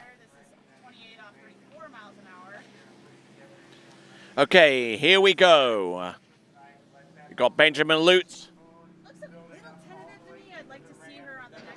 Passing up also on jump number 2 there. So not feeling particularly comfortable right now with the situation, and passing up even later on that one. So it looks like he's passing on the basis of being too early on jump number 1, too late on number 2, and see if he can come up with something in the middle for jump number 3. He's left himself in a very awkward situation right now. Benjamin Lutz, jump number 3 coming up. We'll take a quick look inside our tent where a lot of our folks are munching down on some lunch and some concessions whilst taking in all of the action out on the water. Benjamin Lutz, jump number 3 behind that Stars and Stripes edition of the Mastercraft Pro Star.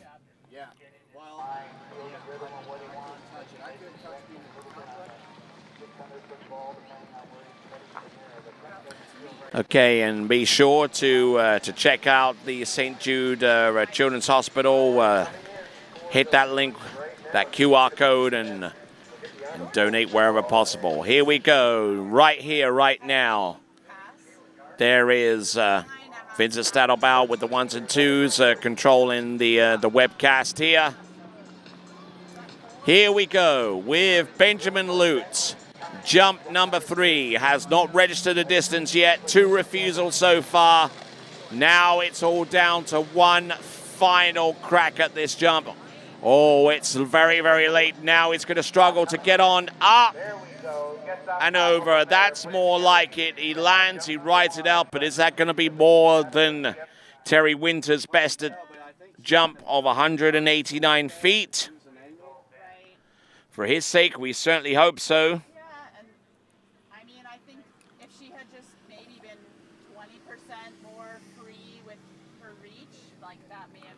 So looking at Benjamin Lutz's last jump. Just working his way away from the boat just before he turned, then whipping the skis round. And the jump distance coming up. In respect to the lead, it makes for pretty grim reading, but the jump distance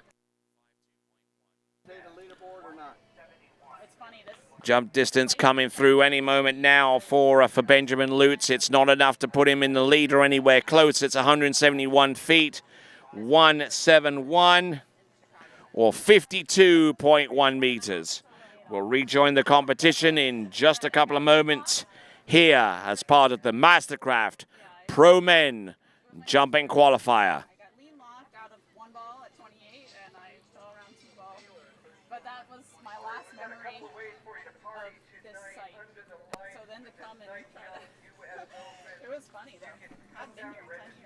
Wait a second.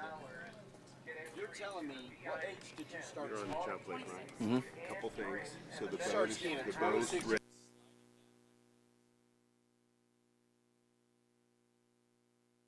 Or you can party on the island for $25 and watch those I don't light see 'em. jumpers jump right at you. Well, here she comes right at you now. This is Tim.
right then, returning with action here at the Mastercraft Pro Men Jump Qualifier.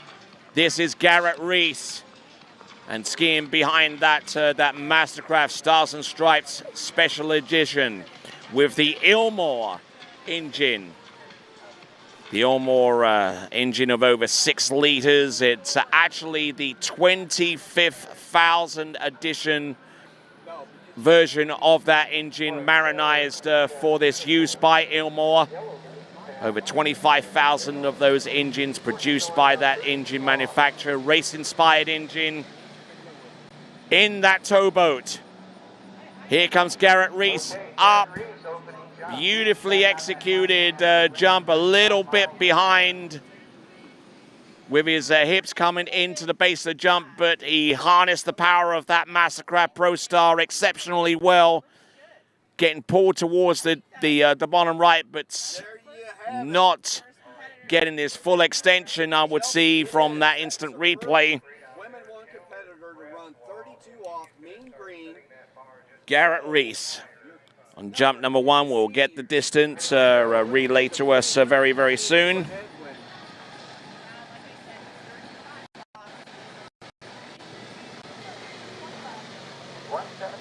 Distance coming through any moment now. It's a 172, 172 feet. That vaults him into second place. A 172 or 52.5 meters. Still a good distance behind Terry Winter. And there you see that Mastercraft Pro Star, the special edition, raised over $151,000 for the St. Jude Children's Hospital in Memphis, Tennessee. Big kudos to the person who bid that amount and was successful in the recent auction held by Action Water Sports. You saw a little bit of that footage earlier before we brought on our first competitor. And here he comes, Garrett Reese, jump number 2. Gave himself a little bit more room to get that jump away. We'll get the jump distance from our officials. And we'll see what it is. There's Garrett Reese getting pulled in towards the bottom right-hand corner, but still having a little bit of difficulties getting all the power that he wanted to off the top of that jump. My guess is that's going to get on the podium. Yeah? How much you want to put on it? I would put, lunch. Distance coming through for Garrett Reese. I think that distance is going to be very, very similar. It's going to be 171 feet, 171 for Garrett Reese.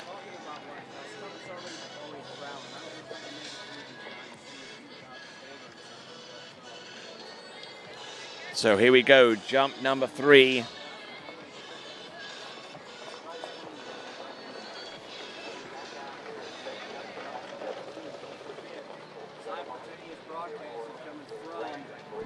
Waterski Broadcasting Company.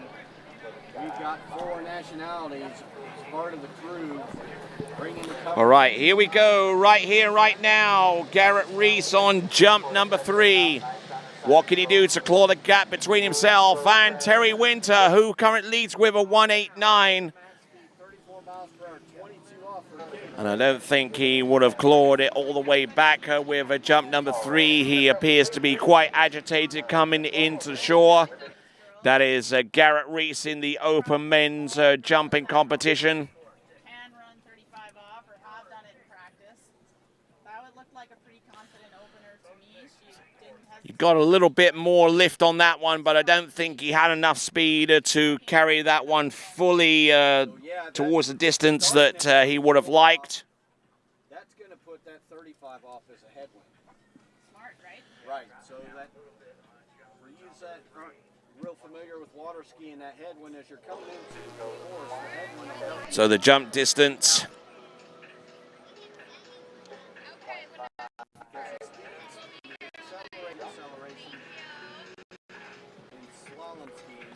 Okay, pushing our jump distance out for your viewing pleasure. It is a 162 footer on jump number 3. So his best jump and hottest on the first with 52.5 meters and 172 feet for Garrett Reese.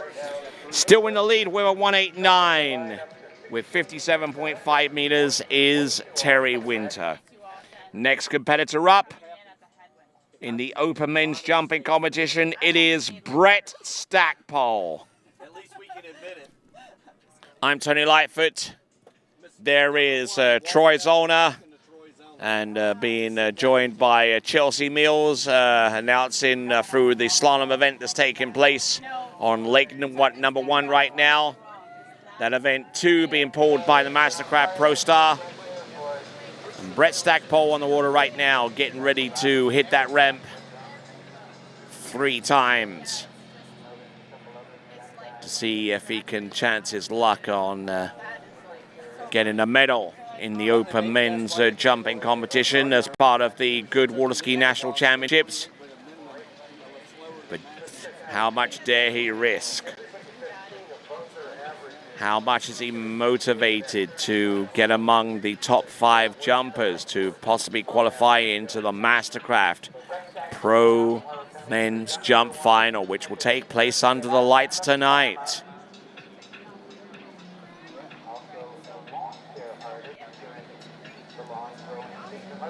Turning away now, turning towards the right-hand side now, keeping that. Oh, look at this. It's a late approach on jump number 1 and absolutely explodes off the top. I think we're going to see our first jump over 190 feet on the strength of that effort.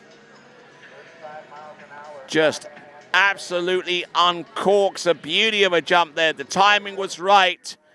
The extension off the end of the jump was absolutely perfect. And just the extension alone gave him plenty of distance. Distance coming through any moment now for Brett Stackpole. And I told you that jump is going to be in excess of over 100 feet. The distance coming through, I believe, in my heart of hearts, will confirm that.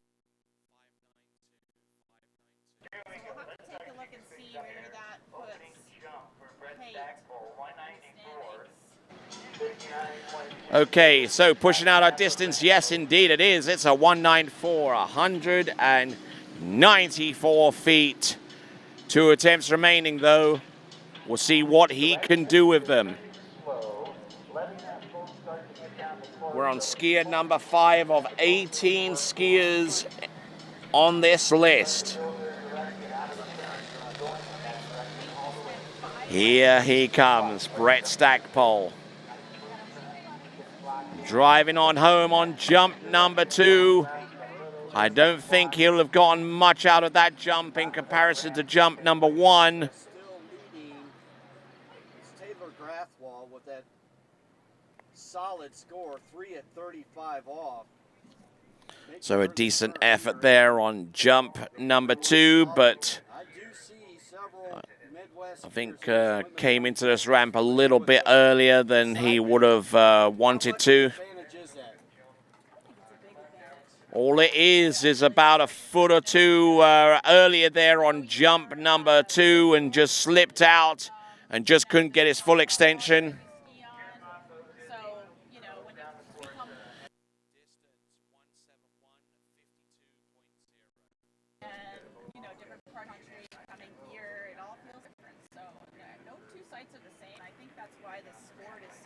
All right, so while his sister skis on the other lake, Samantha Stackpole specifically, Brett Stackpole is on the water at the moment, having jumped 171, 171 feet, or 52 meters on jump number 2. He's still out in the lead, therefore, with a 194 footer, or 59.2 meters.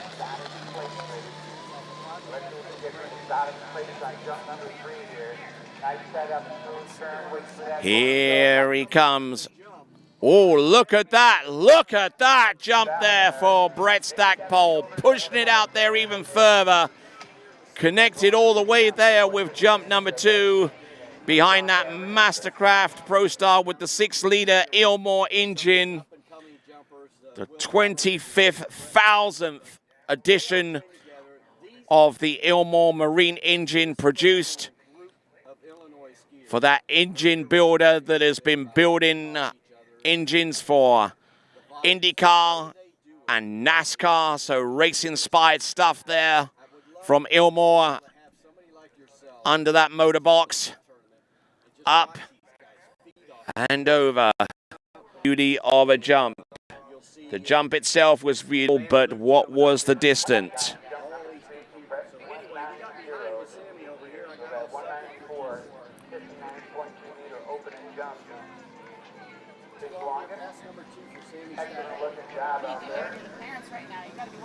So now 190 feet for Brett Stackpole, or 58 meters exactly. Now we switch over to our international competitors for a couple of our skiers. It is going to be Tobias Georges.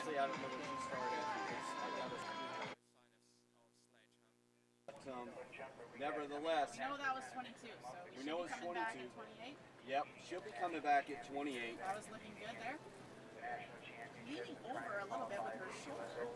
Grabbing lunch right now. Do you want lunch? Do you want me to take it? Well, so far, that's a straight line, right? You want to After your lunch. I kind of want to be, upper body's up, but the legs are out. Yeah. Like a snow skier. I'm talking in the turn or behind the boat? I was talking behind the boat. No, behind the boat. How come you can't read my mind? You're a psychologist. Different story. Behind the boat. Yeah. So having fun here, Troy Zellner and Chelsea. So on the water at this time, representing Argentina, it is Tobias Georges.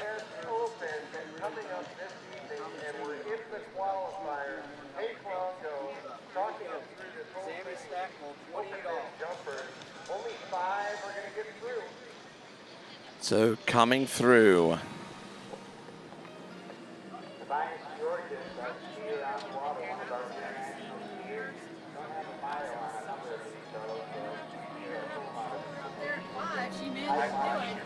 So it's almost like she's losing the line. First jump, his best average coming into this event. He averages around over 180 feet. Oh, and is pushing this one out towards 190 feet there with jump number 1.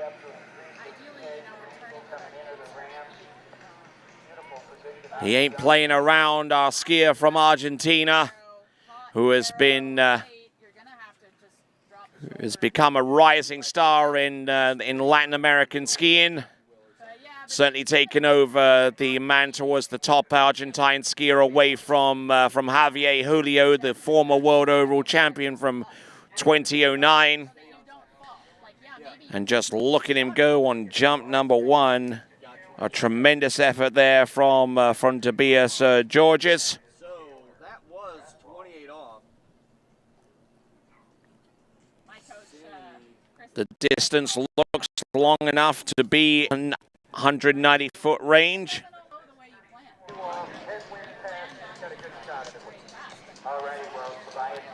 There is the jump of 185 feet, 185.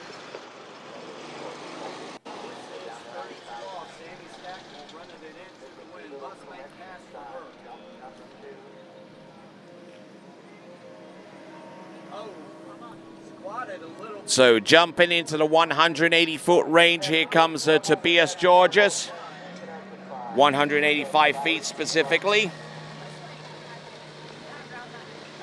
Or 56.3 meters. Here he comes, second attempt. Taking that power from that Ilmor engine and really applying it to good use with that second jump. Just looking at this again, just look at his timing. Well, we're going to have to get turning before the around the 600-foot cut buoy, around about that distance. And now just gliding out away from the towboat. Turns away, sets his skis, sets his stance over them, but still a little bit of slippage coming off the jump and losing his distance as a result. So anything less than 335 So the distance is going to be revealed any moment now. It is 190 feet, so despite losing a significant amount of distance, he does improve to the tune of 57.9 or 190 feet. So that beautifully appointed Mastercraft Stars and Stripes edition, bringing Tobias Georges back into the course for one last attempt at that ramp. The last of our competitors to hit that ramp at 5.5 feet high. Here he comes. Oh, beautiful speed. Looked a wonderfully executed jump. Hopefully the distance will reflect the preparation and the skill coming off the top of the jump to be in that position.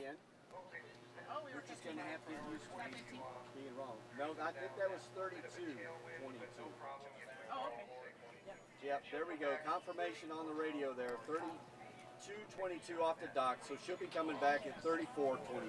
And I actually like that move better.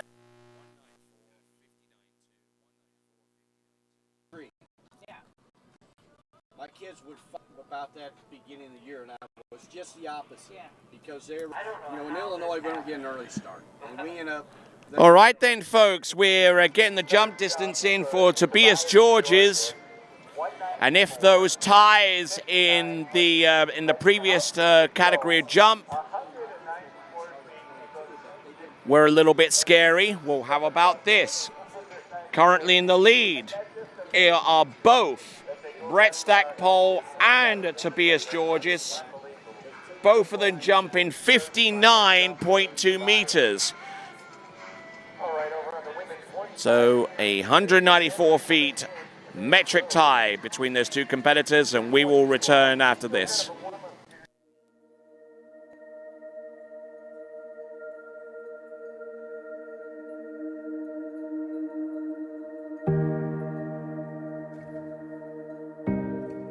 Business started in 1971 when Rob Shirley put his faith in my brother Dennis and his wife Denise to become the very first Mastercraft dealer in the world. 50 years. Kind of crazy.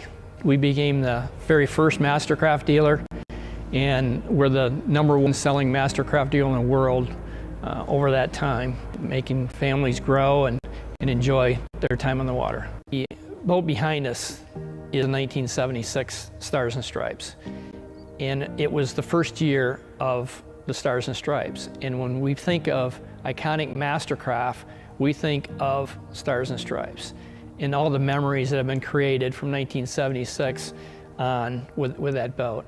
We were trying to decide what to do to celebrate 50 years and what we could do that would be unique and what we could do to give back somehow. And literally, I got out of the shower one morning and told Mary, we're gonna buy a ProStar and give it away and give it to some good organization that can do some good.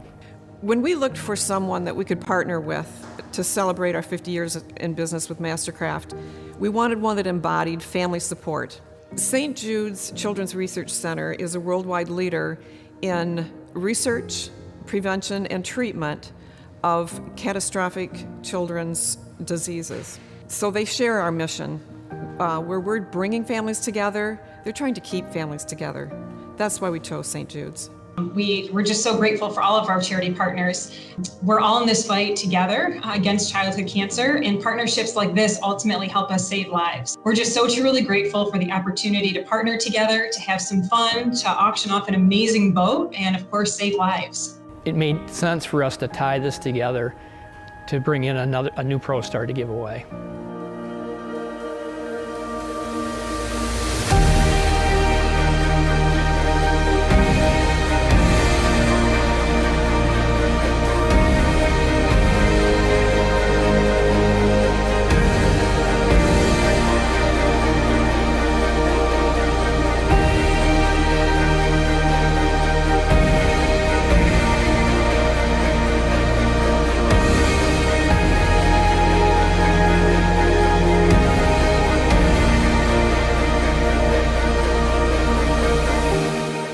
The boat represents 50 years of hard work, great fun, great employees, wonderful customers. It symbolizes our past and our commitment to the future. It's your chance to donate to a great cause with a great boat. The consistent thread over the 50 years of Mastercraft's history is the Pro Star. So there was no more fitting boat to choose than the Pro Star. This has been a family thing, and it's not just family, but it's the action family.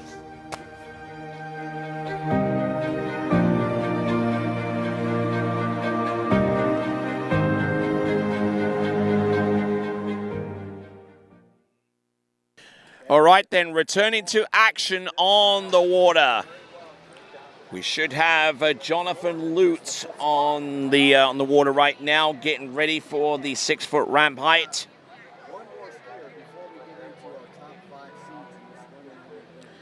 Here comes Jonathan Lutz, certainly one of the top competitors in all the world for his age category. Here he comes. Jonathan Lutz, jump number 1. Let's see what he can uncork here. First attempt. Oh, passing up on it though, so taking a brief look at the jump. So just trying to get his bearings out there a little bit to settle. So just turning away from the boat and then brinkies around and cutting in. Speeds approaching 70 miles an hour. Certainly not for the faint of heart. And they saw him drift a little bit past the point where he would have ideally liked to have turned.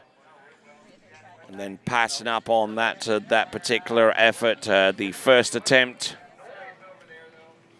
All right, just to give you an idea of where we stand right now, we do have a tie for the lead with 59.2 meters or 194 feet. Terry Winters in second place with 189. Garrett Reese in fourth place with a 172. Benjamin Lutz there with a 171, and on the outside looking in is Mason Meckler with 147. That is what we've got right now. All right then, folks. Great to have you on board. My name is Tony Lightfoot. On the Slalom Lake, they got continuing action of one of our ladies divisions with Troy Zollner and Chelsea Mills providing the announcing there.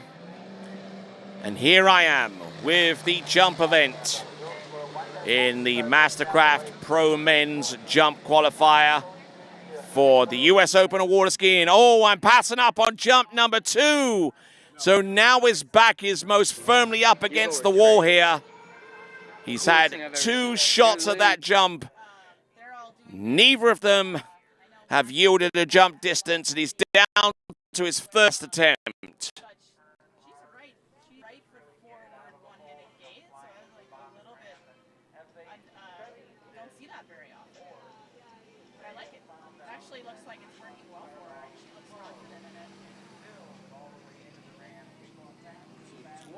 Off.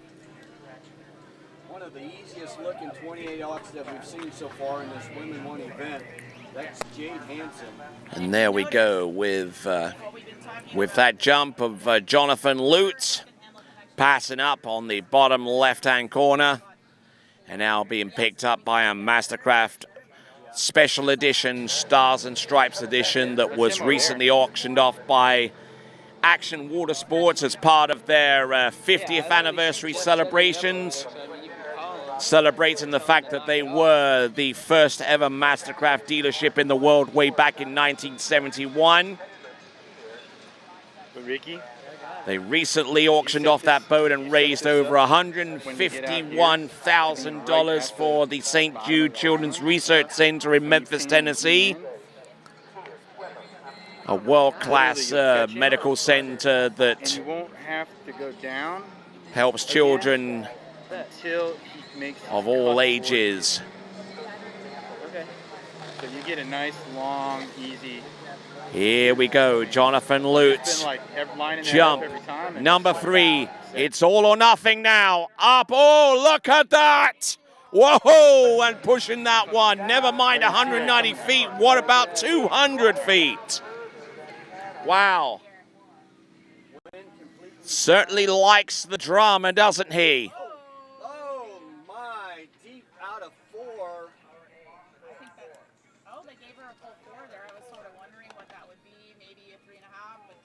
What was the jump distance for Jonathan Luce? We begin to wonder. That's right. We're going to have to pay attention to our monitor here and check out our leaderboard. Over on the jump, like John Lutz, a big one.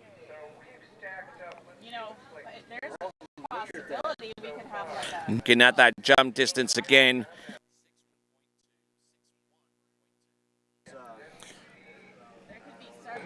So, pushing out a distance, and I told you it was over 200, and it is 201 feet, 61.2 meters. 201 feet, that is 61.2 meters. Some great jump in there for Jonathan Lutz, and we'll be back right after this.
Shipper is our competitor on the water now, getting ready for the first of his 3 attempts, turning round the OJ Props Island on the south side of this beautiful facility here at the water's edge.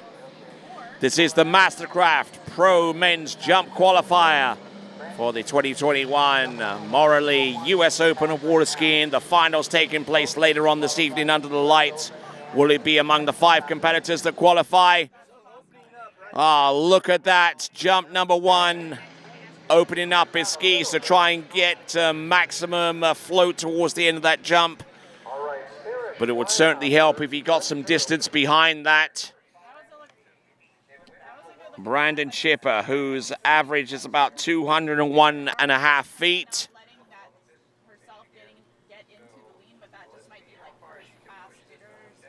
But just waiting for the spot for him to turn. Turns away, keeps the line tight, and just drives it on home. Just a little bit of slippage on the jump there. Just holding those skis together. Starting speed was 32 miles per hour, 22 off, so she's going to be coming back at 34. And pushing out our distance for Brandon Shipper, it's a 199. 199 feet, or 60.6 meters. So that puts him about 0.6 of a meter behind Jonathan Lutz right now.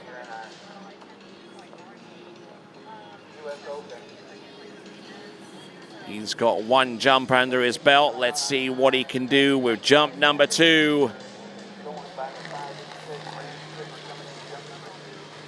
Does he decide to take this jump any earlier or later? It's around about the same spot. Let's see what he's got. And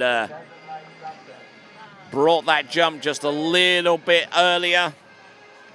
And as he came across the second wake and approached the jump, he realized that that ramp was going to be in a position that would be too dangerous for him to accept. Hitting a ramp early is just as dangerous, if not even more so, than hitting a ramp too late. If you are approaching the jump late, at least you keep your edges and you keep the force going away from the boat. But if you're going towards the jump and having to back off, then that opens up a whole big old can of worms that you don't want to be any part of, in terms of your positioning over the skis and the consequences thereof. So there we go, Brandon Schipper pass on jump number 2. He's got one final jump, one final roll of the dice here. Brandon Schipper with 199 feet on jump number 1. We'll see what he's got in his third and last attempt.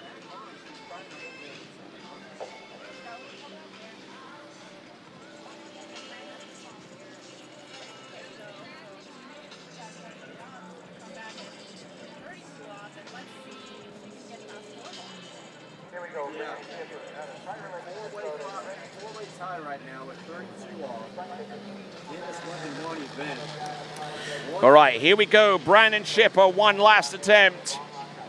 Let's see if he can claw the distance back between himself and Jonathan Lutz, and unfortunately will not do it with that jump. Taking too big of a shunt on that one and just unable to get his skis underneath him and fly effectively on jump number 3. Certainly gave it a good try, but coming up a little bit short by most metrics that matter, including the one that is distance.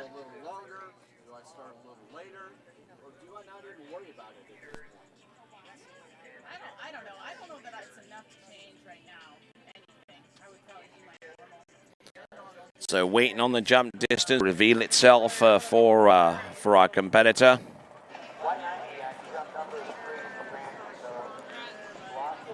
The last jump distance for Brandon Schipper will reveal itself. It's 190 feet on jump number 3. Yes, indeed it is.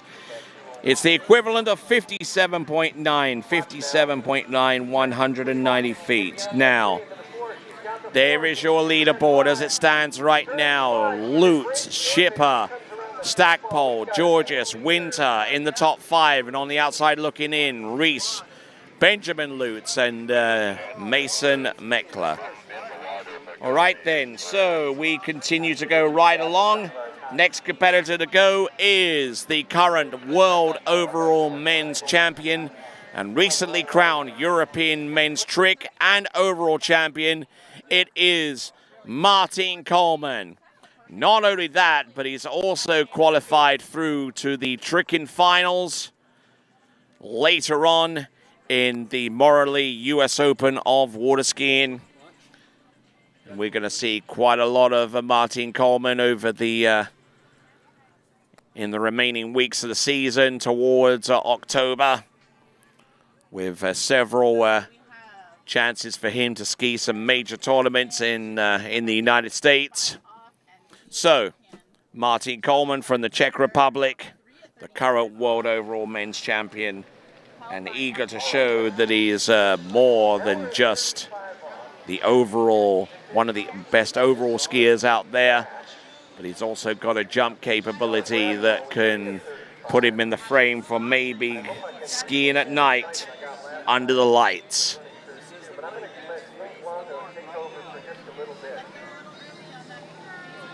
Here is Martin Coleman, Czech Republic.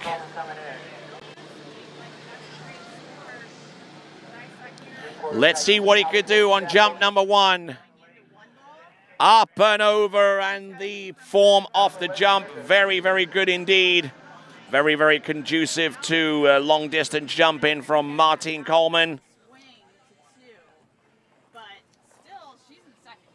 She's in second. She's guaranteed a podium spot. That's great skiing, actually. Yeah. And I loved her 37. So now Martine Coleman has got his second jump to come any moment. He'll make his way down towards the end of the lake, and the jump distance will be revealed. It's will be revealed. Where I can still do this when the season's on, which means I'll be gone like a couple of times. Martine Coleman's jump. Me feel better. Somebody else makes a mistake and not me. We got 4 left. Okay, so 58.9 meters, 58.9 meters, or 193 feet.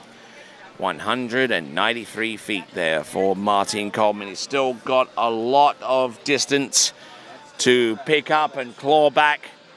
He's about 8 foot shy of the lead, currently held by Jonathan Lutz with 201 feet. And deciding to employ the 3/4 cut again this time, so not getting tremendously wide on the towboat. Just wide enough to get his skis around and to establish a good position. Oh, look at that. Floating in for an exceptional landing there, Martine Coleman. Martine Coleman, who in recent weeks and months has been training over at Bennett's Waterski School in Zachary, Louisiana. And has been doing an exceptional job in all 3 events. And he's also crisscrossed the nation representing Goode ski technologies. Continues to do that here on site. He's the guy that you want to see if you want to find out more about Goode products, including the new MK1 trick ski of his own design. Ski that took him to the European men's tricking title recently in Agrigno in Greece. The distance for Martine Coleman, oh my word. The distance is 208 feet. 208 feet, or 63.3. He is your new leader.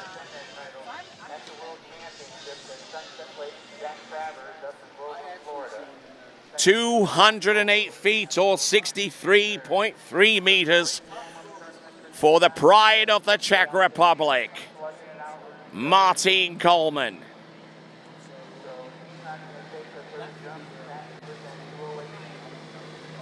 So, looks like he's decided to take a ride home. He'll settle with 208, and we'll step aside right now.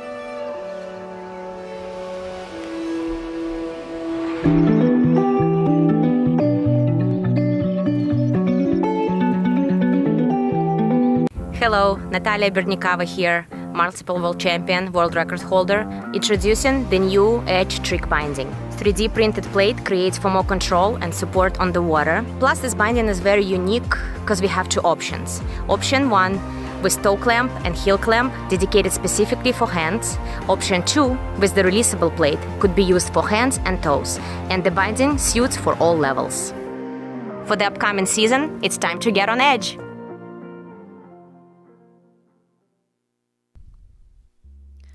The Liquid Edge offers sales and service on Mastercraft and Nautique boats.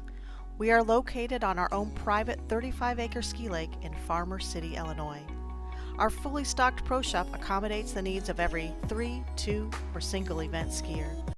We carry a wide variety of ski brands including HO, Syndicate, D3, Radar, and Connolly. We hope you're enjoying their webcast and come visit us soon. And yes, indeed, we do thank those folks at the Liquid Edge for providing the resources necessary for having this for this webcast, and also helping us through the storms as well that have struck this this facility on a number of occasions. So we thank the Liquid Edge for their help and assistance. Here we go in the Mastercraft Pro Jump Qualifier. This is Emil Ritter, another skier that trains over in Zachary, Louisiana these days, and look at that.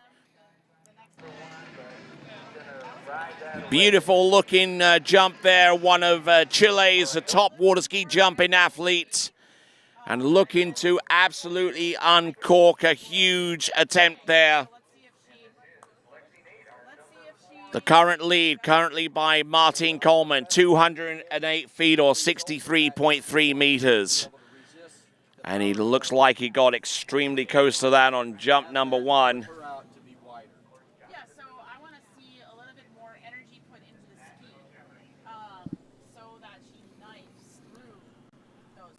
So that first jump on jump number 1. Okay, so the distance coming up any moment now is 58.6. It is a distance of 192 feet, so set himself up well on jump number 1. Now, if the name Emil Ritter has you thinking, where have I heard that name before? Well, probably not in the best way that you could possibly think of. Towards the end of last season, taking a huge spill on the surface of the ramp in Trophy Lakes in Charleston, South Carolina at a professional tournament last season. Certainly one of the gnarliest crashes that I've ever seen. Probably superseded as recently as this weekend with some of the ramp cam footage that we saw earlier on in the competition. Here we go, Emil Ritter. Oh, look at this! Absolutely thunders his way into the landing there on jump number 2. Set himself up well with over 190 feet on jump number 1, and he just absolutely uncorks a huge one.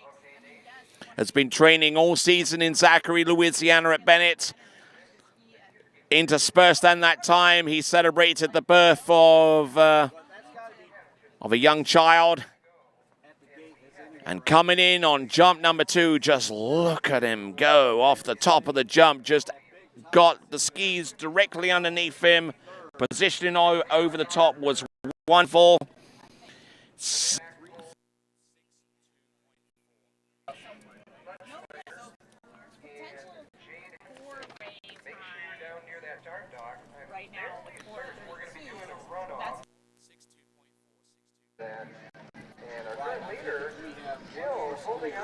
Okay, so that jump there, 62.4 meters, 62.4. And that is 205 feet. Now we're starting to pound the jump. Now we're getting distances in excess of 200 feet in regularity now. You started off with a 192 with 58.6. And it's followed up with a jump distance of 62.4. Now, what can he do on jump number 3? How much is he prepared to risk? A little bit earlier coming into a jump this time, and I don't think he got enough speed or enough height on that one. I could be wrong, of course, but I don't think he came in with enough force or indeed resisted with enough height off that jump to really get anywhere close to 205. So that might end up being his best jump out of the 3. It is enough for second place right now, and with how many skiers we got left, he could well be in the frame for making it through to the next round, but we're just going to have to wait and see on a few of these jumps. Emil Ritter. All right, thank you. Oh, okay. 32.22 again? Yeah. Okay. Wrong again. Wrong again. I think, I'm just trying to get the higher percentage. McDonald, Tennessee. I'm getting there, right? It's only Okay, so there is your distance. 198 on the third, so his best jump is a 2:05 or 62.4 meters. Now, working our way to our next competitor. It'll be none other than Scott the Rocket Man Ellis out of Auburndale in Central Florida. Skis on Lake Tennessee over there and trains with a whole bunch of competitors during the course of the season. He's certainly one of our elder statesmen in terms of professional men's jumping. In fact, coming into this event, it's safe to say that between Scott Ellis and Freddie Krueger, they were probably the only competitors in this pro jump event to have ever experienced what it's like to jump professionally on the shorter jump skis, because they were competing way back in the middle to latter parts of the 1990s, and by about 1996, 1997, pretty much every major pro water ski jumper had transferred from jump skis that were maybe about 75, 76, 77 inches long, all the way up to where they currently stand right now, in excess of 89 to about 92 inches long. It certainly made jumping a lot safer and a lot further and a lot more predictable. And Scott Ellis, who's not only dabbled in water ski jumping, but is a viable overall competitor as well, and was also around during the days of the ski fly era as well. Here comes Scott the Rocket Man Ellis, jump number one. Good speed, but the ramp work needed some work in order for him to fully complement what he was able to bring in so far as heat into the bottom of the ramp. Not only jumping to possibly qualify into the nighttime final, but also chasing down the Open Men's jumping title as part of the United States National Water Ski Championships, title sponsored by Goode. Here we go. Once again, looking at the instant replay.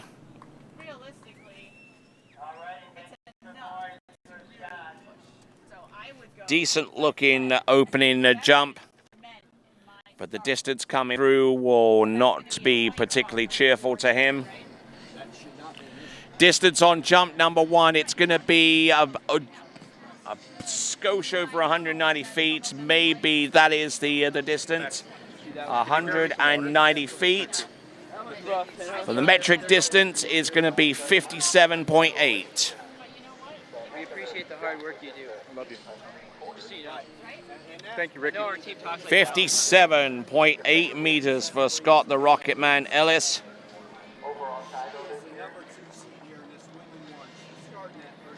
The equivalent of 190 feet, and now he's got to come up with something a little bit more substantive. Jump number two, sets himself up a little bit earlier coming into the base of jump. Oh, and look at this. That is more like it from Scott Ellis. Scott the Rocket Man Ellis, who actually held the distinction in the early part of the 1990s for winning not one, but two Pro Tour stops on the same weekend, and was the Pro Tour champion in the early part of the 1990s. That's how far his career goes back in terms of longevity. Scott a Rocket Man Ellis doing the fine job there with that second jump. Wow.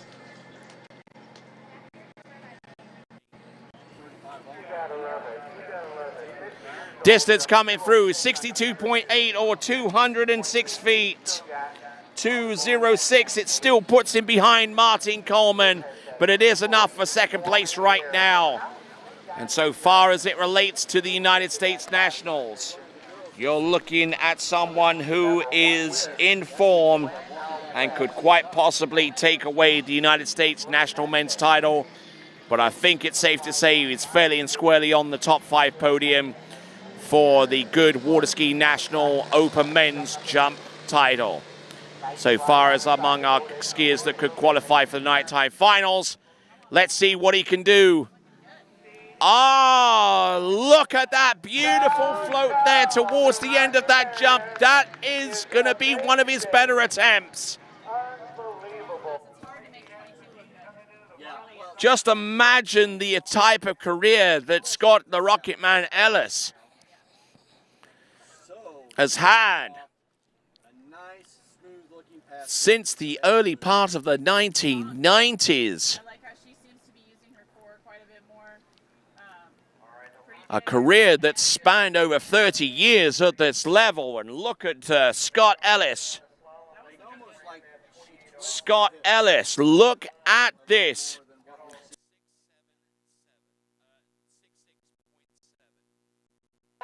All right, the jump distance is coming through. It is going to be absolutely enormous. The jump distance is going to be 219 feet. 219 feet, or 66.7 meters. He has taken the lead by a country mile. Wow. Your new leader, and with how many skiers do we have? We got 6 skiers to go, so if that jump score remains effectively unchallenged for at least 2 more skiers out of the remaining 6, then Scott the Rocketman Ellis could well be jumping tonight.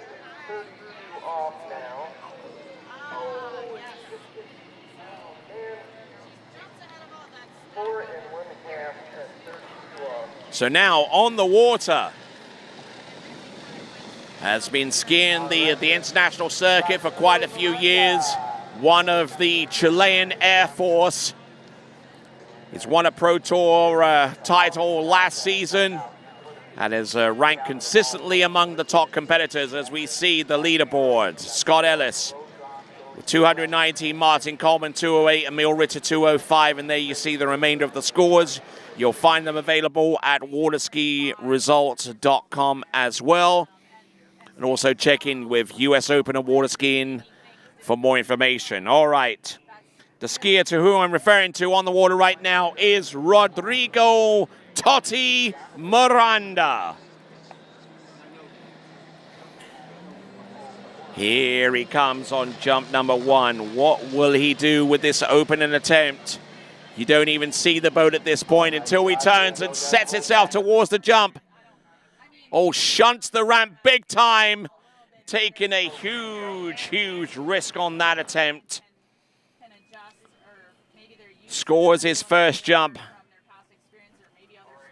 But will it be enough to send him into the top 5 or so?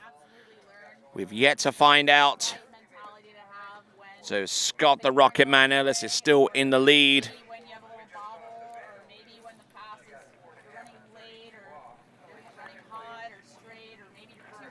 But just take a look at this, pounding that way through.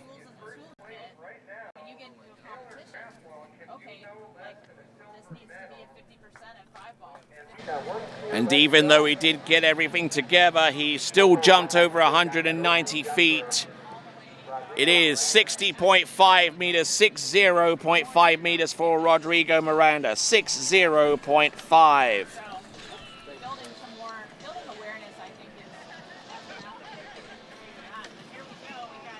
Okay, so let's see what we've got.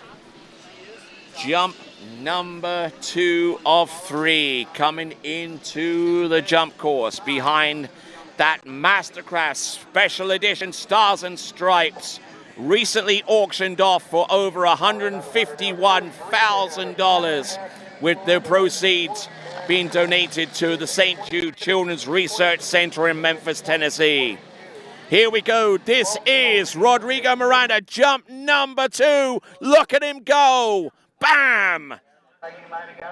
Great looking attempt there from him. But will it be enough to close the gap down on Scott Ellis, who's jumped 219 feet? Absolutely remarkable skiing behind a remarkable towboat, built to celebrate the 50th anniversary of the world's first Mastercraft dealership, Action Water Sports, who auctioned this boat off recently. There is Rodrigo Miranda. Beautifully executed jump. Not all the way there, Rodrigo Miranda quite yet, but the distance will be revealed very, very soon. Rodrigo Miranda coming through as our best international competitor at the moment with a 211-foot jump. 64.3, 64.3 meters, or 211 feet. He currently lies in second place. Pipping fellow international competitor Martin Coleman to the tune of 3 feet. But now he is within 8 feet of the lead. Rodrigo Miranda. Let's see what he has. Jump number 3. Can he claw the gap? Can he take the lead with jump number 3? Not with that attempt, I'm afraid. He'll be lucky if that jump is over 180 feet. But a good sequence of jumps, at least for the first 2 attempts, and puts himself in a pretty darn good position because 5 skiers remain. And if Scott Ellis's best jump remains unchallenged within about the first skier or 2 in this next batch, then chances are Rodrigo Miranda could see himself through to next round if his jump goes unchallenged beyond that. Wow, just look at that on the surface of the ramp. A lot of slippage there, and unfortunately for Rodrigo, not getting that jump together. And I said that he'll be lucky if he gets anywhere close to 180 feet. Try 171 feet or 52 meters, 171, 52 meters. But his best jump is 211 feet. Next competitor up is going to be Igor, the Mad Russian Morozov.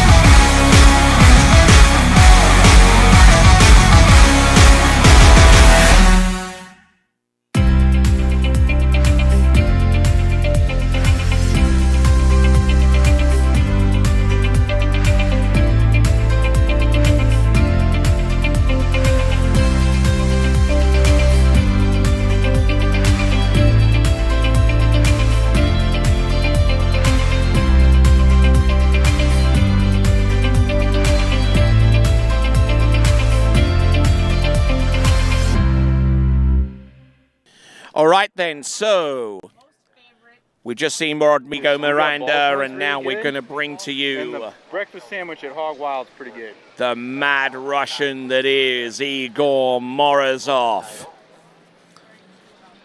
Scan that QR code and donate generously to the St. Jude Children's Research Center.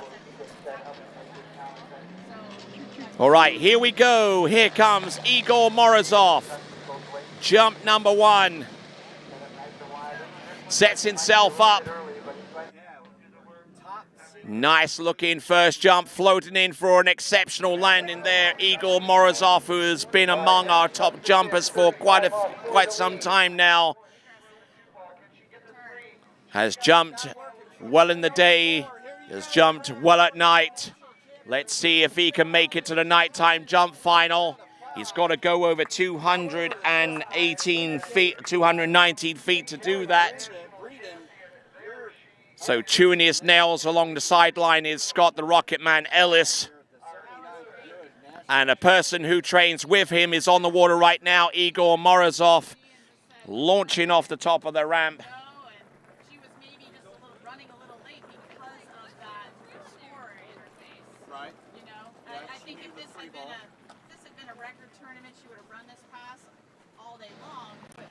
Waiting on the jump distance for Igor Morozov.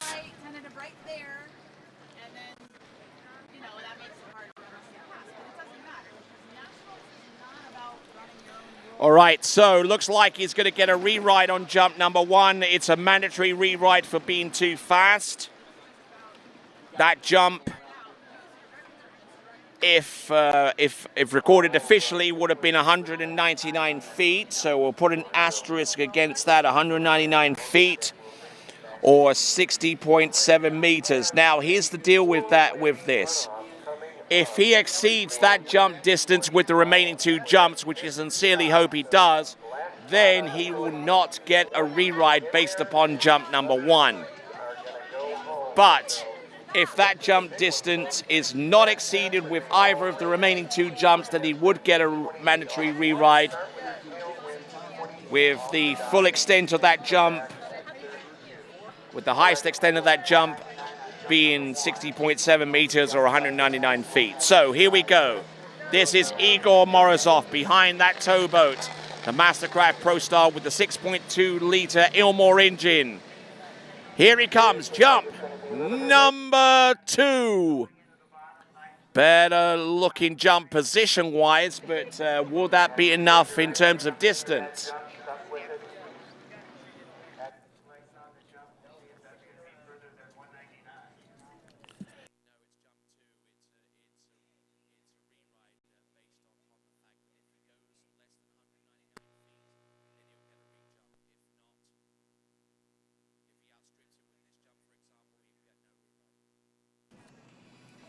All right, so here we go. Jump number 2, once again, looking at this on the instant replay. Shunts the ramp there, not getting much in the way of extension off the top of the jump. So that was Igor Morozov.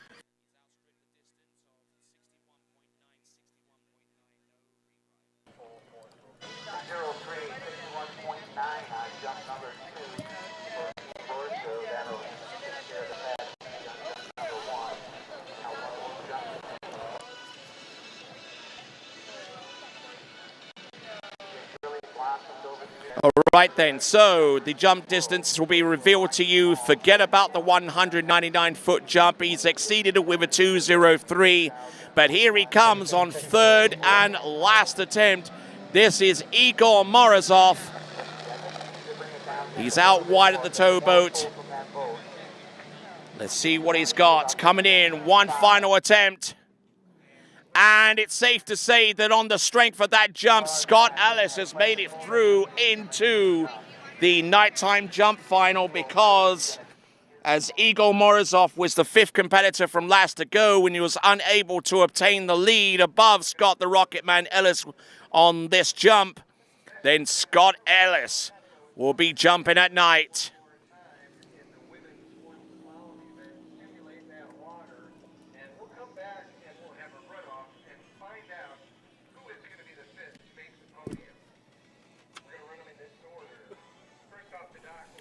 So we're waiting on the jump distance for Igor Morozov.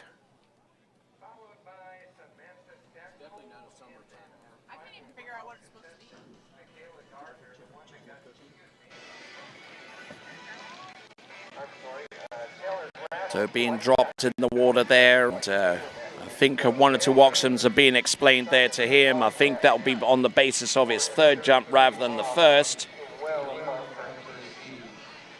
Just waiting on some more information on Igor Morozov. Now, that last jump distance was 161 feet, 161.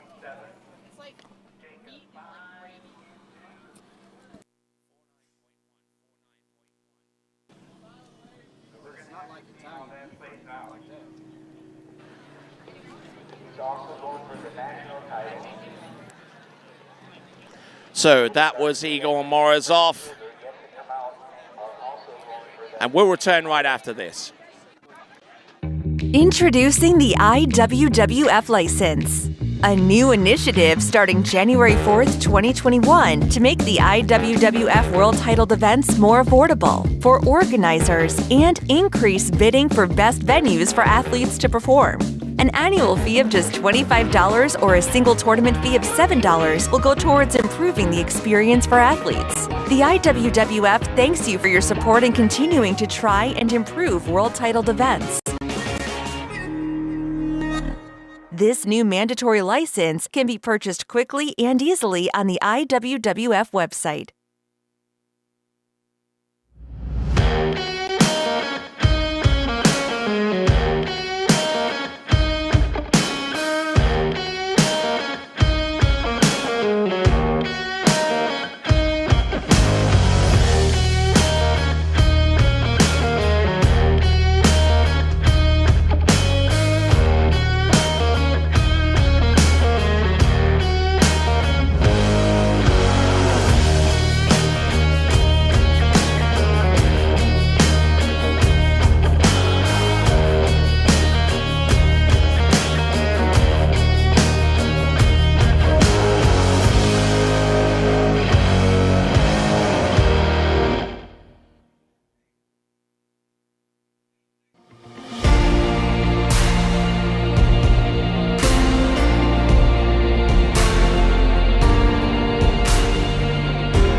All right, returning to action now. Our next competitor up is Dorian Llewellyn. Now, because of the events that we've just seen, Igor Morozov has all but eliminated himself from future contention because Igor Morozov's best jump was 203 feet. Now, the lead distance with 4 competitors remaining is that of Scott Ellis with 219 feet.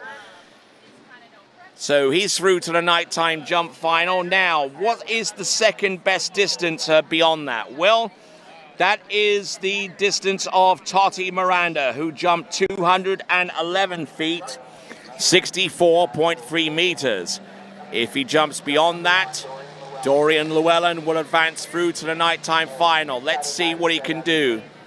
A nice soft turn comes in off the wake. Boom! Oh, look at that! Oh, my word! Top banana! By Dorian Llewellyn. Man alive. That is absolutely out of sight. And that jump, I'm saying that is going to be very close to Scott the Rocket Man's distance of 219 feet. It could well be into the 220-foot range. And Dorian Llewellyn, son of the legendary Jarrett Llewellyn, former world jump record holder and former world overall champion. Is that the result or the reaction of your swing out by the green? Oh my word, we are in the realm of tied jumps again, ladies and gentlemen, because that jump distance for Dorian Llewellyn is 219 feet. What is the difference between Scott Ellis and Dorian Llewellyn? I hear you cry. 10 centimeters in favor of Dorian Llewellyn because Scott Ellis scored 62.8 and Dorian Llewellyn scored 66.9. So the difference between the two is actually 66.7 meters for Scott Ellis and 66.9 for Dorian Llewellyn. Dorian Llewellyn has just put himself through to the nighttime jump final on jump number 1. Let's see what he could do on jump number 2. Oh, man, good-looking jump again. He is en fuego with jump number 2. That might have actually put him through to the finals again. Might not have been enough to exceed 219 feet, but it's going to be there and thereabouts.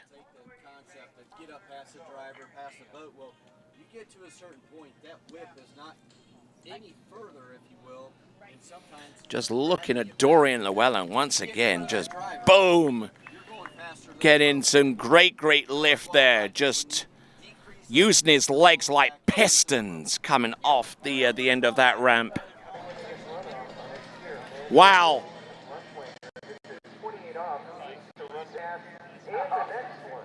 I told you that you guys can jump over 220 feet. 223 feet on Dorian's second jump. Okay, 223 feet. 68.1 meters.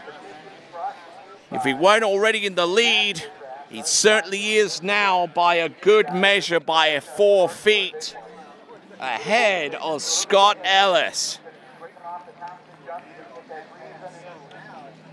And he's still eager for more behind his favorite towboat, the Mastercraft Pro Star. Here he comes, jump number 3.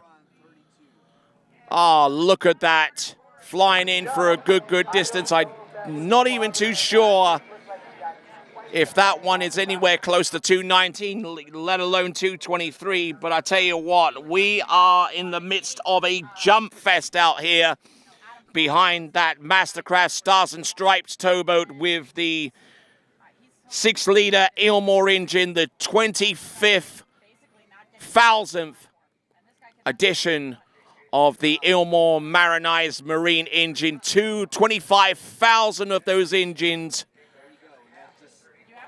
have been produced over the years by Ilmore race-inspired engines. The distance on jump number 3. Wow, 226. His jumping is deceptive, guys. You would think that 1 or 2 of those jumps may have been less, but on that third and last attempt, 226 feet or 68.9 is your new leader. He extends his lead. Look at that. Look at the leaderboard. Dorian Llewellyn, 226. Scott Ellis, 219. Both those competitors through. The bubble score of Rodrigo Miranda is still there with 211. Martin Coleman, 208. Emil Ritter, 205. And there on the outside looking in is Igor Morozov and Jonathan Lutz and Brandon Shipper, and the rest of them you will see on the results at waterskiresults.com. So 211 feet is still the bubble distance. The distance that belongs to Rodrigo Miranda of Chile. So already through to the next round, 1 skier from the United States, another skier from Canada. And we still haven't fully resolved who wins the Open Men's Jump title, because among our last 3 competitors, 2 of those competitors are from the United States. So there's that element to think about, folks. The 79th Goode Waterski National Championship Open Men's Jump title. We'll still have Teddy Garcia and Freddie Krueger in that respect, ready to go. But before those competitors from Great Britain, this is Jack Critchley. Jack Critchley, who last season in the Mastercraft Pro Tournament jumped over 230 feet for the first time, over 70 meters. And wouldn't he love to launch a similar kind of jump right here, right now? Ah, look at that. Oh, and getting almost rolled out the front of those jump skis, extending hard. I think that jump may be enough to send him through. If it's anything over 211 feet, it's done the job for him. Yeah. I mean, it was definitely maybe a strategy. Maybe she was surprised. Give the jumpers enough engine power, and they will do wonders for you. Look at this from Jack Critchley. Again, a little bit of slippage with that left ski, but still able to jump.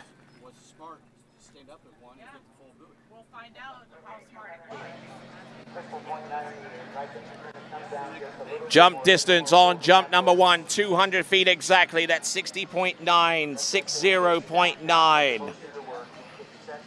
Or 200 feet. If Jack Critchley were to stop jumping now, it would mean that Rodrigo Miranda would be through to the next round of the competition for absolute certain with his jump distance of 211 feet. But as it stands, Jack Critchley has 2 more attempts remaining. This is the Mastercraft Pro Jump Qualifier. 5 competitors will advance out of this round to the nighttime jump final tonight, right here under the lights. Here he comes, Jack Critchley, edging away. Oh, look at this, he's later. Now he's got to work off the second wake. Oh, a beautiful jump there from Jack Critchley on jump number 2.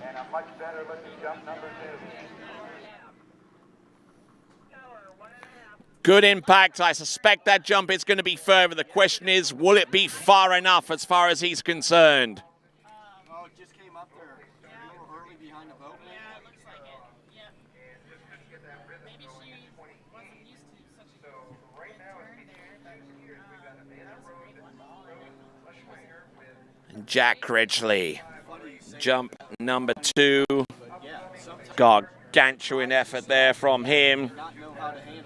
And I tell you what, the jump distance coming through for Jack Critchley is 219 feet. 219 feet or 66.9. 66.9 meters puts him 2.2 of a meter ahead of Scott the Rocket Man Ellis, but still leaves him behind Dorian Llewellyn, who jumped 223.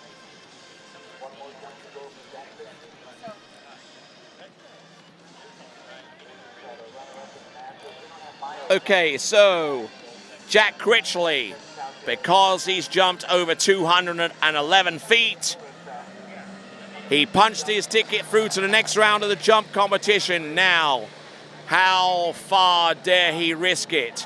Oh, look at this. He's even later on jump number 3. Does he take this jump? He does, but it's not going to be particularly far compared to jump number 2. It doesn't matter anyway because he's already punched his card.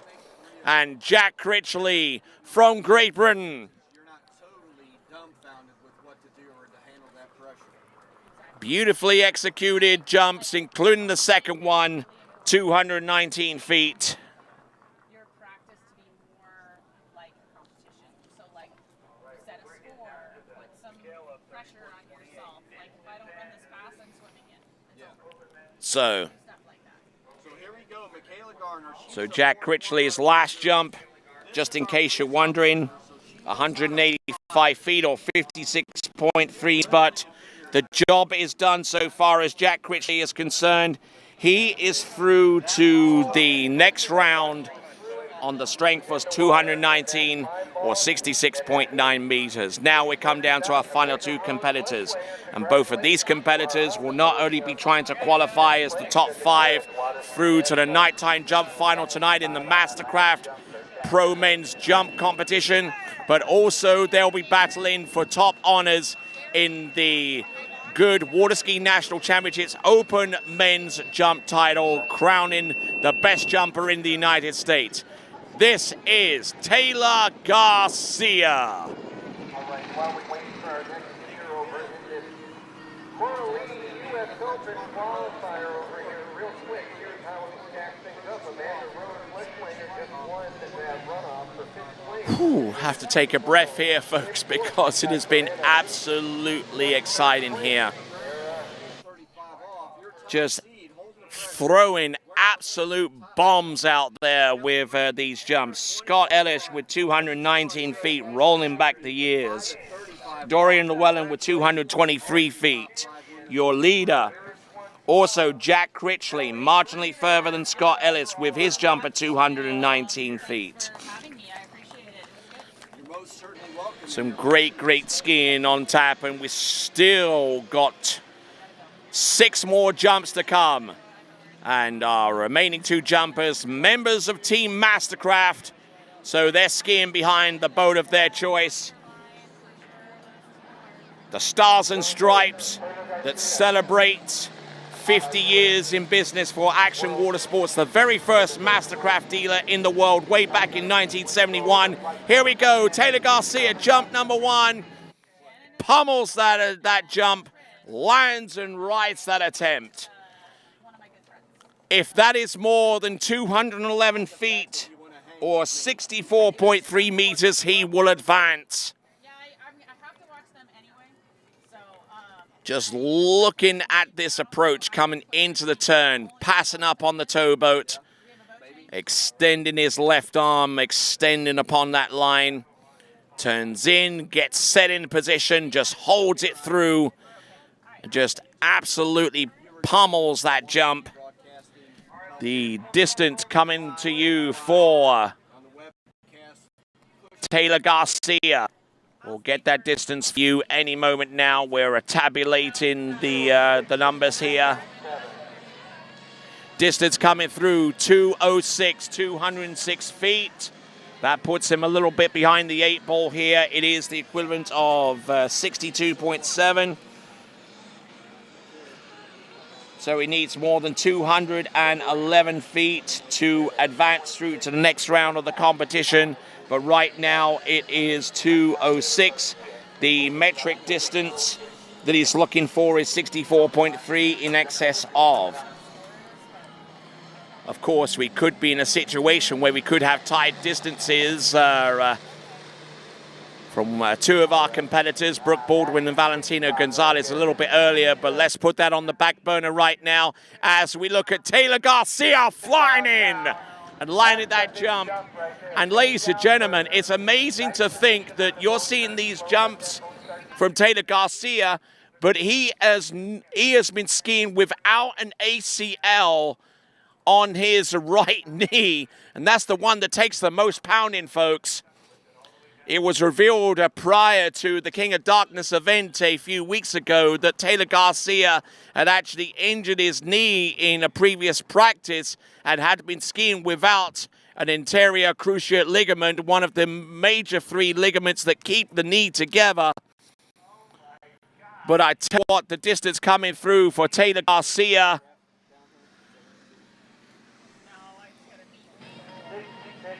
So, where have you heard this distance before? 219 feet.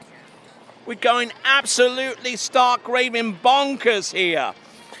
66.8 meters. Now, in terms of metric distance, that puts him above Scott the Rocket Man Ellis, who scores 66.7. Taylor Garcia slots above him by 0.1 of a meter. And there you see Jack Critchley also with 219 feet. So all of the available metric spots for 219 feet are filled by 3 skiers. Scott the Rocket Man Ellis, Taylor Garcia, Jack Critchley. 1 jump to come, Taylor Garcia. Oh, and look at this beauty of a jump there. And I wonder if that will be enough to take the lead away from Dorian Llewellyn, who is still in the lead with a 223-foot jump. Wow, quite possibly the greatest round of men's jumping ever seen. Chelsea Mills in the stand with me for our final event here on the Lake One Slalom. We're going to be bringing you... And in the lead for the Open Men's U.S. Jump title is Taylor Garcia. Chelsea, there's a difference here. This is called the Masters Women's Division. Distance coming through for Taylor Garcia. Oh, wow, look at this. He is in the lead.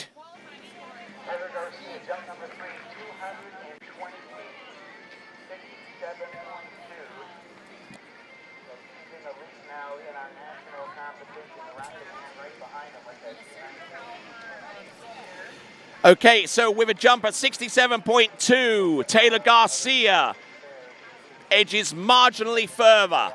He's not in the lead so far as our jump competition is concerned among our qualifiers, but he is in the lead so far as the U.S. National Open men's jumping competition is concerned.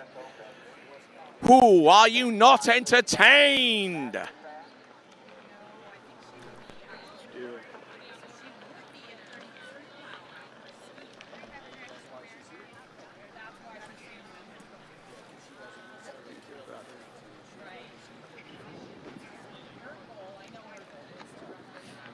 All right then, folks, on the water. Acknowledged by many to be the greatest water ski jumper of all time. This is Freddy the Nightmare Krueger. Skiing behind that Mastercraft Pro Star, former world jump record holder, the first jumper to go over 250 feet, the only jumper to fly over 300 feet in ski flying.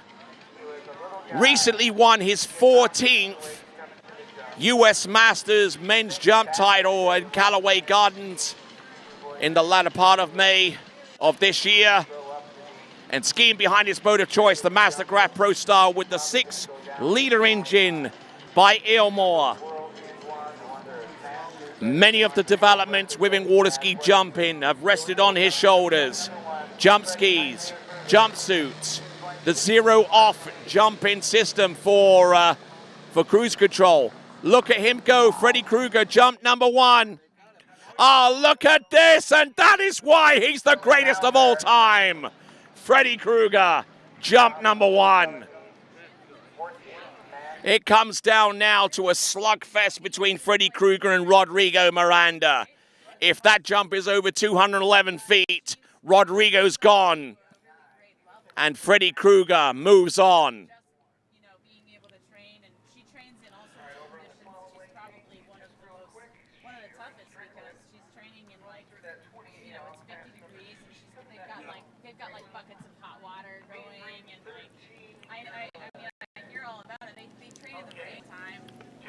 All right then, good looking first jump, but you're not going to believe this distance.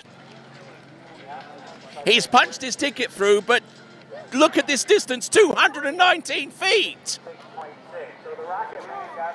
66.6. The lowest out of all the jumpers that have jumped 219 feet. Wow. Now he's got 2 more jumps to come. The next immediate target is that of Taylor Garcia. Taylor Garcia, who jumped 66.8 meters. Now, Taylor Garcia ended up with 67.2 meters worth 220 feet. Here he comes, Freddy Krueger. Look at this. Wow. A shake of the fist there coming into land. Gotta love that jump, getting launched on that particular effort. Is that enough to take the Goode Open men's jump title? And he is behind that towboat, the Mastercraft Pro Star, the Ilmor engine, the flow, the turn, the distance. It'll be coming through to us any moment now. Didn't get everything off that jump, but he got a good piece of it.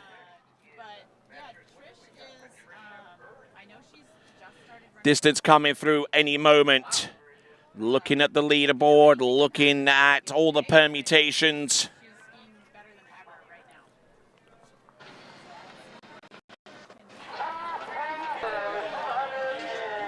All right, the jump coming through. It's 230 feet or 70.1 meters. He is your United States Open Men's National Jump title holder for 2021. He is your U.S. champion, and with 230 feet, he will be the last skier off the dock in tonight's nighttime final. But what can he do with jump number 3? You very rarely see Freddy Krueger take a jump that is not necessary for him to advance. But here he comes. Look at this.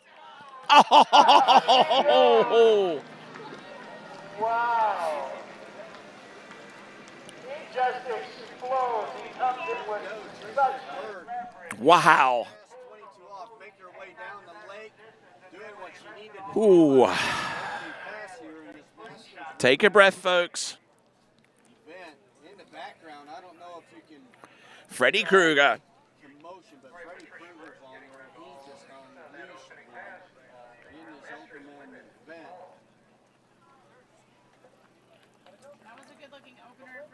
Looking at him with the final jump distance there for Freddy Krueger.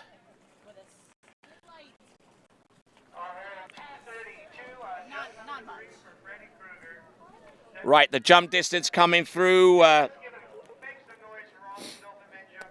Certainly one of the greatest rounds of jumping in the history of waterski jumping. And there you see Freddy Krueger work his way back to the dock and the distance.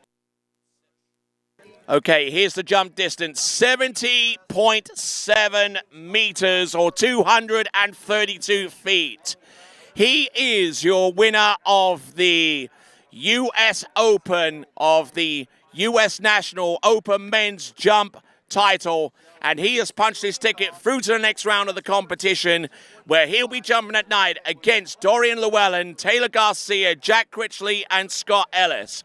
Remarkably, a jump of 211 feet was not enough to see Rodrigo Miranda advance, nor a jump of 208 for Martin Coleman, nor a jump of 205 for Emil Ritter, nor a jump of 203 for Igor Morozov. Safe to say that's probably one of the greatest rounds of jumping in the history of waterski jumping.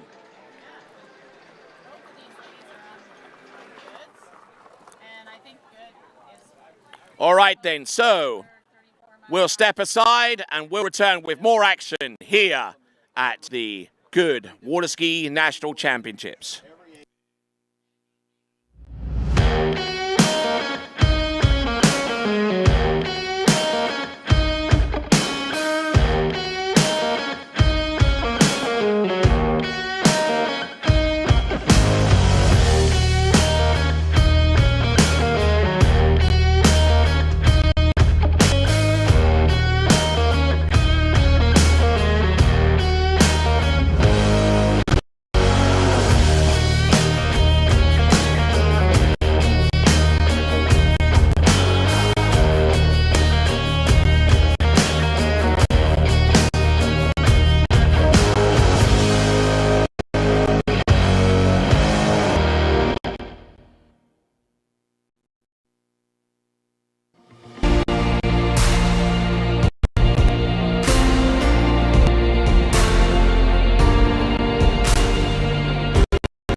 Hello,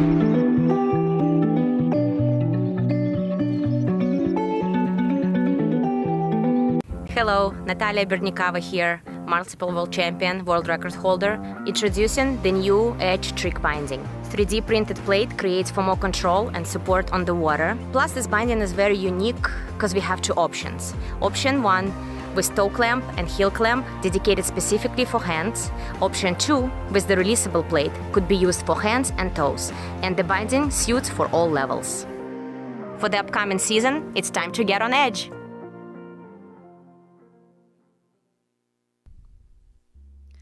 The Liquid Edge offers sales and service on Mastercraft and Nautique boats. We are located on our own private 35-acre ski lake in Farmer City, Illinois. Our fully stocked pro shop accommodates the needs of every 3, 2, or single event skier. We carry a wide variety of ski brands including HO, Syndicate, D3, Radar, and Connolly. We hope you're enjoying their webcast and come visit us soon.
Experience the sports evolution at USA Waterski and Wake Sports Foundation Hall of Fame in Central Florida's Polk County. From the pioneers of the sport to the stars of today, all 9 disciplines are honored. It's the most comprehensive and fun-filled tribute to the people and the sport we love. Located inside the Central Florida Visitor Information Center in Davenport, Florida, the Hall of Fame is open 8 a.m. to 5 p.m. 7 days a week.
Denali.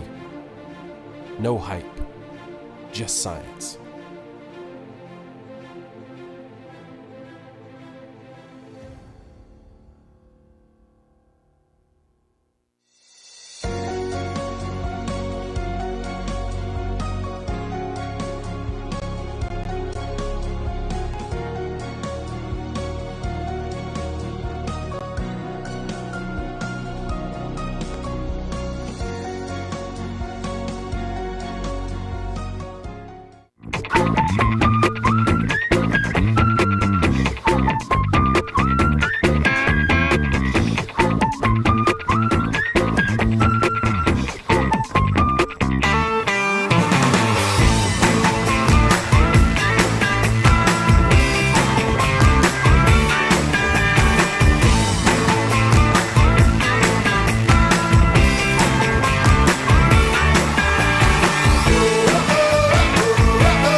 The events of last year have left us with a depleted inventory. Take a look around.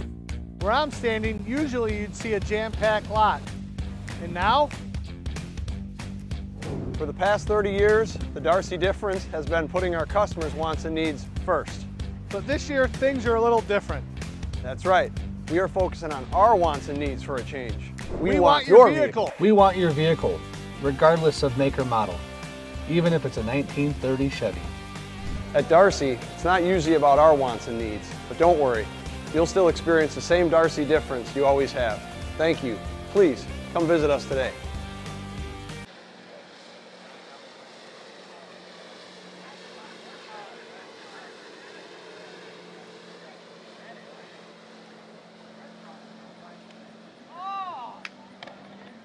Our first jumper on the water comes to the ditch, Matt Fillmore from Maryville, Tennessee.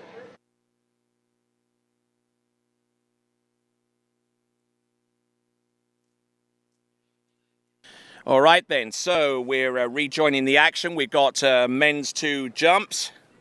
We're still taking our jumpers with the previous ramp that we used with our open men's jumpers. Man, was there ever a round of jumping. You really needed to have seen that live. But you can also scrub on the bottom of this YouTube player as we rejoin the competition. Whew, where do you go from there? All right, we got Matthew Fillmore on the water at this time. Distance for Matthew Fillmore. Coming through any moment now in men's 2 jump. We'll try and result up for you. He's taken one attempt. Okay, the distance coming through for Matt Fillmore was a 73-footer, 73 feet. Matt, a civil engineer from Maryville, Tennessee, with the Purdue University right over here in Lafayette, Indiana.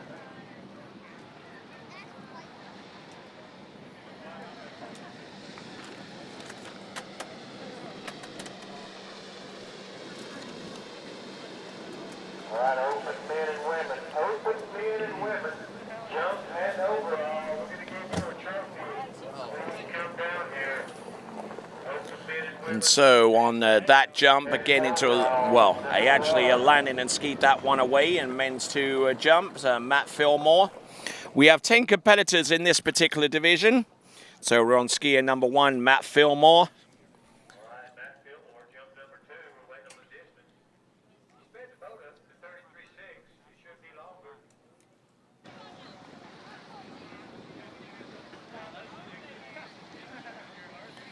So good effort there from Matt Fillmore.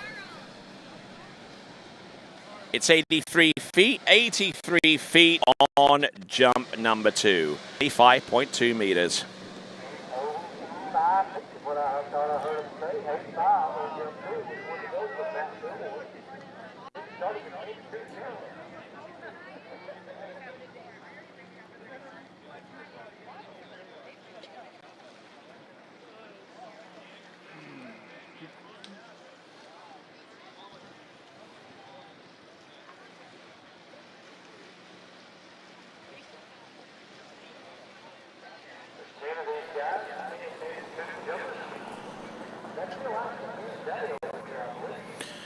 So, working our way through this event, and we're just seeing Matt Fillmore get 83 feet on jump number 2, jumping with the boat speed at 54K, a 5.5-foot ramp. Up and over, and we'll land and ride that jump out. A good-looking jump by all estimation there.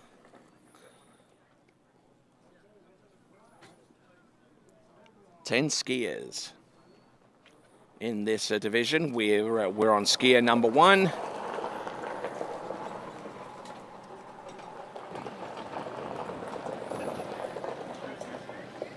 So we brought him into the shore, and we're going to get the jump distance. Haven't had it the entire time. So, what you gonna do? How's the day going for you guys? Okay, so 85 feet on jump number 3 for Matt Fillmore, setting things alight. And now we've got Mark Zimmerman coming out of Central Texas. He's got 3 jumps, and he'll be ready to go momentarily.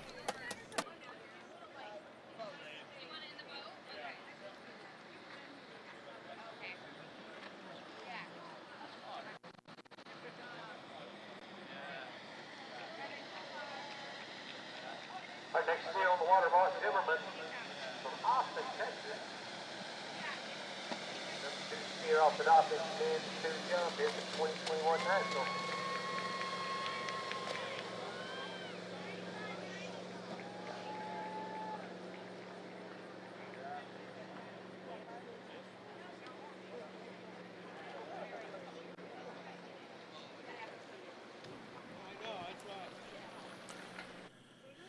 All right, so we got our podium for the U.S. National Open Men's Jump Championship, I believe. Or one of our other events. We'll check up on that. Okay, so we got Mark Zimmerman on the wall now. This is men's 2 jump.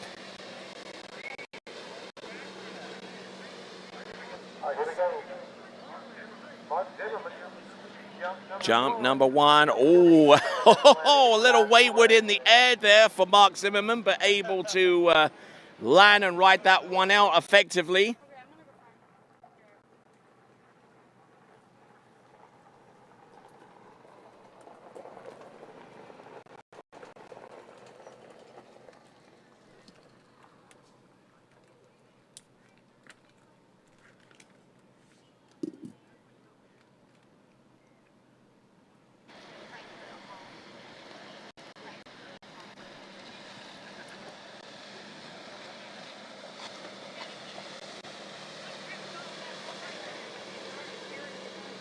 I believe I heard him say 77. Okay, so 77 feet, 77 feet on the jump number 1. So Mark Zimmerman, 77 feet. And there you've got one of your final chances to enter for a ski of your choice. In our audience prize competition, go to waterskibroadcasting.com and enter for your chance to win yourself a slalom ski courtesy of D3 and Connolly.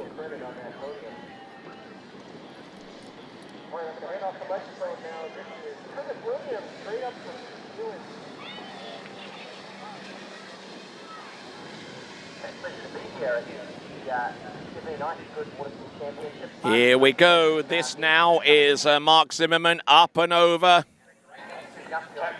Lands, rides that jump out. He's looking particularly pleased with himself.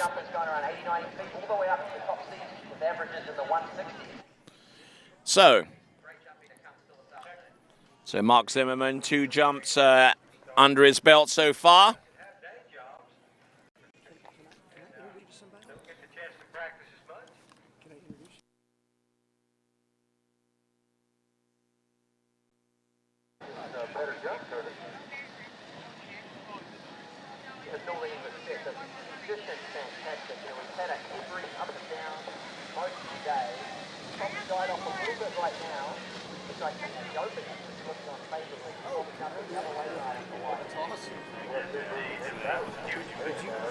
I know you're doing some practice. Did you want to visit with him at some point? Or?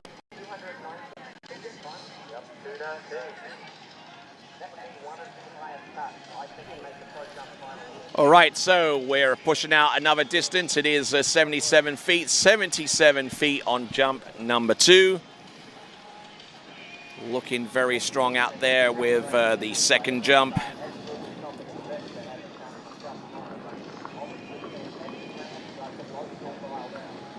So 23.6 meters it is for 77 feet, jump number 2.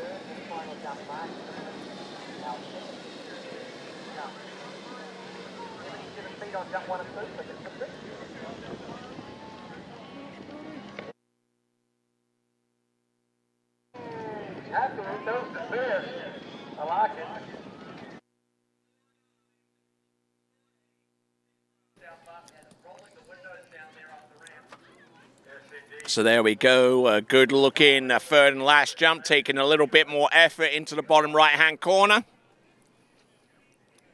Actually hitting the jump quite far away from the bottom right-hand corner, moreover. And so Mark Zimmerman, let's have a look at the jump distance there for him. We'll try and retrieve that score. We've got 8 skiers remaining.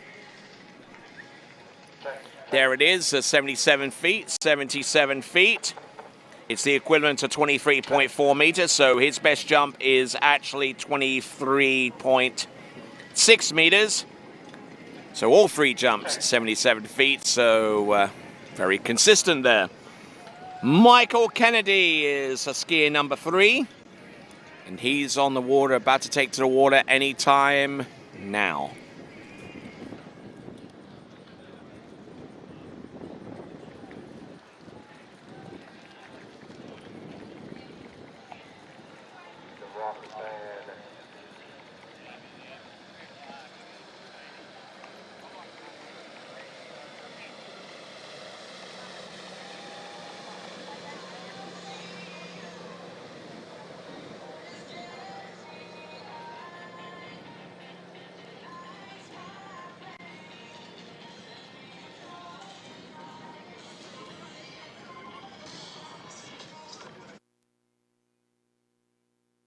And looking at the podium for the Open Men's Jumping Competition in the Goode Waterski National Championships. One more spot to be filled, and that was by Freddie Crew. Jumped a distance that exceeds the US National Open Championship jump record.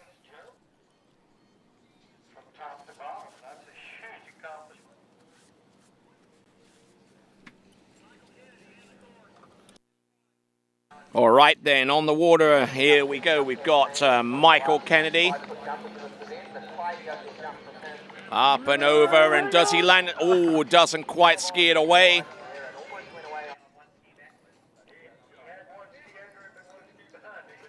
So looking at this from the shoreline, went up and over and looked all set to ride it out, but the ski's kind of away from him, and that could have been quite nasty had he have been caught in a more awkward position. And we'll return to him momentarily. It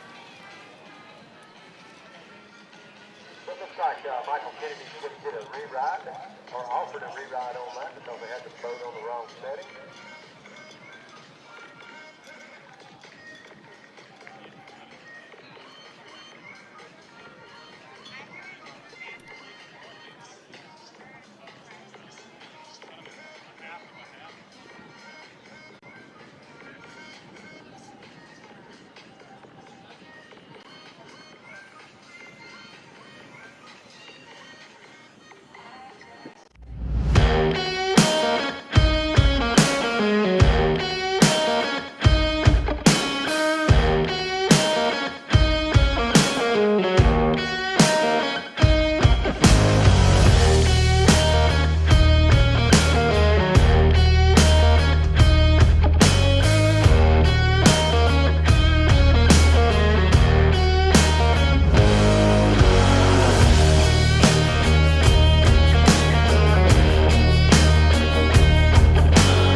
right then, folks.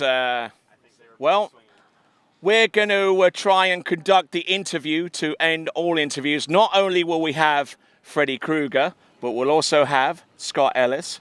But first of all, we've got Taylor Garcia, who's going to have to change a few plans going down the line. Yeah, give him the microphone, Freddie. So, Taylor Garcia, you came away with a pretty sizable jump. Happy with that? Yeah. Yeah, it was a good prelims. I'm happy with what I came away with. Kind of tough being followed up by Freddie, but I'm happy with it for the morning. Good. So, I mean, as we went in, you were the second to last skier out, and Scott the Rocket Man Ellis here had jumped very, very far, 290 feet. So what was the pressure like on the dock to come up with something to match that, if not better it? It's definitely tough when Scott goes out there and boots one like that. It gets everybody fired up, though, too. So there's pressure, but it's fun, because when one person goes far, we're all going to take a poke at it and probably go far. Excellent. And on the basis of those jumps now you're going to start changing some plans, aren't you? Because law school's coming up for you in the near future, and you had a choice between a law school in downtown Orlando or Pepperdine University in Malibu, California. So which one is it going to be now? Definitely Orlando. Going to stick with jumping for hopefully a lot longer. Very, very good, and we wish you the best of luck going forward. Scott the Rocket Man Ellis, pick up that microphone. Now, between you and the man standing next to you on your left, you are probably one of the two remaining survivors of the short ski jumping era. Yeah, we were just talking about that. And you survived pretty well, I would say. You look pretty good. You look pretty good out there, jumping 219 feet. You must be pretty over the moon about that. Yeah, I'm happy with that. It's been a few years since I've gone that far. I haven't really been going that far in practice. I've been jumping okay in practice, but not 219. So to get a hold of it today on the last jump to make the night jump finals was kind of magical. What was it like on the dock with you seeing Rodrigo Miranda go 211? Because I mean, in most instances, in most jump events, 211 would be enough to win. Yeah. But you needed to go over that just to qualify to be in the nighttime final. So being in my situation, I knew I was going to kind of set the pace. So if I set a good jump, those guys behind me are well capable of easily beating it. So I need to put one out there like a 219, because it's harder to jump 220, to be made to jump 220 versus just go jump 220. So if I had to set the pace, the bar had to be high. Unfortunately, it took me three jumps to kind of get there. I'd rather have a couple 219s under my belt, but I did it. Put the pressure on this, and I just had to sit and wait and cross my fingers. When was the last time you jumped that far? Before COVID. It's been probably, in a tournament, probably 3-4 years. It's been a while, yeah. Well, excellent stuff. We wish you the best going forward, 219 feet. And now you're going to pass the mic over to the man, the myth, the legend himself, Freddy Krueger. We've spoken a little bit. We've done podcasts together with, man alive. I mean, that jump there is actually our new record. U.S. Open Men's Championship record. You must be pretty stoked about that. I'm surprised about that. We're watching the young man here. Don't want to take away his moment on the webcast here, but yeah, Scotty and I were just having that conversation. We was not aware that was a new record. Hadn't given that much thought. So it wasn't on the radar, but obviously anytime you can sneak away with something like that, it's an honor. And really looking forward to tonight. I'm not sure we won't see, jumps that big or bigger tonight. All right, so explain the situation to me on the dock, because, you were the last guy out, and, you're seeing bombs being thrown out there, jumps of over 220, 119 feet, left, right. What was going on in your mind just before you head out? Well, again, Scotty and I have been around a while, so Taylor kind of mentioned it. When you see someone go out early and put out a big jump like that, everybody starts shifting into a higher gear. The main thing is there's a confidence that, hey, the boat's running strong, the ramp's good, the wind's good, the distance is there. Now let's go try and step up. And I saw Rodrigo with that 211, and I thought, you know what, that's left the door open quite a bit with some of the young guys coming up, Dorian, Taylor, Jack. So, you know, and then unfortunately for Igor, he slipped up a little bit. But I knew honestly, I felt quite confident 19 was in. As soon as he did it, I was like, okay, that'll be in. The bubble will be below that. And unfortunately for Rodrigo, that was him. But yeah, everything changes on your mindset when you see somebody go big like that. And, you know, and again, when we go in tonight, nobody's got more experience in the dark than Scotty, right? So, you know, he's going to be a threat. And we're going to start revved up. We'll be ready to go. And I mean, between all three of you guys, the experience that you had at this level of jumping is I mean, actually, Karen did the math herself and told me that between all of you guys, you amount to almost a century's worth of experience of jumping at the level. Put that into perspective. Well, it's, you know, you always hear, yeah, we're old. That's the perspective, is we are officially old. Yeah, Taylor's not. Scotty and I are old. But there's, you know, I mean, when you start talking about being at, you know, World Championships in 1993 and, you know, I mean, Scott, Pro Tour, I mean, again, when we talk historically, Scotty's been, you know, he's got more experience than anybody. But that's, you know, he and I, we've been on, I remember the picture of you and I in the dock in Kansas. You know, Karen kind of picked up on that, you know, like, hey, two sitting here checking it out, figuring out what to do. So you take all those little tidbits and all that experience, all the highs and all the lows, and there's plenty of lows, and you start to average it out and give yourself a little better odds than the guy that comes in and isn't as experienced with it. You know, and I watched it this week in practice, you know, as watching young guys trying to figure out, hey, you know, do I need to see the sight picture jumping north because that's what the prelims is going to be? Do I worry about the finals? You know, and just, you know, watching that as they're struggling through those times and figuring it out. And some I think are doing it right, and some are struggling a little bit, but that's experience and it's different for everybody. But yeah, there's obviously a comfort to coming here and knowing everybody that you're with and knowing what the distances are and then being able to have the confidence to go get aggressive. And I see Scott and I see Taylor Garcia nodding and taking all of this in. But to kind of round off, I mean, the boat that you were using, all three of you, I mean that was auctioned off for a worthy cause, $151,000, you know, and you know. So yeah, an amazing story, right? Yeah. The proceeds went to the St. Jude's Children's Hospital. For those of you right now at home, you'll see the QR code on your screen. If you're enjoying the webcast, if you're enjoying the conversations, you know, please just donate, you know, $5, $10, whatever you can do. It's an amazing cause, but it was a 50th anniversary boat for our Fenton, Michigan Action dealership, which is our oldest Mastercraft dealership in the world. And it's the 25,000th motor that Ilmore Marine had made for Mastercraft. So those two together with that classic Stars and Stripes updated look, I call it sexy. And, you know, tonight out there under the lights, it's going to be sparkling. It's going to be amazing. And like you said, no better cause than helping take care of children and trying to keep families together. All right then, guys. Go take your break. Go rest up. Get after it tonight. And maybe we can see some more bombs being thrown out there. Absolutely. We'll see you guys in a couple hours.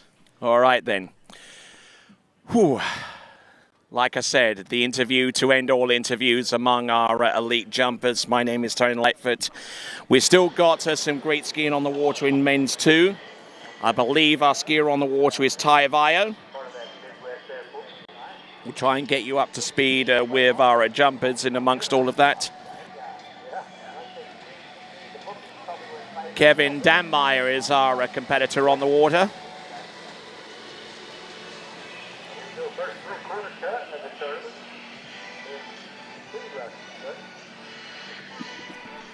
And there we go, passing up on that particular effort, Kevin Danmeyer. Just a little whirly into that jump. Now,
All right then. Still trying to come down a little bit from seeing that open men's jump event. We've got Kevin Danmeyer on the water. We'll get you up to speed with the jump distances and the jumps that you saw in the midst of that interview with Freddie Krueger and Taylor Garcia and Scott Ellis. All of those competitors through to the through to the jumping final.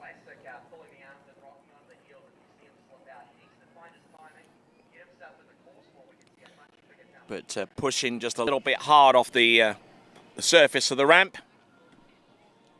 Now, we'll get the jump distance for Kevin Danmeyer on jump number 2, and then I'll get you caught up with the remainder of the distances. How about that?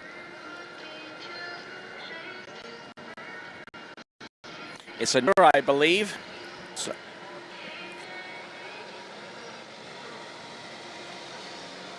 Okay, it is 27.3, 27.3, or a 90-foot jump.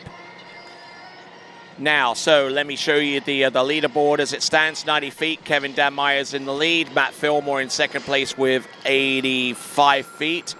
Mark Zimmerman with 77 feet, and Michael Kennedy with 73 feet.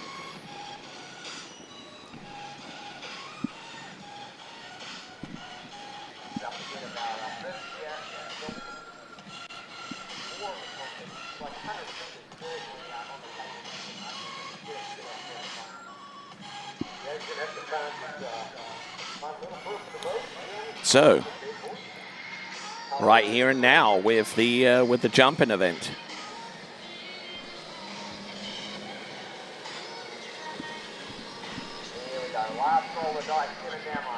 Coming in. Jump number 3, Patson up on that jump.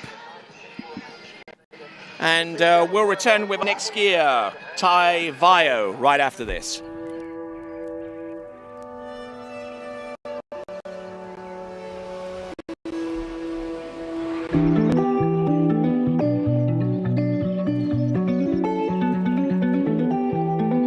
Hello, Natalia Bernikava here, multiple world champion, world record holder, introducing the new Edge trick binding. 3D printed plate creates for more control and support on the water. Plus, this binding is very unique because we have 2 options. Option 1 with toe clamp and heel clamp dedicated specifically for hands. Option 2 with the releasable plate could be used for hands and toes, and the binding suits for all levels. For the upcoming season, it's time to get on Edge.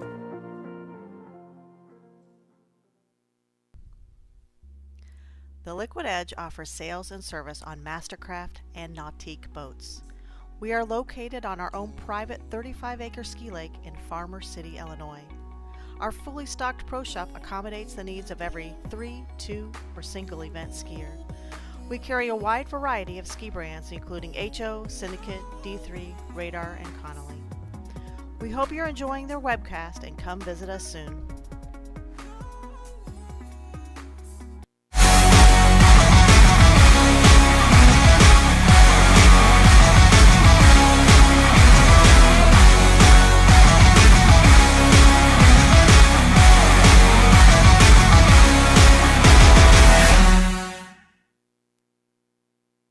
All right, skier making its way towards the south end of our facility. It is Ty Vio.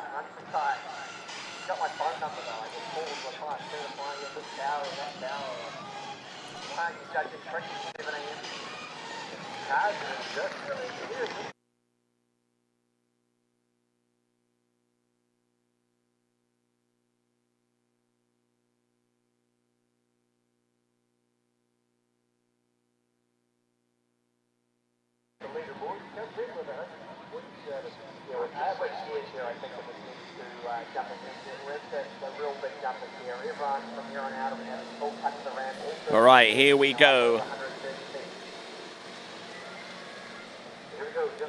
Coming in, jump number 1 for Ty Vio, up and over, coming to us out of California, I believe, and lands and rides that one out. little on the backs of the skis, but still able to use the pull of the towboat to bring him forward over the tips. Good, solid opener.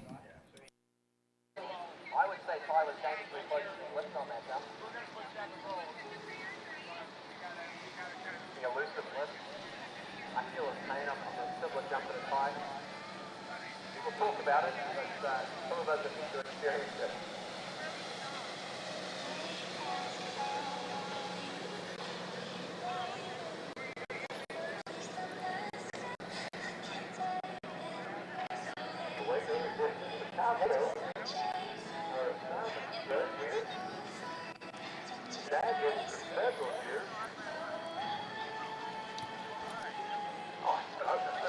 125 feet on the opener.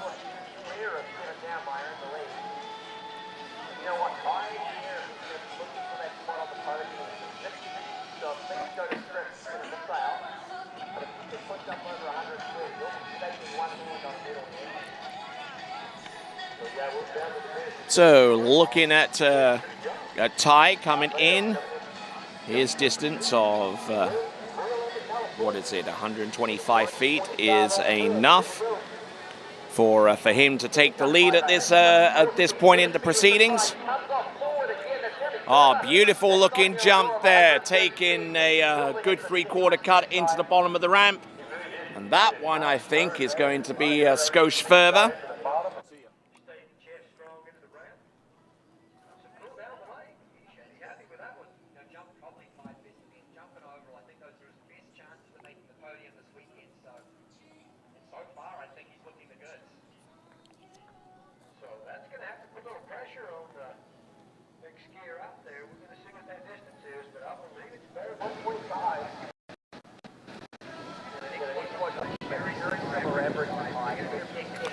All right, so the distance coming through, he started with 125, now he follows up with a 130-foot jump, 131.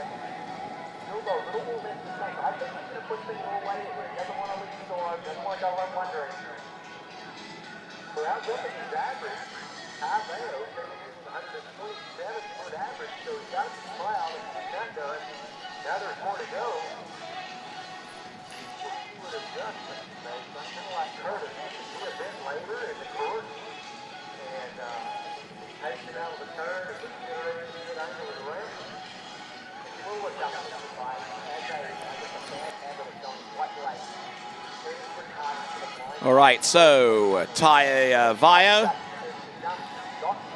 with 125 feet and 131 feet and then successive jumps. Coming in, third and last attempt. Oh, and absolutely uncorks a beauty. We're about halfway through this list of 10 skiers in men's 2.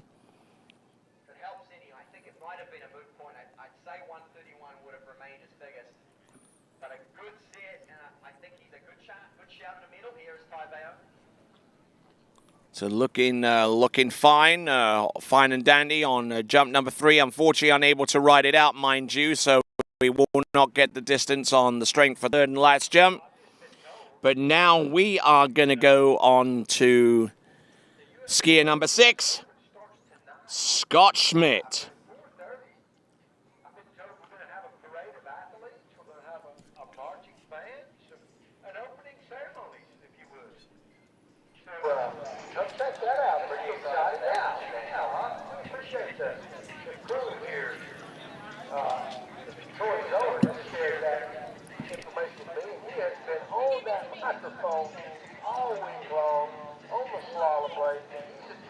I know what kind of pain that was for him, but he did a fantastic job still doing it. Give me a great opening parade. People don't know this about me, tell me, but I'm a pretty talented triangle player. So if they've got anyone pulls up injured, I'm happy to join in. There you go, watch the band. Curtis Williams, he'll be there if you need him. Right.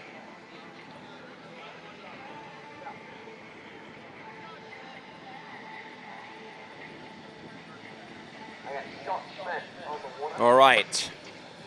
The next skier on the water is Scott Schmidt.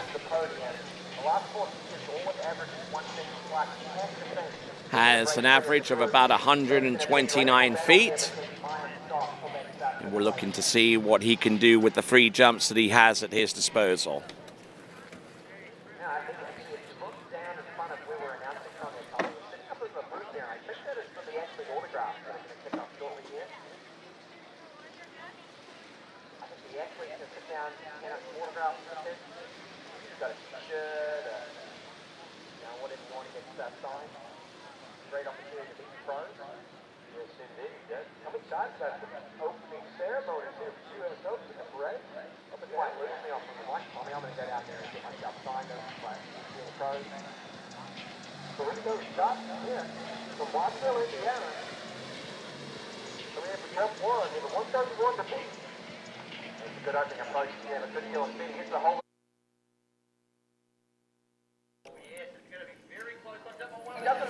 Oh, and Scott Schmidt on jump number 1 with the kind of effort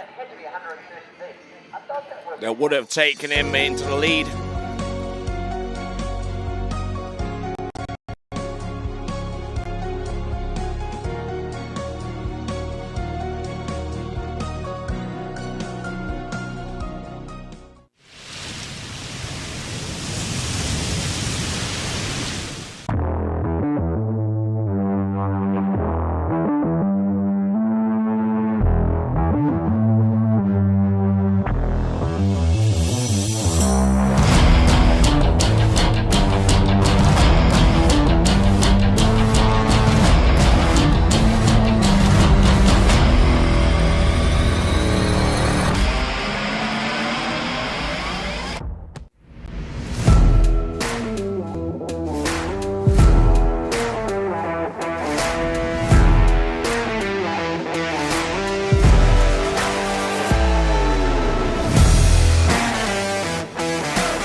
All right, so here we are with Scott Schmidt on jump number 2. Failed to land his first attempt.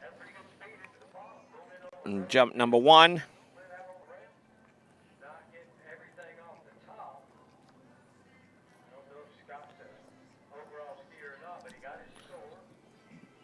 We'll see what he can do with his third and last attempt. We'll keep an eye on the distances as they come through.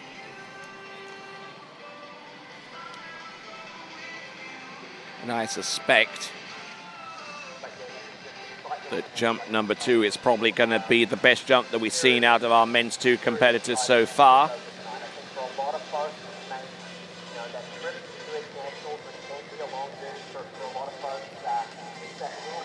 Okay, so a fall on jump number 1. We've yet to get the jump distance for Scott Schmidt on jump number 2. We'll get that to you as quickly as we can as he get ready for jump number 3.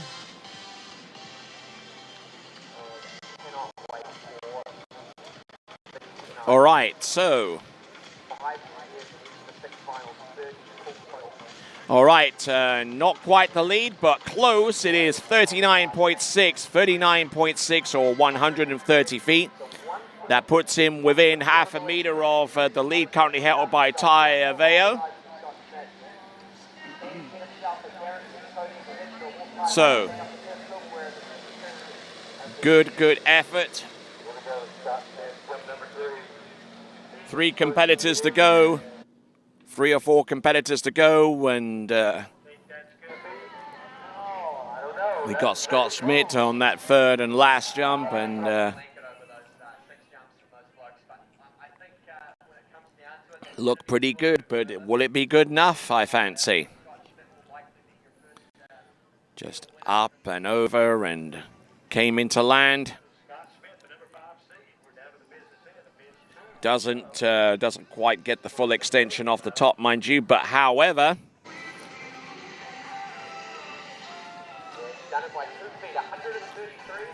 okay, so the distance will up on your screen momentarily for Scott Schmidt. It is 40.6 meters, 40.6 or 33 feet. There you go. All right, now we're on to skier number 7 of 10. And that skier's name is Austin Kolodjak. And we'll return right after this.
All right, here we are. We've got Austin Kolodjak.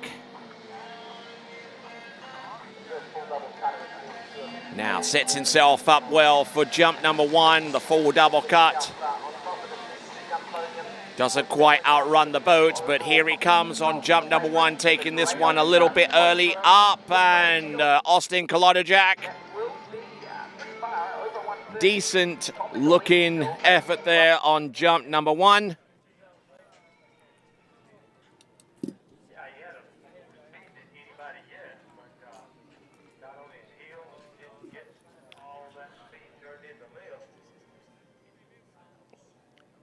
So Austin throwing one down on jump number 1. The distance will be presented to us momentarily.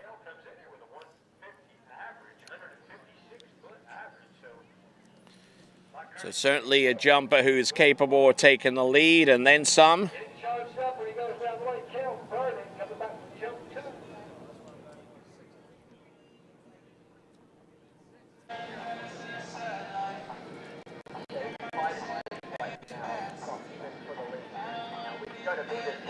All right, my mistake. Our jumper on the water is Kel Burdick. My mistake, that is Kel Burdick, where Austin Kolodjak unfortunately unable to ski. So Kel Burdick it is, skier number 8, therefore, on your list. Actually skier number 9, because we missed out on 2 competitors. So we're down to our final 2 competitors just like that.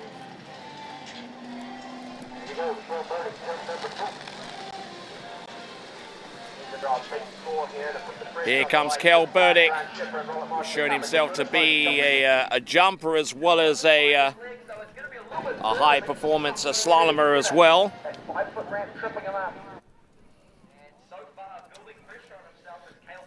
So this men's 2 division are working our way around this running order. We're on the 5-foot ramp height, don't forget. For Kel Burdick, that's why we had a little bit of a delay before we brought him out on the water. Here comes Kel Burdick.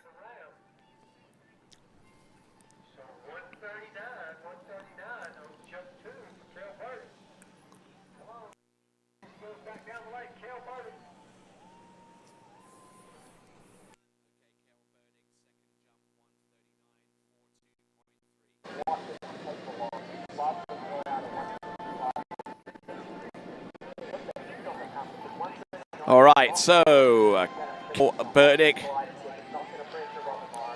There we go, 42.3 or 139 feet, 139 feet. And that, I believe, is enough for him to take the lead right now ahead of Scott Schmidt. Yes, indeed it is.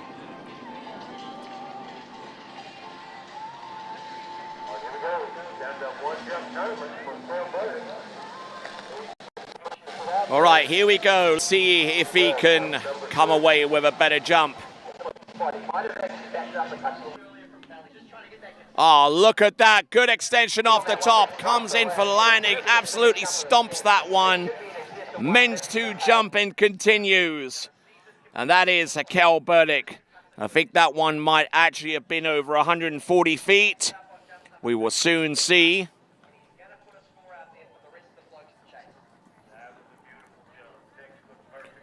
So we could have skiers of the like of Robert Morris or Grant Shipper.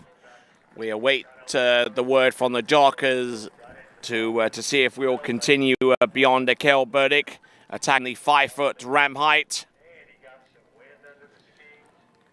Just absolutely sailed in for the landing.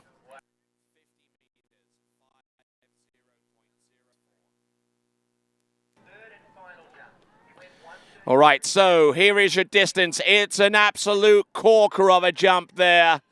Maybe inspired by the likes of Freddy Krueger. It's a 164, 164 feet or 50.0 meters. Looks like we've docked the boat. And I think we're waiting for the ramp to be raised or lowered. And whilst that happens, we'll take a quick break.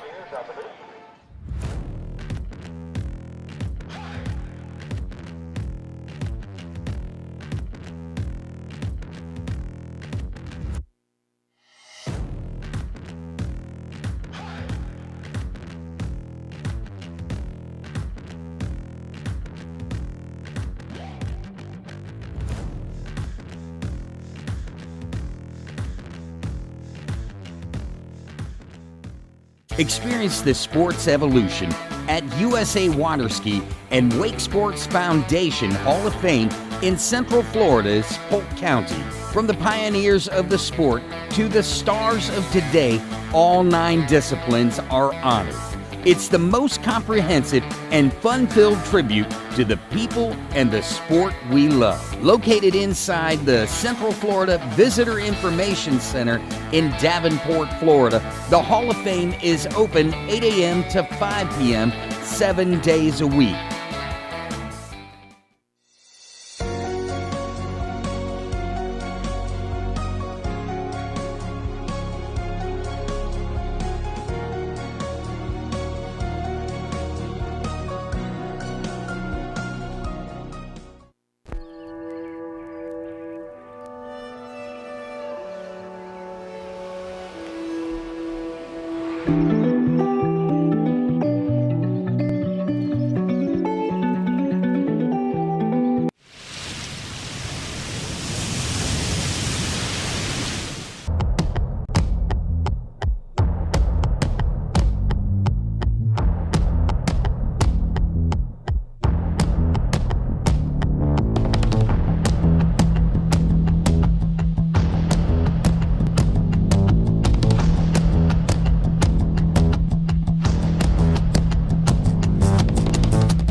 Denali. No hype, just science.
All right then, folks, we've got Austin Carter-Jack.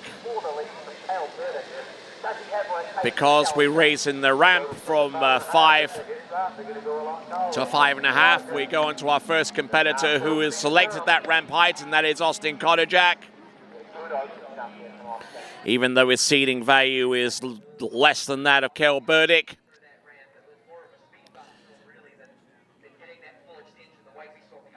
So squatting a little bit as he came into the jump, but a decent effort nonetheless to set his himself forward.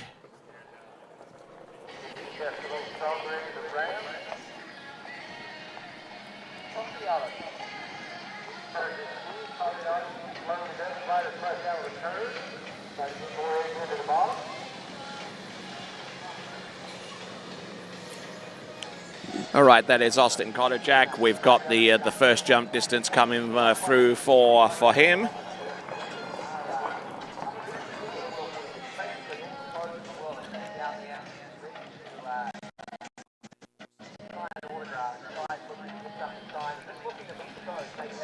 Okay, 46.5 meters or 153 feet. That puts him within shooting distance of Kel Burdick. Kel Burdick's best jump was 164 feet or 50 meters exactly. And mind you, Kel Burdick's his best effort was on the lower ramp height of 5 foot, so there's that to consider. Austin Carter-Jack, 153 feet, 153 feet, and he's got 2 jumps remaining. Let's see what he can do with them. Here he is, jump number 2. Oh, nice. Connects with that one. Certainly a lot smoother, a lot cleaner than the previous jump. But is it going to claw the differential between himself and Kel Burdick or not?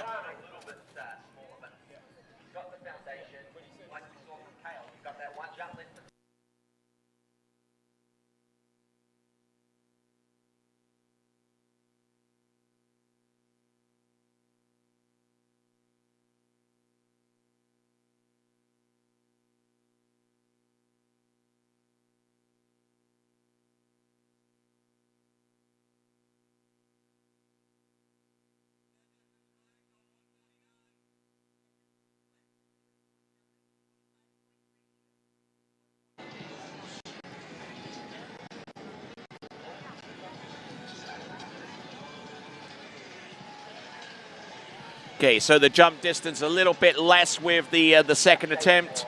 It's 149 feet or 45.3. So let's see what he can come up with. His best jump is 153 feet or 46.5 meters.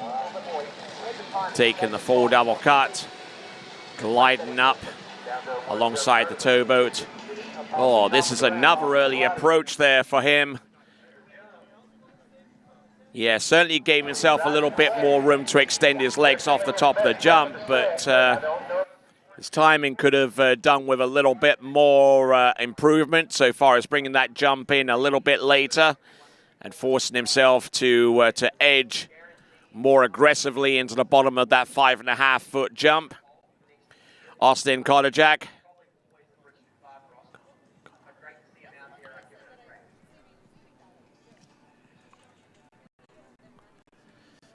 Now, I don't think that's taken the lead. I'm pretty confident of that.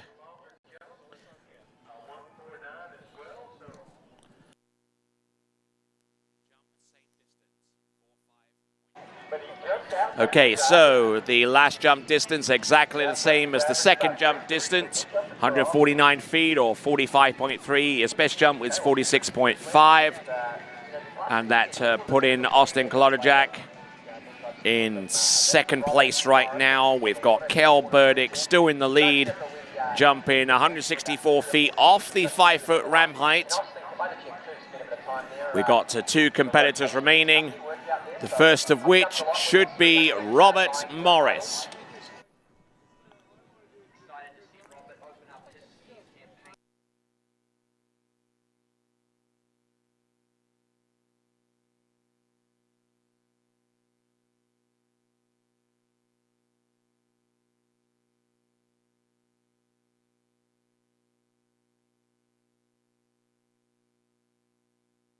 that right?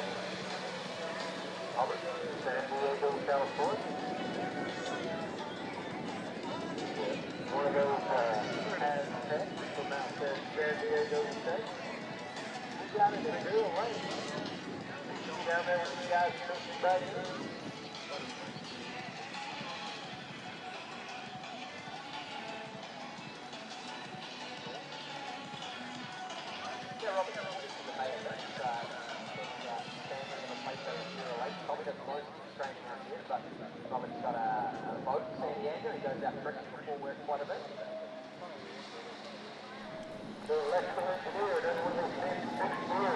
All right, here we go. Here comes Robert Morris. Jump 1 of 3, our penultimate competitor in this men's 2 jump event. And the boat throwing the hammer down against him, coming into the jump and passing up on that. We'll return to him right after this.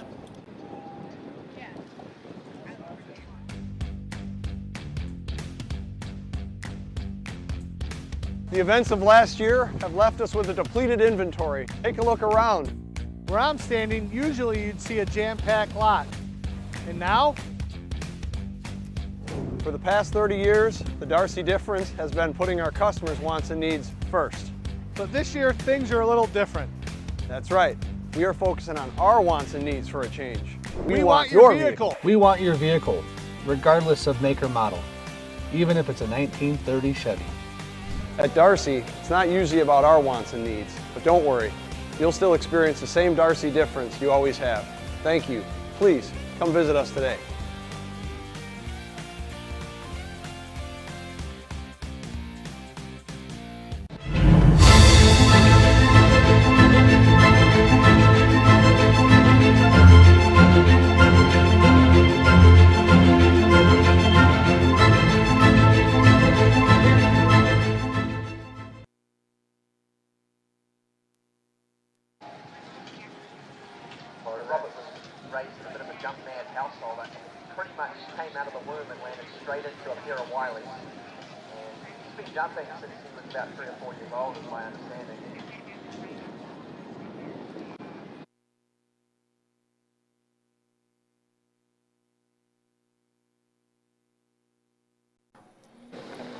All right, here we are with his second attempt. Jump number 2, bringing this one a little bit later here. Up and makes contact with the jump. Good solid effort there all the way through. Lands and rides out, and we'll get the jump distance for him any moment now.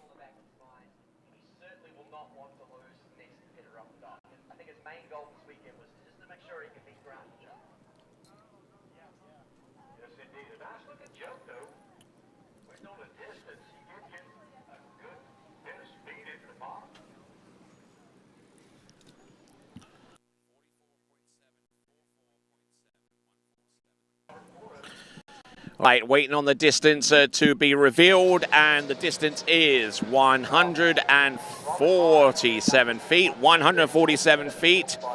It's good enough to put him in 3rd place at this time. 147 feet. Let's not forget we've got the 2021 U.S. Open of water skiing, the Morley U.S. Open of water skiing. That will take place from about 5 p.m. onwards. And you'll find that on another of our webcast players. Still in the same playlist if you're watching this either on USA Waterski's YouTube presence or Waterski Broadcasting's YouTube presence.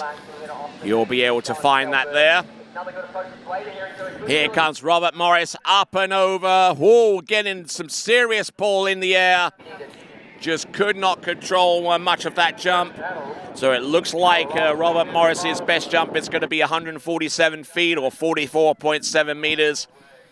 Certainly got plenty of pull off the boat, off the turn to the jump. just kind of got squatted a little bit into the landing and just unable to ride out that particular effort. So that is Robert Morris, and we'll return right after these.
Hello, Natalia Bernikava here, multiple world champion, world record holder, introducing the new Edge trick binding. 3D printed plate creates for more control and support on the water. Plus, this binding is very unique because we have two options. Option 1 with toe clamp and heel clamp dedicated specifically for hands. Option 2 with the releasable plate could be used for hands and toes, and the binding suits for all levels. For the upcoming season, it's time to get on edge. Okay.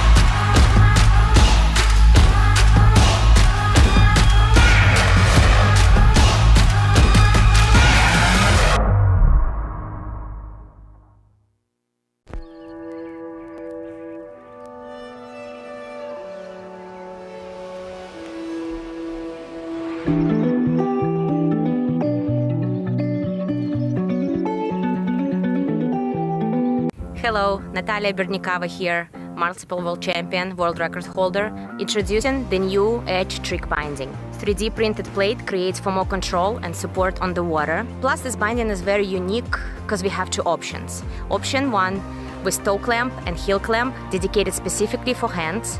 Option 2 with the releasable plate could be used for hands and toes, and the binding suits for all levels. For the upcoming season, it's time to get on edge.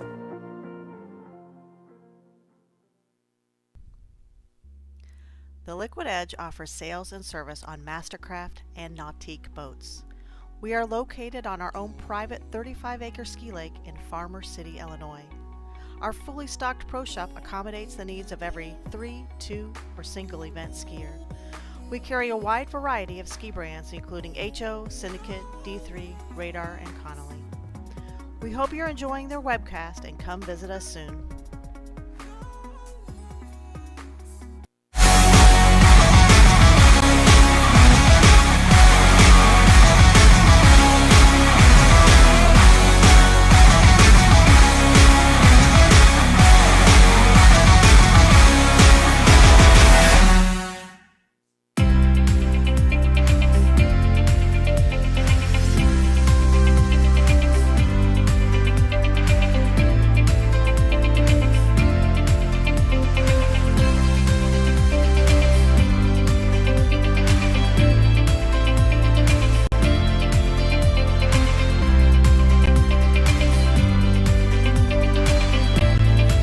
All right then, folks, due to some equipment issues, we originally took Grant Shipper out onto the lake, and then we had to turn back to address them.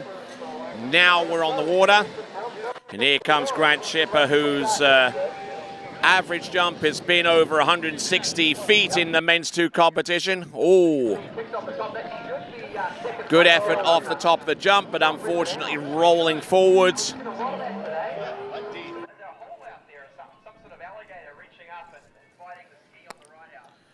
So looking at this jump, first attempt, driving in towards the landing and head going between the knees there upon riding that jump out and catapulting him in front of the ski. So he receives a 0 score on jump number 1.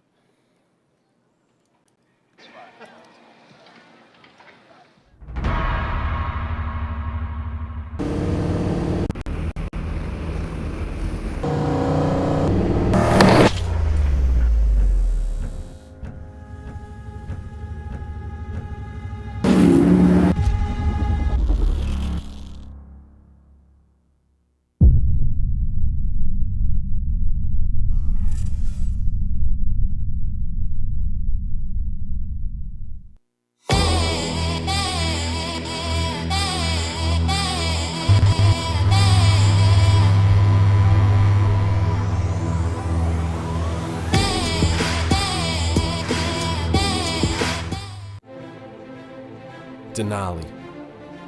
No hype, just science.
All right, returning to action, we're on our last jumper in men's 2 in the 79th Goode Waterski National Championships, men's 2 jump championship, and battling against the distance currently held by Kel Burdick as the lead with 164 feet. This is Grant Schipper.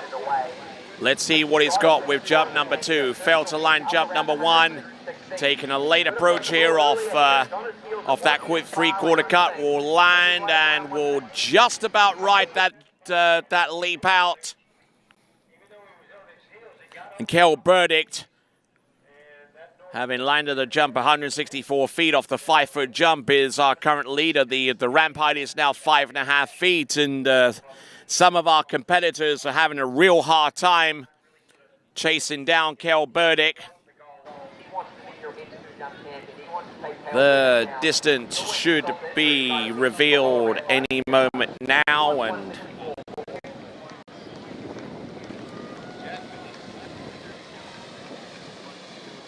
all right, that is Grant Schipper. Grant Schipper with a jump of 145 feet, 145, or 44.1 meters.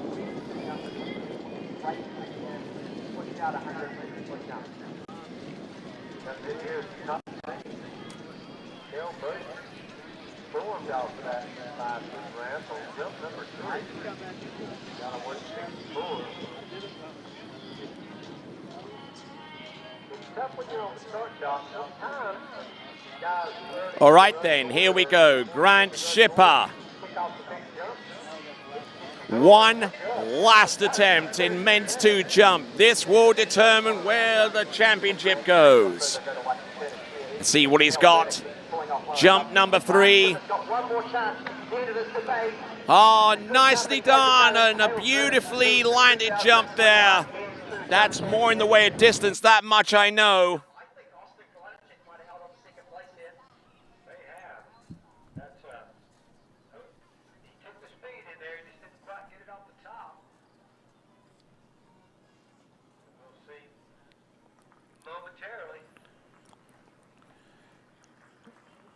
So a decent effort there for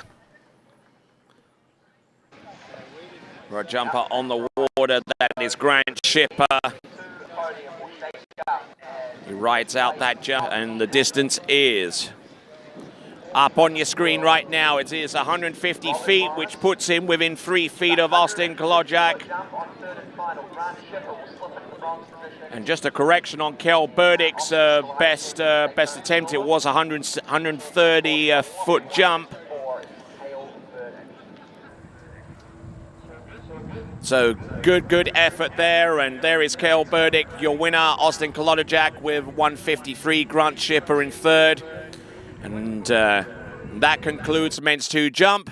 My name is Tony Lightfoot, and be sure to join us for the Morley US Open of water skiing starting around about 5 o'clock. It'll be on another webcast player towards the top of the playlist that you're viewing this webcast from. But until then, it is ciao for now.